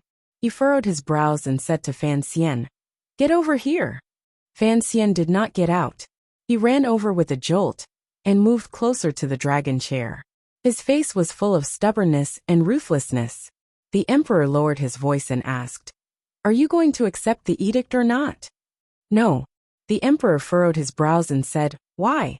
Fan Xian said straightforwardly, "I don't like his own way." The emperor angrily said, "Last night, you already made the court lose face. Do you want me to lose face again today? Get back here." Fan Xian sighed and retreated. Eunuch Yao stood to the side with a pained expression. Holding his horsetail whisk, he suppressed a smile. It was very uncomfortable. Fan Xian retreated into the palace. The officials on both sides looked at him with strange gazes. He was actually whispering to the emperor in court. This favor was truly cough. The emperor did not give Fan Xian any chance to speak. He also did not care if he accepted the edict or not. He directly nodded his head to Eunuch Yao. Eunuch Yao immediately used a duck's voice that was different from Eunuch Dai's and called out, "Jiangnan Road Plenipotentiary Imperial Envoy Fan Xian, come forward to hear the edict." Fan Xian paused. He lifted the front of his robe and knelt down. The edict spoke slowly. It did not mention the matter of the Imperial Censorate entering the Overwatch Council. Instead, it gave a general list of what Fan Xian had done this year in Jiangnan, placing particular emphasis on the matter of the Palace Treasury Transport Company. It praised Fan Xian's contributions to the national treasury, and also mentioned the matter of Fan Xian helping Governor Xue Qing investigate the governance of Jiangnan officials. The emperor opened his mouth and said, "I think that Sir Fan Xian is loyal to the country and should be heavily rewarded." The officials were silent. Although no one liked Fan Xian receiving another reward, the over 10 million liang of silver the palace treasury had shipped back to Jingdo was real. Such a large and solid contribution was worthy of an enemy's contribution. If it was not heavily rewarded, the court did not know how to explain it to the people of the world. Xue Qing stepped out and added to Fan Xian's Jiangnan affairs. He was full of praise. Scholar who stepped out and also thought that Sir Fan Jr. should be heavily rewarded. Xu Wu's eyes spun a few times, and then glanced at Fan Xian. Finally, he couldn't resist stepping out and saying, "Your Majesty, half a year ago, the Hall of Governmental Affairs had a discussion. Given Sir Fan Jr.'s reputation, knowledge and achievements, it was truly enough for him to enter the Hall of Governmental Affairs to discuss matters. However, Overwatch Council officials are never allowed to become court officials. The court had set the precedent. However, earlier, Sir Fan Jr. had intended to resign as commissioner of the Overwatch Council." The Emperor coughed. Who the scholar also couldn't resist glancing at Xu Wu with a strange gaze, thinking that this old man was indeed stubborn. He clearly knew that the Emperor would not allow Fan Xian to enter the pavilion, much less allow Fan Xian to leave the Overwatch Council. Yet he still held on to the idea the two of them had half a year ago. However, Xu Wu had already spoken, so he could only express the same wish and recommend Fan Xian to enter the pavilion. Fan Xian had heard of this matter in the council reports, but seeing it with his own eyes, he couldn't help feeling surprised. He was not even 20 years old, yet he wanted to enter the pavilion. This was a bit too absurd. As expected, the Emperor still did not allow it. He only had eunuch Yao finish announcing the edict. After listening to the edict, Fan Xian froze where he was. A moment later, he remembered to give thanks. He thought that it was indeed absurd for him to be a scholar, but the reward the Emperor gave was also absurd. The Duke of Danbo. The hall was filled with cries of surprise and praise. Fan Xian stood there in a daze, wondering how he had suddenly been made a duke. Wasn't this even higher than the old man's? The Emperor's stick was ruthless, but the size of the sweets he gave was also not small. He was only one step away from becoming a prince, an incomparably noble title. He tilted his head to glance at the awkward He Zongwei, and wondered if he could casually beat him up in the future.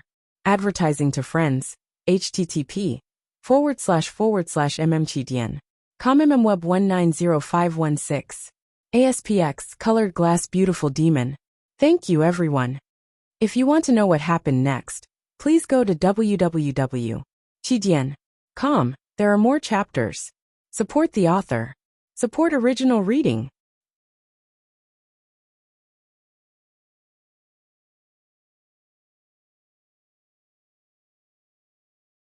Chapter 468.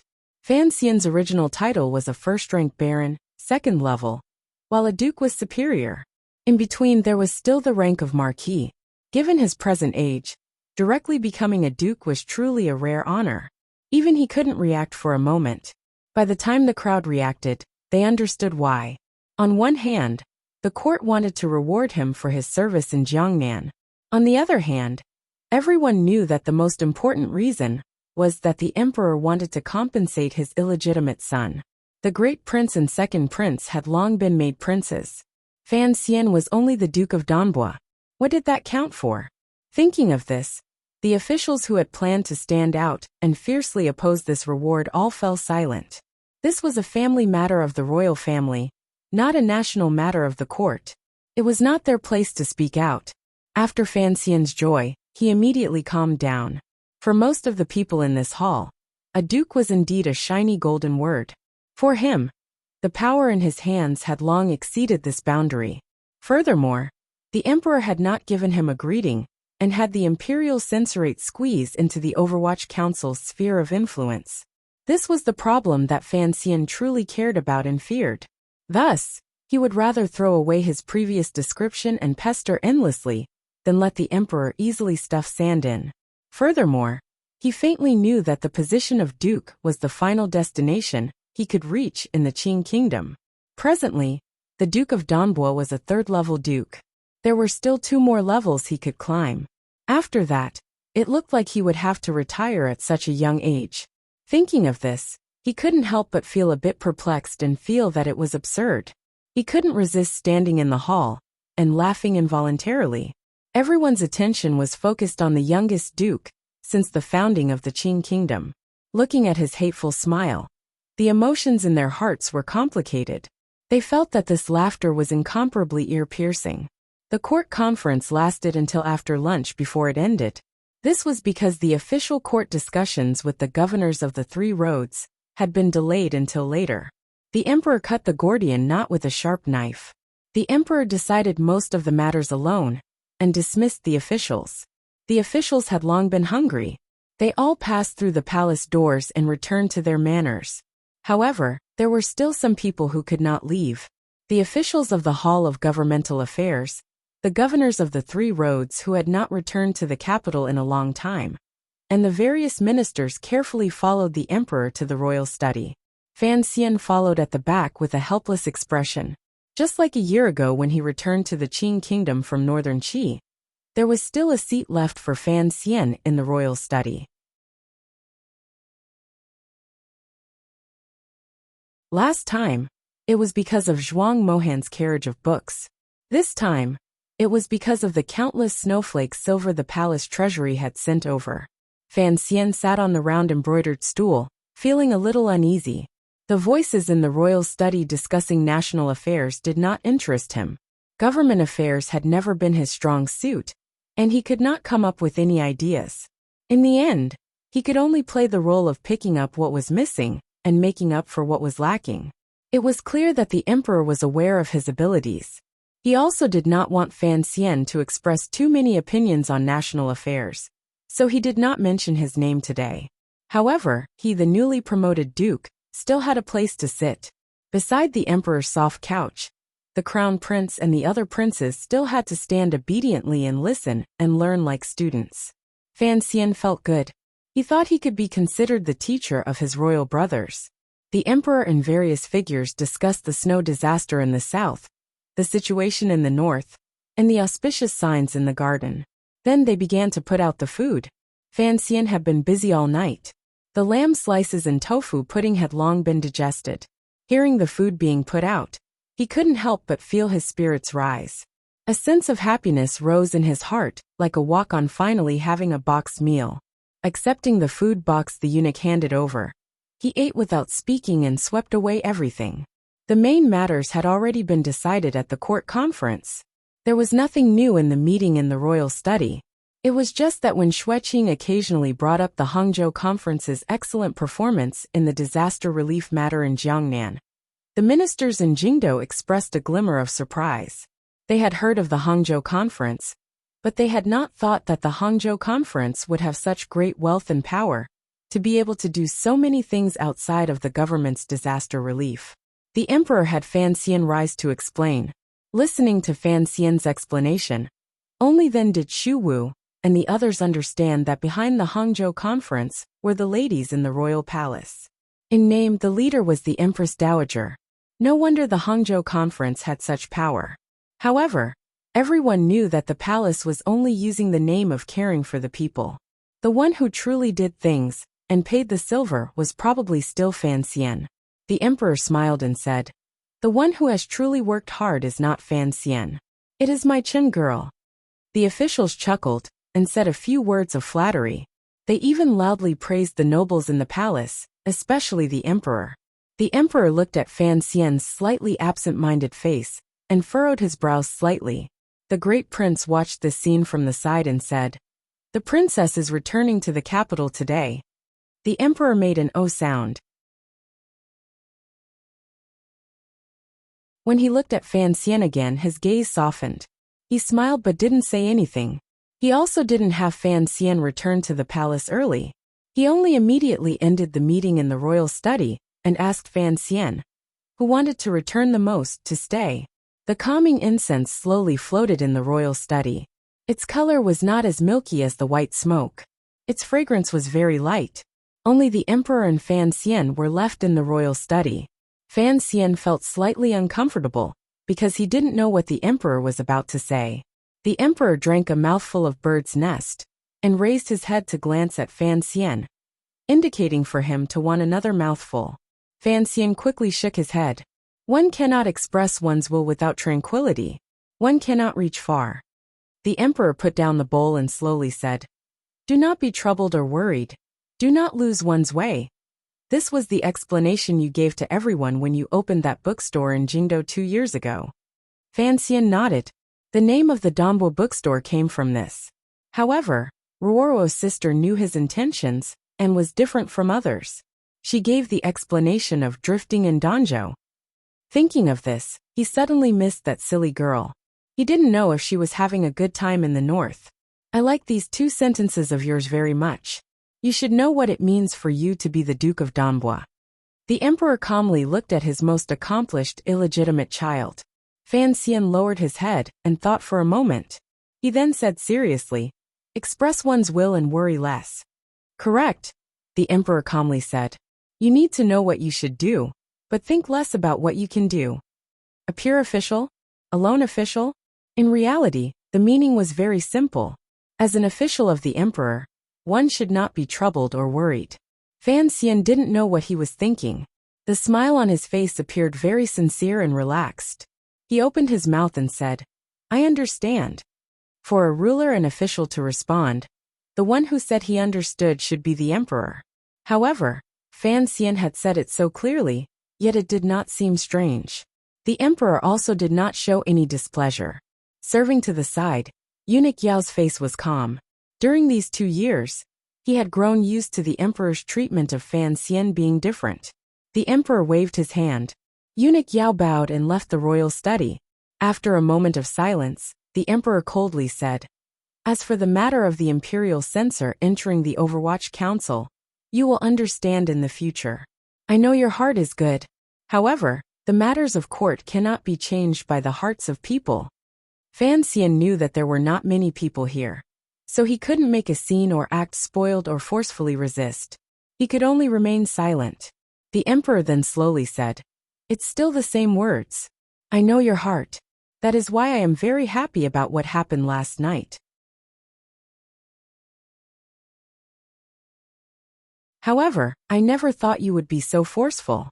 It was a bit unexpected." Fan Xian's throat was a bit dry. After thinking for a moment, he replied solemnly, "The river has not burst its banks. I will first lead the water away to prevent the people from suffering." The emperor looked at Fan Xian's face and didn't say anything. After a long time, he nodded his head in relief. "However, have you thought about it? You have sucked out all the water, but there will be flowing water in the future. Who knows whether or not the water will once again overflow the banks? Thus, I thought that I would have to keep watching until the day the mountains collapse and the earth cave in. Only then would I know whether or not the water in the river will flow downstream or shamelessly break through my great banks. Child, you pretend to be fierce on the surface, but there is always a soft spot in your heart." The emperor's face became cold. He continued, "In my life I only desire 2 things, the world and the inheritance. If I don't see their hearts clearly, how can I let go and conquer the world? Don't move anymore and watch with me." Fan Xian was silent and vigilant, not daring to reply. The emperor's first words were full of warning. The Duke of Danbois could forever only be a duke. Yet, he wanted him to keep watching with him, and also wanted him to maintain his calm, and not attack the second prince and crown prince's faction. This was another promise of a lifetime of glory and supreme trust. Also, don't waste time with Xiaoyi. The emperor stared into his eyes and said, "Xiaoyi has done a great service to the country, and is a fierce general in the military. I don't want him to fall in these matters." Fan Xian froze slightly. He thought to himself that he and Governor Yan had formed an irreconcilable enmity. How could this be resolved? Besides, even if Yan Xiaoyi had done a great service to the country, his relationship with the eldest princess was too deep. Was the emperor not afraid at all?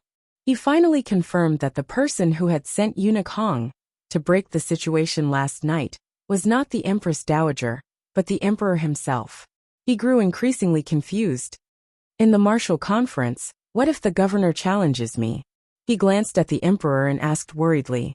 The Qing kingdom revered martial arts.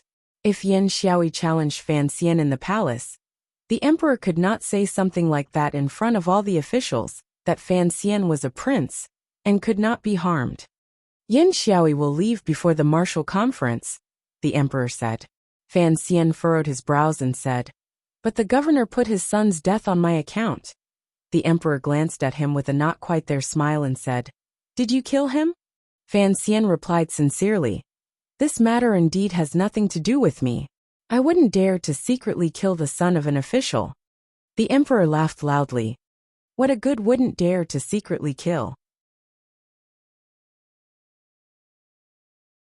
Were the killings last night open killings? Fan Xian's face reddened and he said, the ones who moved last night were all Jianghu people. It has nothing to do with the court. The emperor was silent for a moment, and then said, the ones who moved in Yuantai camp were people from Dongyi, so I am curious as to whether or not there would be any problems over there. I want to see if Xiaoyi is a smart person. Fan Xian's expression was calm, but he was crying bitterly in his heart. 13th Wang, you've even tricked the emperor. It was clear that the emperor had made an incorrect judgment because of this wrong source of information. Yet Fan Xian could not, no matter what, warn him. As for Xiaoyi's problem, I must remind you that the military cannot fall into chaos. The emperor's gaze became deep and serene. He opened his mouth to sigh and said, the Hu chieftains in the west are making trouble again. The Hu people in the west were making trouble? Fan Xian raised his head in shock and looked at the emperor's slightly worried face. For a moment, he was so shocked he didn't know what to say. 20 years ago, the emperor had led an army on an expedition to the west and had already killed the people of Shi-Hu to the point of desolation. In addition, a few years ago, the great prince had led an army to sweep through the west. Why were the Hu people making trouble again? Furthermore, even if they did, given the strength of the Qing kingdom's military and the number of generals, the emperor would not be worried about the instability of military morale because of foreign aggression. Fan Xian had grown up in the Qing kingdom. He knew that when the Qing kingdom was first founded, it had been bullied and humiliated by Shi-Hu for a number of years. The Hu people had always been a great threat to the Qing kingdom. It was only during these 20 years, under the powerful suppression of the Qing emperor, that they had become disdainful of becoming a topic of conversation among the Qing people. The emperor looked at Fan Xian's shocked expression and smiled mockingly. The Qing kingdom has suffered disasters year after year. Droughts and floods add to each other, and snowstorms arrive. Coincidentally, Shi-Hu has had good weather these 2 years. The grass grows and the horses are fat. Of course, if that was all, the mere Hu barbarians would not make me so careful.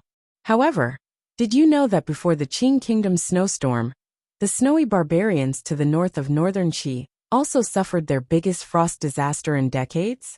Fan Xian furrowed his brows and suddenly thought of the matter Haiding Duoduo had once worriedly mentioned to him by the lake in Hangzhou half a year ago.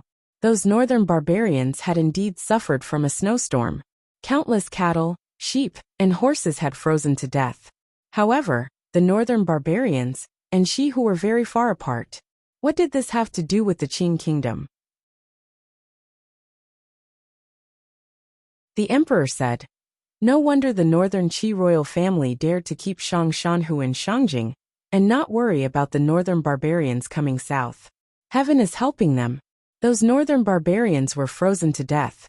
Yet because of Shang Shanhu's many years of power, they did not dare to take the risk of going south. They could only go around the Chilean mountains in hopes of finding a way to survive. The Hu people live by water and grass. After half a year of migration, the northern barbarians have finally reached the territory of Shi-Hu. Although only 40,000 of the 200,000 tribes survived, those who survived in the wind and snow and on the dangerous path are all elites. Fan Xian's eyes narrowed slightly. It was as if the image of countless tribes driving weak sheep and horses, rolling up tattered tents, through the wind and snow, along the Chilean mountains towering into the clouds, desperately searching for a path to the west. Along the way, frozen corpses littered the ground, and vultures cried out strangely. What a magnificent and tragic scene this was! What a great migration this was! How could Shi-Hu tolerate the northern tribes coming over? Fan Xian asked worriedly. The emperor laughed. There was boundless confidence and pride in his laughter. Shi-Hu has long been crippled by us. How would they dare to eat these foreign snow wolves? Although there are many more people in Shi-Hu, after a few major battles, the two sides have still formed an alliance. Fan Xian sighed. If the Hu people truly formed an alliance, then the neighboring Qing kingdom would receive the greatest threat. No wonder the emperor was so careful when dealing with the military. Seeing Fan Xian's worry, the emperor calmly said, "What are you thinking about?" "I am thinking that this information is probably still top secret. However, a great battle will probably come. I am willing to charge into the front lines." Fan Xian's words were not fake or pretty. He really did want to go to the grasslands and enjoy riding horses. However, it seemed that no one had explained the internal problems of the court. The emperor smiled mockingly and said, "Don't think that just because you are a martial ace that you can lead troops into battle for military merit. Once a great battle starts, millions of people will kill each other. Unless you are Uncle Lu Yin, you will still have a fate of being cut to pieces." Fan Xian laughed bitterly. The emperor paused slightly and then calmly said, "The Hu barbarians are not to be feared. I have never thought much of them. However, since the northern barbarians have moved, the pressure on northern Qi has immediately lessened. I have no choice but to look toward the north." Fan Xian immediately understood. The emperor's gaze indeed moved faster than his. In this world, the only true enemy of the Qin kingdom was northern Qi, particularly since the northern barbarians had left. Northern Qi had nothing to worry about.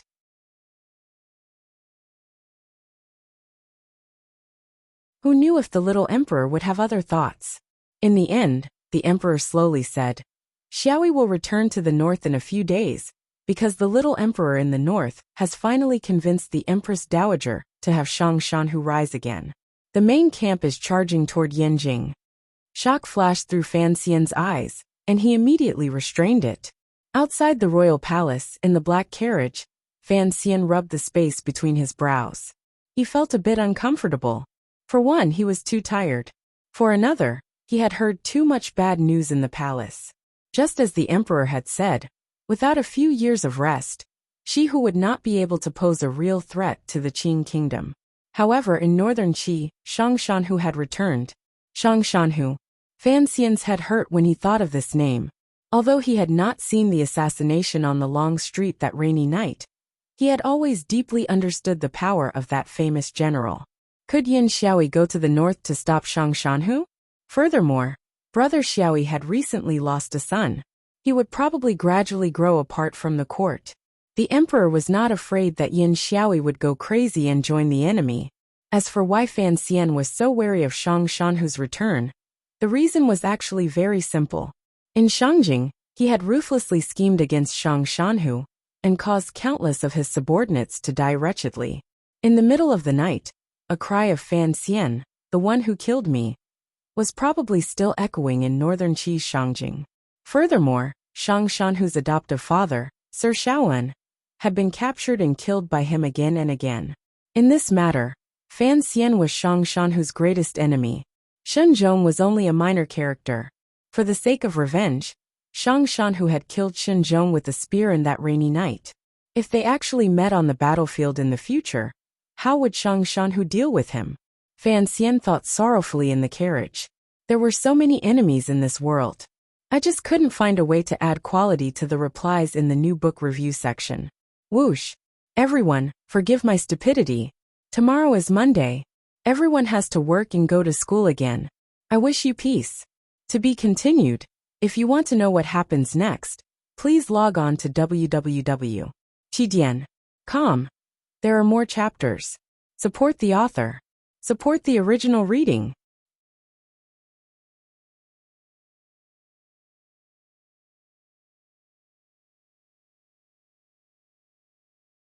Chapter 469.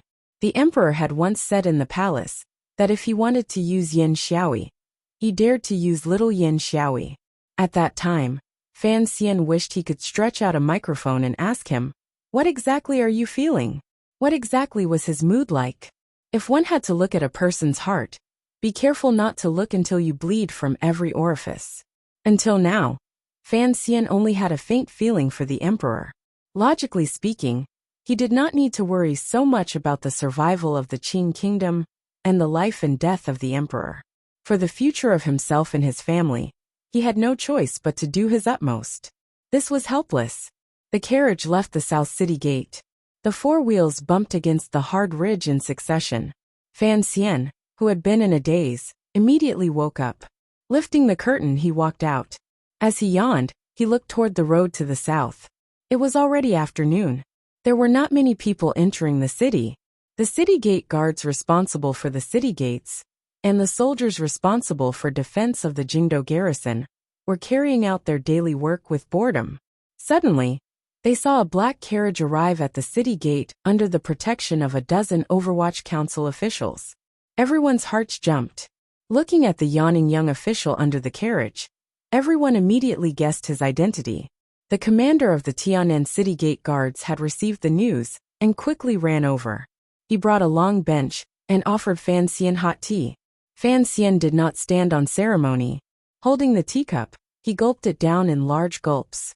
Before long, the figure of a group of carriages appeared at the end of the road.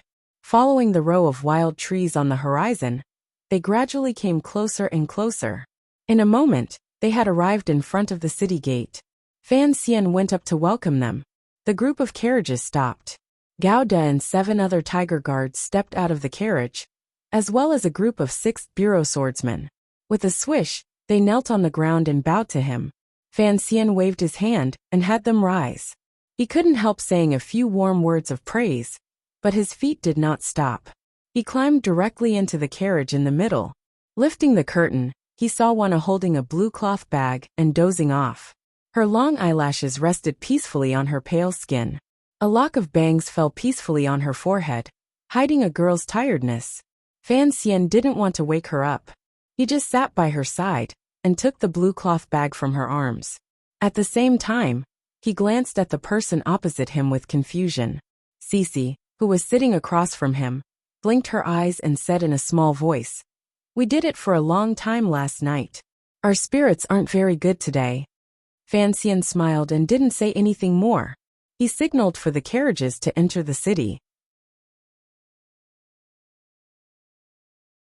He only reminded Gao De and the others in a quiet voice to be careful when they entered the city gate ridge, and not wake the person in the carriage. The carriage passed through half the streets of Jingdo, and came to a quiet street in the south of the city. It stopped in front of the main gate of Fan Manor. The carriage stopped, and Wanner woke up in a daze. She subconsciously hugged the arm next to her and rubbed against it. She felt a warmth that she hadn't felt for a long time return to her side. She snuggled deeper into the warmer embrace. But she woke up immediately. The girl jumped in fright and jumped up. Only then did she realize that beside her was Fan Xian, who had already fallen asleep. She put her heart back into her stomach. Looking at the familiar face that she had not seen in a long time, she couldn't resist smiling innocently and sticking out her tongue. Clap, clap, clap, clap. A string of noisy firecrackers rang out and startled Fan Xian out of his dreams. He grumbled angrily and pulled his arm back to find that he was hugging empty air. Puzzled, he opened his eyes to look and saw his wife curled up in the corner of the chair, looking at him.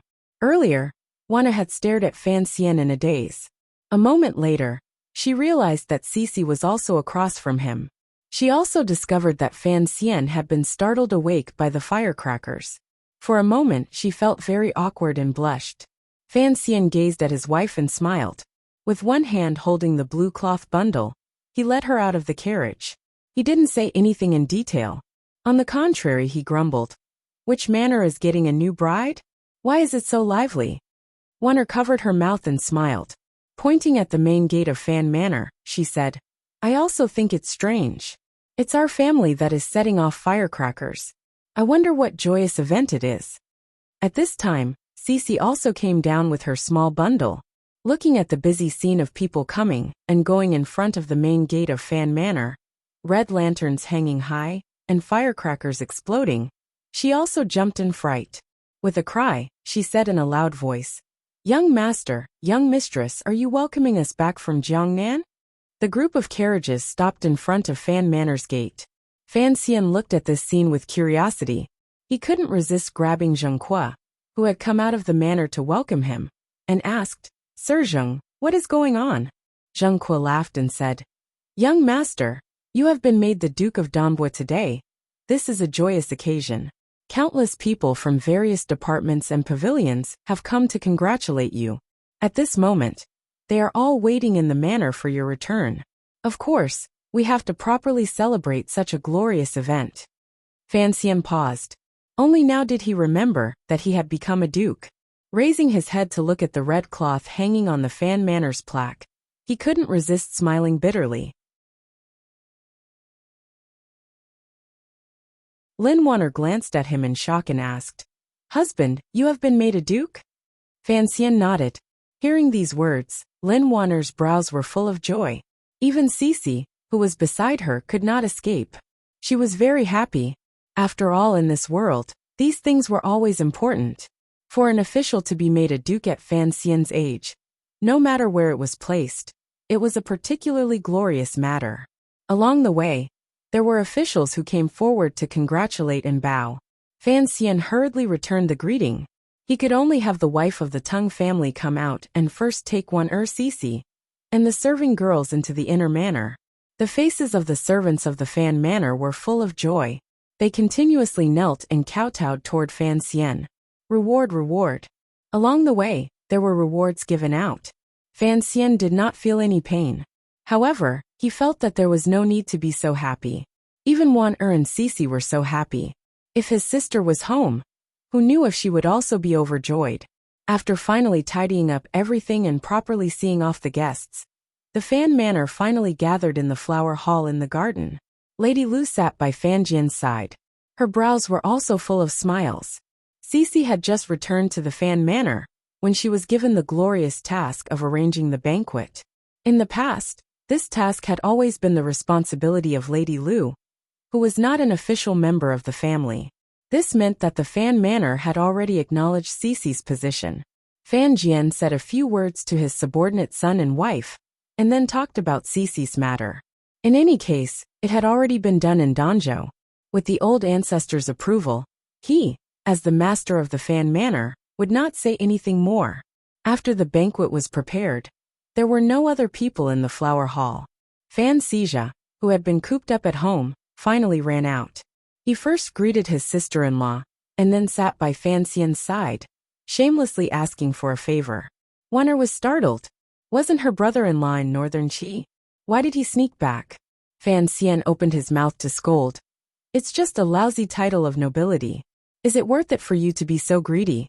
Fan Xizha shrunk his neck and said, You don't really care. How many dukes are there in this world? Fan Xian smiled and said, But you don't need to ask for a reward from me.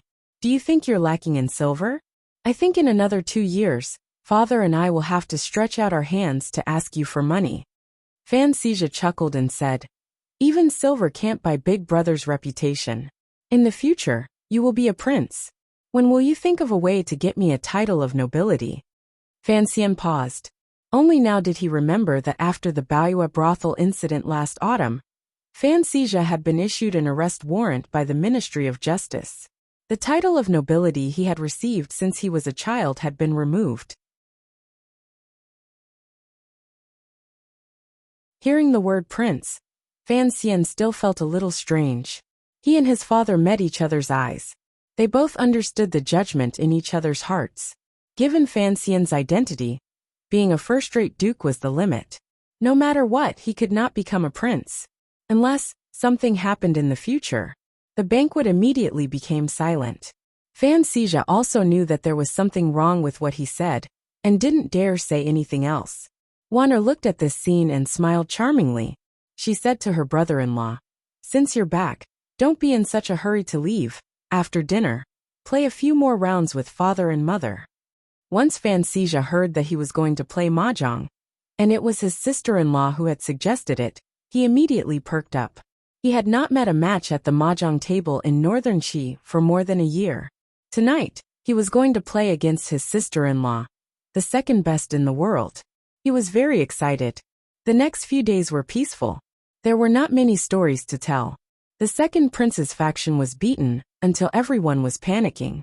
The eldest princess sat calmly in the palace, thinking about something. Fan Xian only occasionally thought of the crown prince's strange behavior in Baoyue brothel, and became very confused. This crown prince was the rightful heir to the throne of Qing Kingdom. Naturally, the method he chose to respond was the best one. However, looking at the way the situation was going, where did his confidence come from? Fan Xian couldn't figure this out. Fan Jian also didn't figure it out. The crown prince dared to watch so coldly from the sidelines, unless he had a powerful helper in his hands. However, the eldest princess, who had originally supported him, had long been exposed by Fan Xian to her relationship with the second prince. What right did the crown prince have to believe the eldest princess' words again? Since he couldn't figure it out, he stopped thinking about it. He still had to return to Jiangnan next spring. After the new year, there were places like Chen Garden, King Jing's manor, and the great prince's manor that he had to visit. Thus, taking advantage of the few days before the new year, Fan Xian didn't go to the Overwatch Council or enter the palace. He just stayed obediently in the Fan Manor, being filial to his father, whom he hadn't seen in a year, and disciplining his brother, who had been in the north for a long time. The atmosphere of a family reunion was not bad. However, it was missing Ruoro and the old ancestor of Danzhou.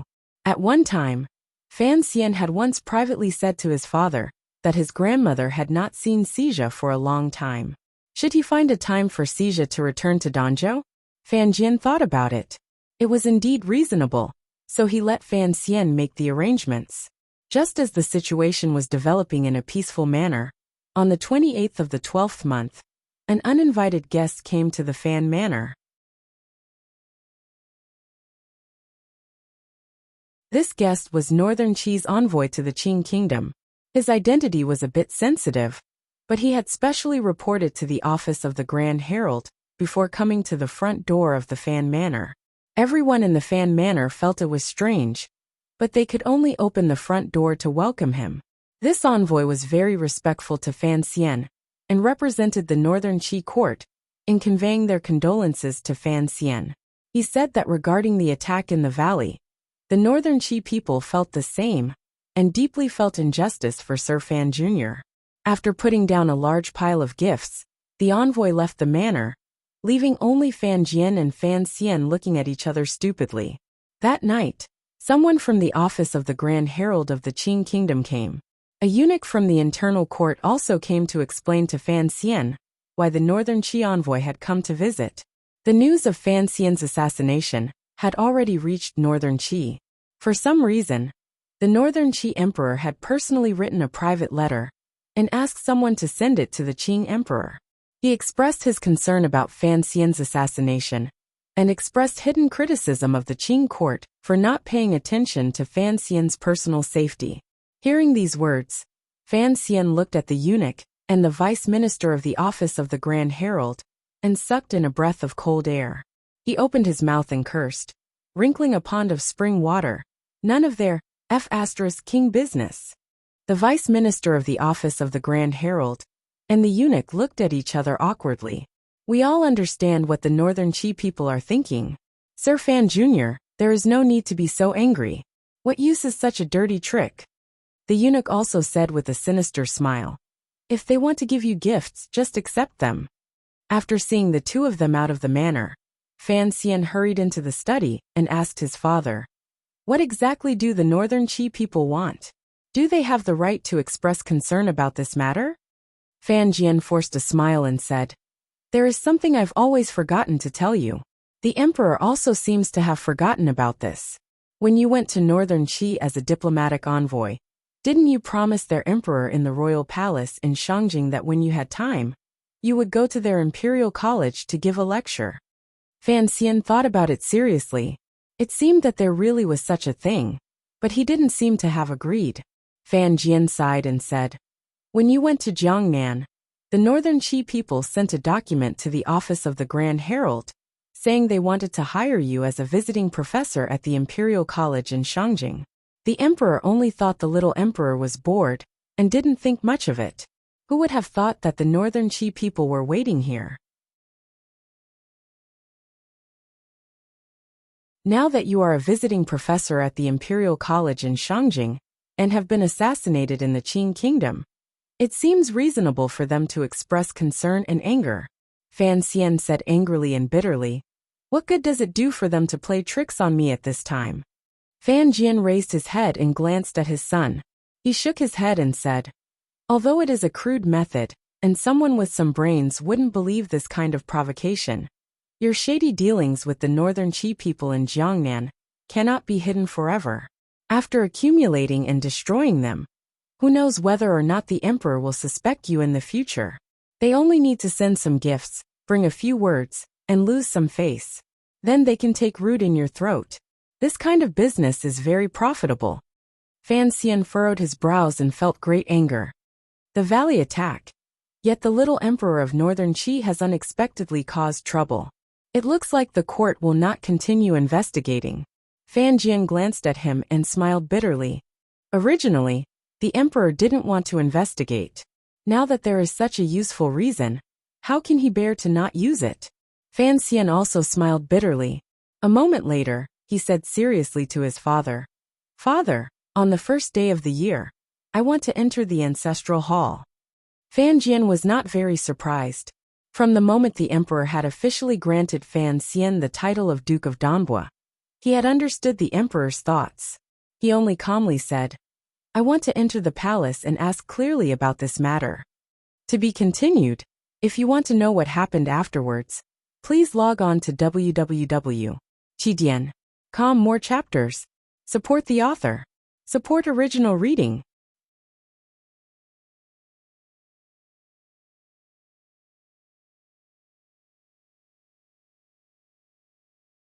Chapter 470.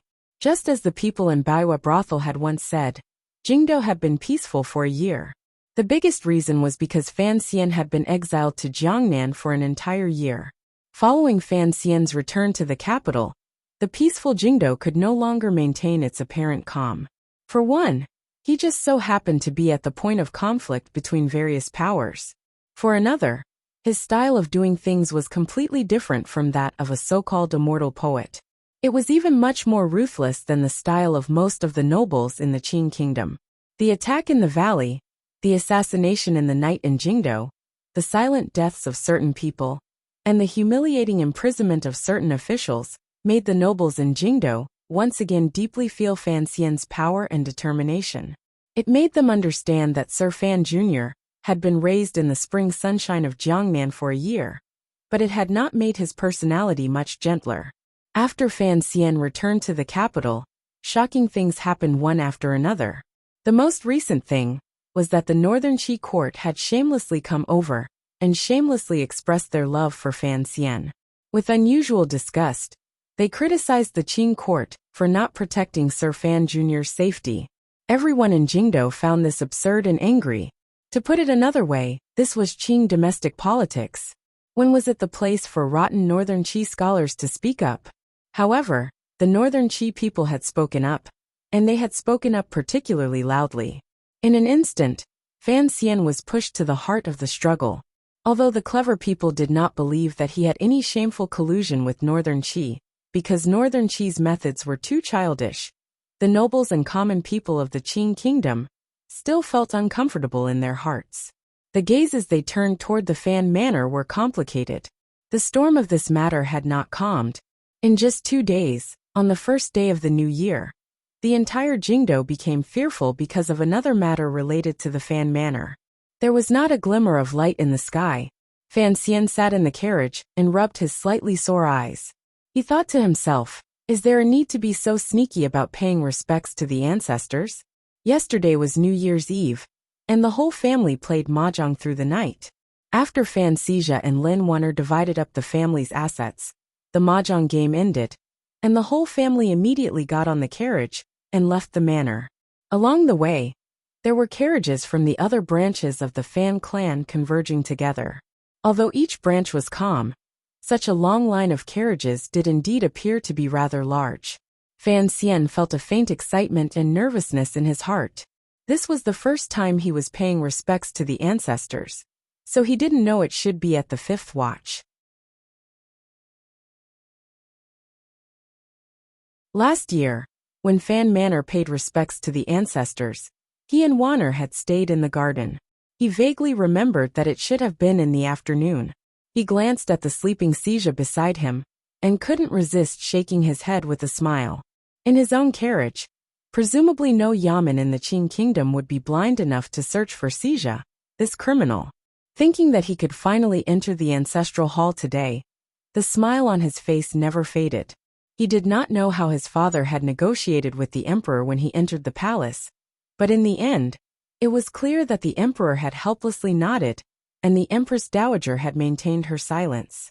Speaking of which, since the royal family could not give him a title, did they want him to never have a reliable surname for the rest of his life? Fan Xian smiled coldly. In reality, he could guess the outcome of his father's negotiations with the emperor. The emperor had made him the Duke of Donbua. In his opinion, he had already given enough of an explanation. Furthermore, given the situation at hand, the emperor did indeed need Fan Xian to clarify his identity, to prevent his son's fight for the family property from becoming more complicated. The Overwatch Council's reduction of power was far from enough. If Fan Xian wanted to continue walking the path of a powerful official, the first thing he had to do was remove himself from the ranks of the princes. The carriages traveled for an indeterminable amount of time and waited for a while outside the city gates. When the gates opened, they drove out under the soldiers' unconcerned gazes. Following the official road all the way west, they finally entered the country estate that Fan Xian had once visited, the Fan clan's ancestral property. Over 30 carriages lined up and stopped on the dam outside the ancestral hall. The people of the country estate had long come to receive them. It was like this every year. They had all become skilled workers. Temporary bamboo shelters for the women to sit in had long been put up. Lady Lu, Wan Sisi, and the elders and women of the other branches had all been received into the courtyard to rest. The present leader of the Fan clan, Minister of Revenue Fan Jian, stood at the bottom of the steps of the ancestral hall. He wore a tricolored formal robe and looked calmly at everything in front of him. However, a warm and happy feeling welled up in his heart. He had raised a son for the emperor and finally raised his own son. Could this be considered the most successful day of his life? The leading figures of each branch of the Fan clan had already disembarked from the carriages and stood in order of seniority outside the ancestral hall. They stole glances at the leader at the head of the table. Each of them had complicated emotions in their hearts. 30 years ago, the Fan clan was already one of the large clans in the capital. Fan Jian's branch was only a side branch and weak family. If it had not been for that old ancestor who had supported the present emperor and King Jing, how could Fan Jian have become the leader of the clan? After Fan Jian became the leader, he was very strict with the members of the clan. His own official position grew higher and higher. No one in the clan dared to disobey him. Furthermore, there was now another person called Fan Xian in the Fan manor. Everyone put down the clothes they needed to worship the ancestors. Peace incense was lit. The sacrificial items had already been prepared. The monk who often served in the ancestral hall respectfully spread out a row of felt blankets and slowly pulled open the main doors of the ancestral hall. With a creak, the doors made of black wood were pulled open. A gust of cold wind surged out from inside. It was as if the ancestors of the Fan clan were coldly watching their descendants. The hundreds of men of the Fan clan lowered their heads and lined up. At this time, the door of a carriage behind them opened. Fan Xian, dressed in cloth clothing, calmly stepped out. Following his father's hand signal at the bottom of the stone steps, he slowly moved forward between the two groups of men. The atmosphere in front of the ancestral hall had been solemn. The men of the Fan clan didn't even dare to breathe too loudly for fear of disturbing the spirits of their ancestors. However, when they saw the man who walked down from the carriage, they still couldn't help but widen their eyes in shock and surprise. Their mouths gaped open as they let out countless sighs of surprise. At the back of the line were the teenagers. After seeing Fan Xian, they were even more frightened. These were the pitiful little overlords whose legs had been broken by Fan Xian outside Baiwa brothel, and whose buttocks had been smashed by Lady Lu in the Fan manor. Fan Xian had also come to worship the ancestors. These little overlords of the Fan clan were so frightened that their legs trembled. Fan Xian walked steadily forward and gradually approached the stone steps of the ancestral hall. He saw that at the bottom of the steps, his father seemed to be arguing about something in a low voice with a few elders. Fan Xian had seen those elders before. He knew that they were virtuous and well-respected elders in the Fan clan. One of them seemed to be someone he had to call uncle. The face of the highest-ranking uncle in the Fan clan was full of worry. He quietly said to Fan Jian, "Ida, this is not appropriate." Fan Jian smiled slightly and said, "Second uncle, what is not appropriate?" The uncle's eyes were full of fear. Lowering his voice, he said, this child. He suddenly stopped talking. Did he have to say in front of the clan leader that his son was not his own? But he was still terrified. The elders of the Fan clan in front and behind him were also terrified. They had not thought that this year's worship of the ancestors would create such a large ruckus. It was all because the manor had quietly brought Fan Xian here. Everyone began to talk at once. Although they didn't dare say it openly in front of Minister Fan, they all vaguely expressed their worry. However, they didn't dare speak too loudly, for fear of disturbing the ancestors in the ancestral hall. Everyone was dissatisfied. They thought, he is not a descendant of the Fan family. What right does he have to worship the ancestors? What they were more afraid of was that Fan Xian was the son of the dragon. Would the Empress Dowager and the Emperor be unhappy that he had returned to the Fan family? Fan Xian did not give these elders a chance to start a debate. He had already walked in front of his father. First, he bowed respectfully to the elders, and then stood by his father's side. Fan Jian smiled slightly and pointed to a spot in the line. "Your place is there." Seeing that the clan leader would not listen, no one dared to object. These elders of the Fan clan were actually more afraid of the scent that Fan Xian carried on his body. The ancestors are meritorious, the clan is virtuous. All things come from heaven, man from the ancestors. White smoke curled around the inside and outside of the ancestral hall. Utensils were on display. The men kowtowed one by one. Amidst the rising and falling chanting, the Fan clan's worship of the ancestors proceeded steadily. However, people couldn't resist sneaking a few glances at Fan Xian. Fan Xian had already knelt, bowed, and kowtowed in the ancestral hall. Now, he stood to the side and looked at the paper flowers filling the sky and the snow on the distant mountaintop in a daze. He knew that his name could finally be recorded in the Fan clan's genealogy. For a moment, a bright color appeared in the depths of his heart. Fan Xija kowtowed in the direction of the ancestral hall in the carriage. It was not convenient for him to get off. Fan Xian stood by the carriage and couldn't resist sighing. He thought to himself that he had been reborn. In the cave in northern Qi Mountain, in front of the dying Xiao En, he had acknowledged his belonging to this world. Now, in front of the Fan clan's ancestral hall, he had once again confirmed his belonging to this world. His life had finally been branded with an indelible mark. He was intimately connected to this world and could no longer be separated. The morning light arrived early. The white fog in the country estate and the fog in the ancestral hall mixed together and could no longer be separated. As Fan Xian stood by the carriage outside the ancestral hall of the Fan clan inside, almost at the same time, across half of the Qing kingdom's territory, in one of the largest manors in the world outside Suzhou and Jiangnan, Xia Qifei knelt in front of the ancestral tablets and cried silently outside the ancestral hall, that was even taller and more majestic than the Fan clan's ancestral hall.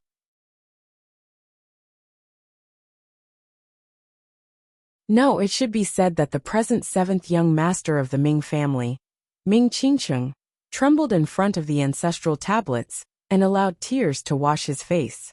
The current head of the Ming family, Ming Qingda, used a complicated gaze to look at the crying Ming Qingcheng, his seventh brother, who had left home when he was young.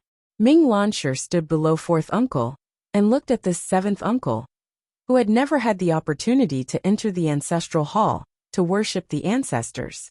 His face remained calm, but the depths of his heart were filled with a sense of defeat. Fourth uncle had been released by the Suzhou government half a year ago. From then on, he began to be tied together with Xia Qifei and opposed the Ming family at every turn. Without question, that failed assassination had made the fourth Ming master give up on the Ming family leader. The Ming family's situation was difficult. There was too little silver to circulate, so they could only stretch out their hands. Although Zhaoshang Money House had provided great help, If the business on the Eastern Road and on the sea did not improve much, and they continued to borrow money, then there would be too many problems. Furthermore, there was now another power within the family. His aunt's son stood by the fourth Ming master's side. Thinking of this, Ming Lansher hated the imperial envoy far away in Jingdou. The present situation had been single-handedly created by that person, including Xia Qifei entering the ancestral hall to worship the ancestors and return to the ancestral home. It was also part of the agreement made back then. Ming Lansher didn't know why his father would agree to this request. Xia Qifei wiped away the tears on his face and knelt on the ground. Facing the ancestral tablets, he quietly said in a voice only he could hear, "Father, mother, that old witch is already dead. I have finally returned." Ever since he was a child, he had been chased out of the Ming family home and had escaped death countless times. Even when he later became the commander of the Jiangnan water bandits, he had only thought of one day using blood and fire to get revenge. However, he himself could only become a lonely ghost. He had never dared to hope that he could openly return to the Ming family. Presently, he was not only the commander of the Jiangnan water bandits, but also the unknown supervisor of the 4th Bureau of the Overwatch Council stationed in Jiangnan Road. He was already the owner of Xiaomingji and was responsible for the sale of palace treasury goods in northern Qi Road. At this moment, he had also obtained the identity of the 7th young master of the Ming family. In the future, the Ming family's enormous fortune would have his share. It might even all be his. Of course, Xia Qifei knew that even if the Ming family became his in the future, what was his would also be Sir Fan Jr.'s. Everything he had now was given to him by Sir Fan Jr. with both hands. Xia Qifei was a person who knew how to repay kindness. He was also someone who knew his limits and did not have too much ambition. As long as he could get his revenge and return to the Ming family, everything was fine. The 4th Ming master, who had long lost the ruthlessness of the past, went forward and helped him up. Comfortingly he said, "7th brother, as long as you're back it's fine." "Thank you, 4th brother." Xia Qifei stood and stared blankly at the head of the Ming family. Shortly after he smiled and said, "Big brother, then I'll go out first." Ming Qingda smiled slightly and walked a few steps closer. Moving close to his ear, he said in a quiet voice that only the two of them could hear, "7th brother, there is still a lot of time. I won't keep you for a meal today." This was something he had forcefully forced Ming Qingda to agree to before he left Jiangnan. Since he had already done it, he did not have much of a good attitude toward the 7th Ming master. Xia Qifei laughed coldly. He knew the hidden meaning in Ming Qingda's words.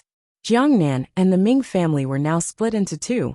As for who would be the leader, it would still depend on the outcome of the struggle in the palace in Jingdou.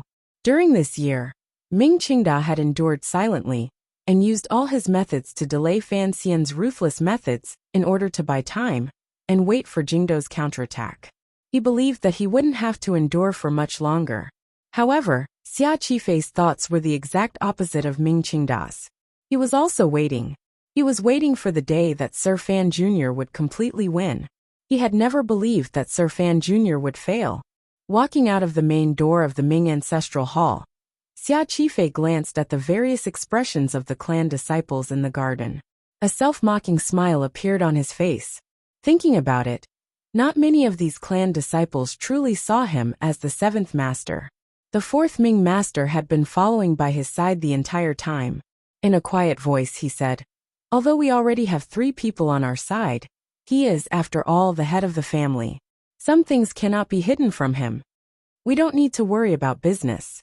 Traces of tears remained at the corners of Xia Qifei's eyes. Calmly he said, "Put as many guards in the garden as you can. I will send someone to keep an eye on it. If after the situation is settled, and he still wants to struggle at death's door, then don't blame us for being heavy-handed." The 4th master was startled and furrowed his brows. "Don't mess around. All of Jiangnan is watching Ming Garden. Even Sir Fan Jr. would not dare to do such a thing." Xia Qifei was startled. He didn't say anything more and walked out of Ming Garden. Outside the garden beside the carriage, Su Wumei, who had lost an arm, was waiting for him.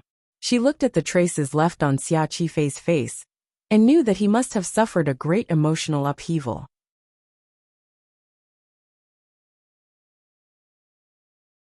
She forcefully suppressed her excitement and said, "Congratulations, First Master." Xia Qifei smiled. "Congratulations, cousin." Su Wumei smiled warmly. "Congratulations, Seventh Master." On the first day of the new year, in the manor of Jingdo, the second prince was drinking tea and playing Go with Yi Ling-er.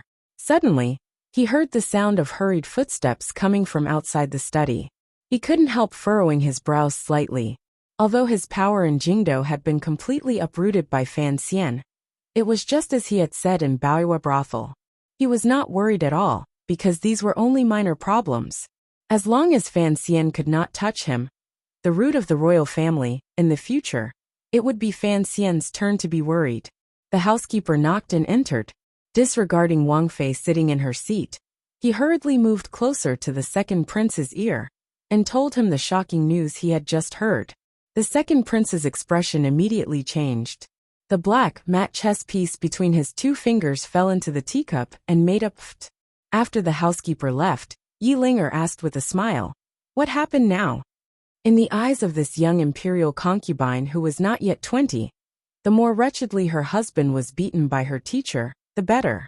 It would be best if he was beaten until his heart gave out, and he no longer cared about the matter of the dragon chair. Fan Xian was beating the tiger in Jingdo while Yi Ling-er was secretly laughing in the manor. Seeing the shock on her husband's face, she thought that her teacher was doing something again, so she was not worried. On the contrary, she had the urge to watch a good show. It took a long time for the second prince to ease the shock in his heart. Looking at his wife in astonishment, he said, "Fan Xian, he went to worship the ancestors today."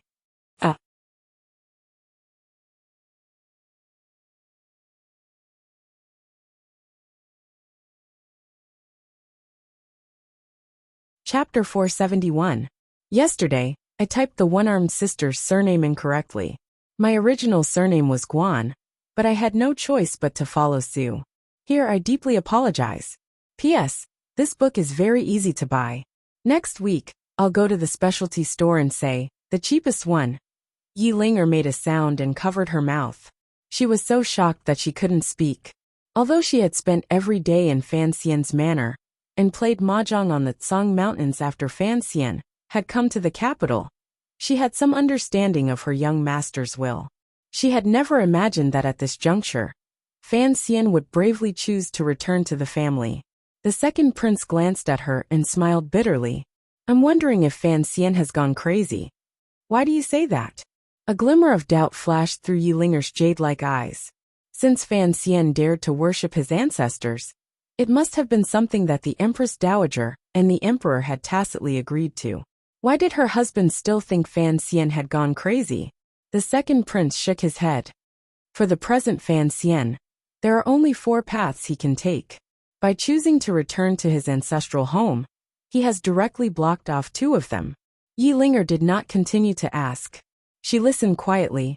The second prince thought for a moment, and then quietly said, "Right now, he has too much power in his hands. He has offended too many people. The power of a lone official has already formed for him. In the future in Qing Kingdom, he will either fight with us for the throne, or he will support the third prince to rise to power while he hides behind the scenes and becomes a regent. Only these 2 paths can ensure the peace of his family and not be uprooted. Since he has returned to the Fan family, naturally, the possibility of him inheriting the throne has been severed. It is impossible to use the identity of a member of the royal family to act as regent." Yi Ling-er furrowed her brows. Even if he does not acknowledge his ancestral home, given his past, not to mention whether or not the emperor will allow him to inherit the throne, the entire royal family and the scholars of the court will not agree. This first option in itself is impossible. What is impossible?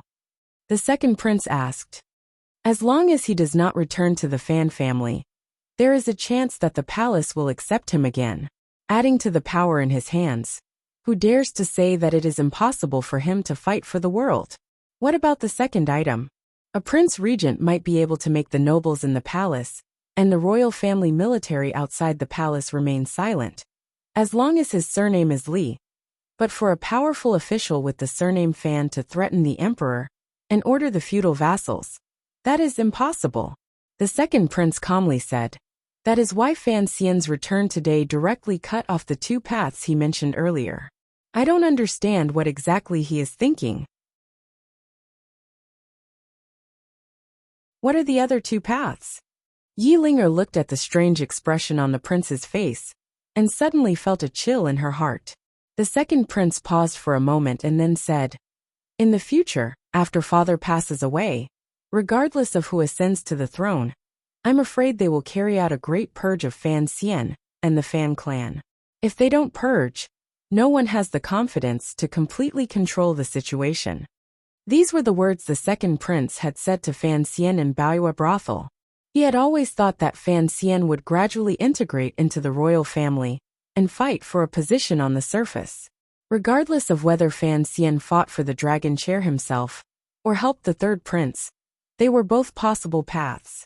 Given Fan Xian's present strength, as well as the old people he influenced in front of and behind of him, no newly ascended emperor would be able to safely watch him live.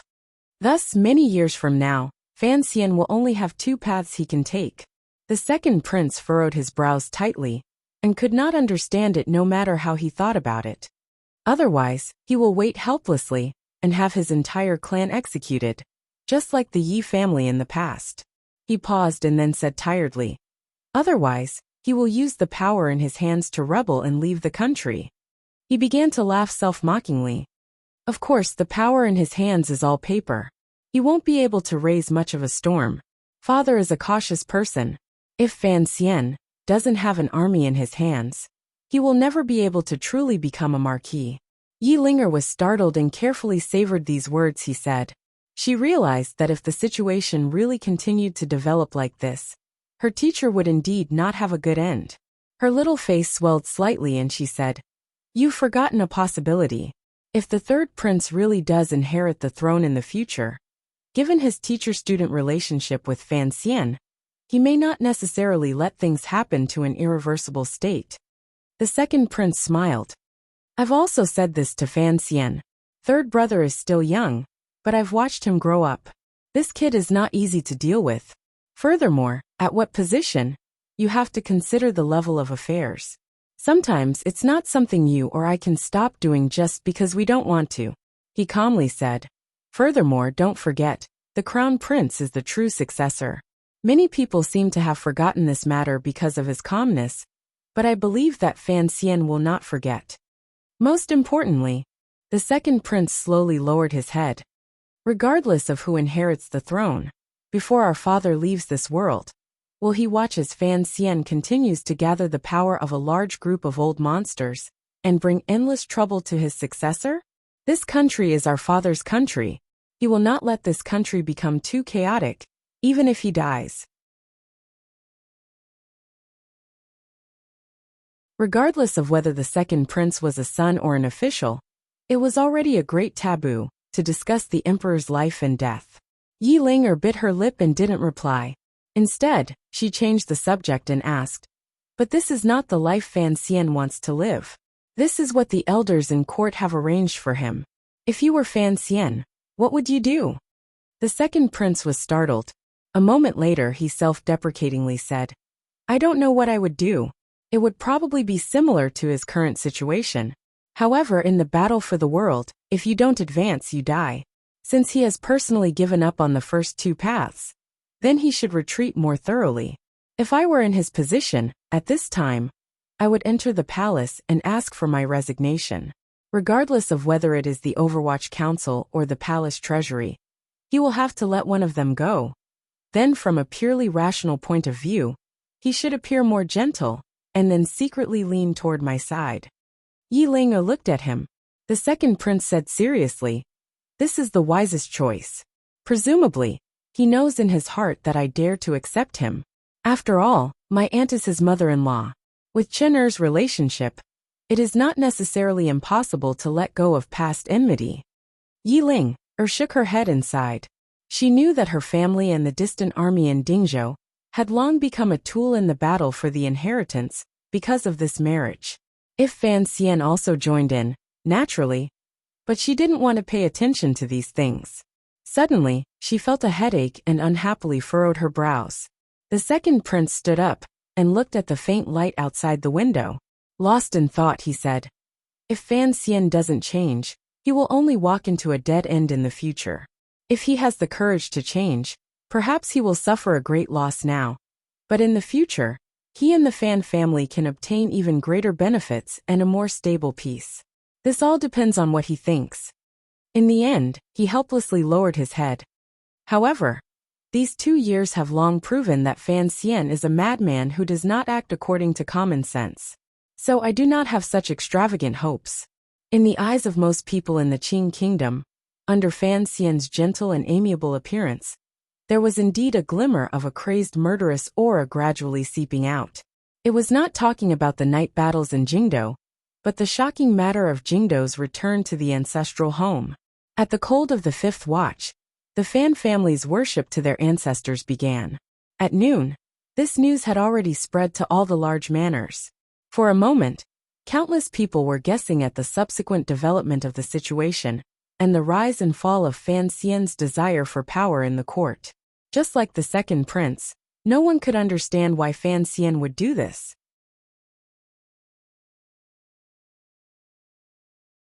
Although in the past, he only had the identity of the emperor's illegitimate son and had no hope of entering the palace, the identity of an illegitimate son was still an identity.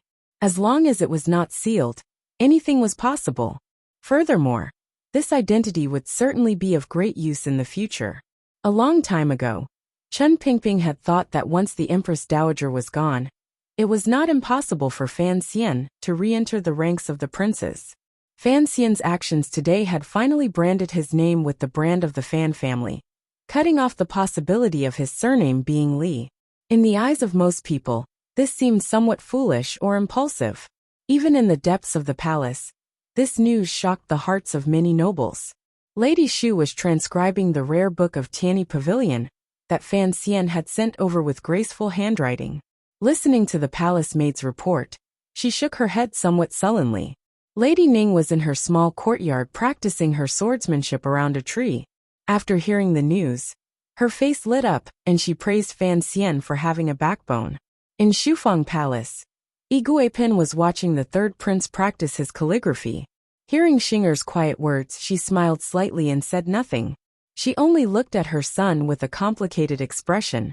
After a while, she pulled her son behind the curtain and quietly told him the biggest news of the day in Jingdo. She spoke very seriously and solemnly. The third prince was startled. At such a young age, he immediately understood many things. His teacher had returned to the family, to a large extent for his sake. Finally, Yi Guipin said seriously, "Pinger, you must firmly remember everything that Master Fan has done for you. If you dare to do those things in the future, I will not forgive you." The third prince lowered his head and said nothing. In Guangxin Palace, eldest Princess Li Yunrui, who had always lived in seclusion and rarely left the palace, was the first to hear the news. This beautiful woman paused for a moment and then smiled. As the saying goes, one smile can charm 100 people. Just like this, it actually suppressed the light of the white curtains inside and outside the palace and the light of the jade trees. The palace maid asked cautiously, "Princess, why are you so happy?" The eldest princess slowly withdrew her smile and said very softly, "I suddenly feel that my son-in-law is a very good man. He knows when to stop and when to stop. It is a pity that I have only met him once. Tomorrow, arrange for him and want her to enter the palace. I want to see how young Fan Xian has grown so quickly in the 2 years I have not seen him." The palace maid was startled. Sir Fan Jr.'s actions were clearly too impulsive and did not consider the pros and cons enough. Was the eldest princess happy because of this? Looking at the eldest princess's expression, it was clear that she greatly admired Sir Fan Jr.'s actions.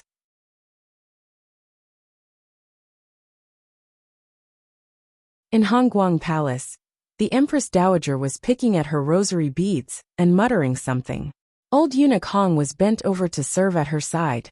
After a long time, The Empress Dowager sighed and said, "That child knows the big picture.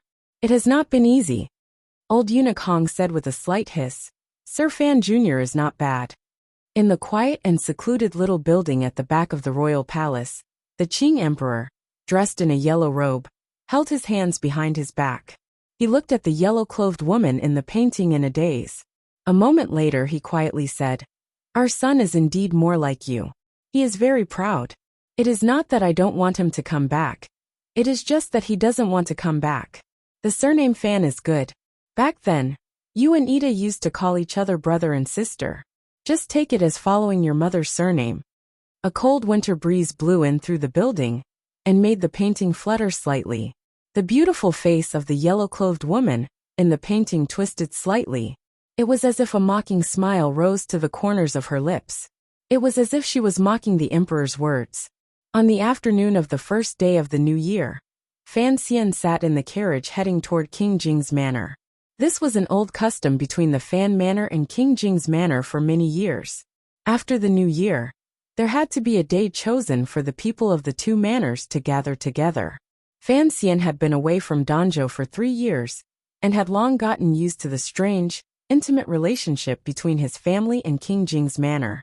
Although Hongqing had been miserably grounded for a year because of Fan Xian's good work, Fan Xian knew that this was actually King Jing's ruthless decision to prevent his manor from being dragged into the fight for the throne. The relationship between the two manors had not been affected by the battles between their sons and nephews. The carriage jolted slightly. Wanner looked at Fan Xian in a daze and didn't speak for a moment. Fan Xian smiled. "If you have anything you want to ask away. I'm thinking that everyone in Jingdo must be talking about you today," Lin Wanner said with a smile. "They're all calling you an idiot." Fan Xian smiled even more happily. Suddenly he fell silent again. A moment later, he looked into his wife's eyes and said seriously, "I can hide it from everyone under heaven, but I won't hide it from you." Lin Wanner smiled slightly and looked into her husband's eyes. Fan Xian calmly said, "In reality, the reason is very simple. There are only 2 reasons. First, I have always thought of myself as Fan Xian. I was raised by my grandmother from a young age. I will not accept any other surname. I have always been willing to return to my ancestral home and worship my ancestors. So I will do it." Lin Wanner gently leaned against his arm and felt that his breath was very warm and pure. Second, regardless of whether it was openly supporting the third prince in Jiangnan, killing in all directions in Jingdo, or returning to my ancestral home today, I am showing my determination. Fan Xian lowered his head and glanced at Wan'er's round face.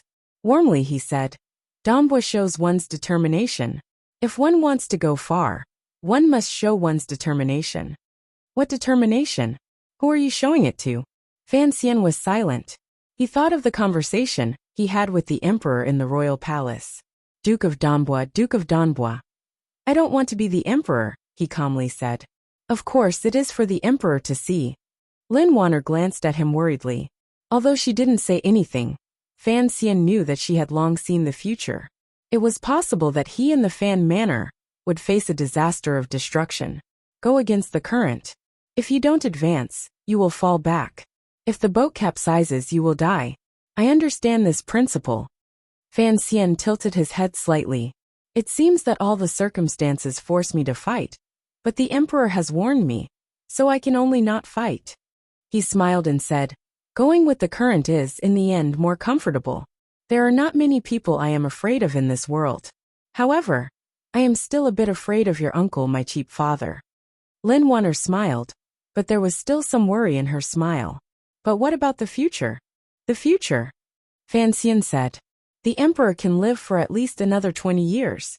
I have used an unknown future danger to exchange for 20 years of peace, or perhaps 20 years of the emperor's trust. This trade is very worth it. Furthermore, I cannot be ambiguous. I must resolutely and decisively demonstrate my attitude and determination. Even if I stand behind the third prince, it is not enough to convince many people." Fan Xian rubbed the space between his brows and said tiredly, "Men and women can be ambiguous. If you do this between ruler and official, It is easy for people to die. I believe the emperor will like my decision. There was still something he did not say to his wife. The so-called ambiguity was certainly two-sided. The so-called decision also worked on both sides. Today, he had recognized his ancestors and returned to his ancestral home to express his absolute sincerity to the emperor.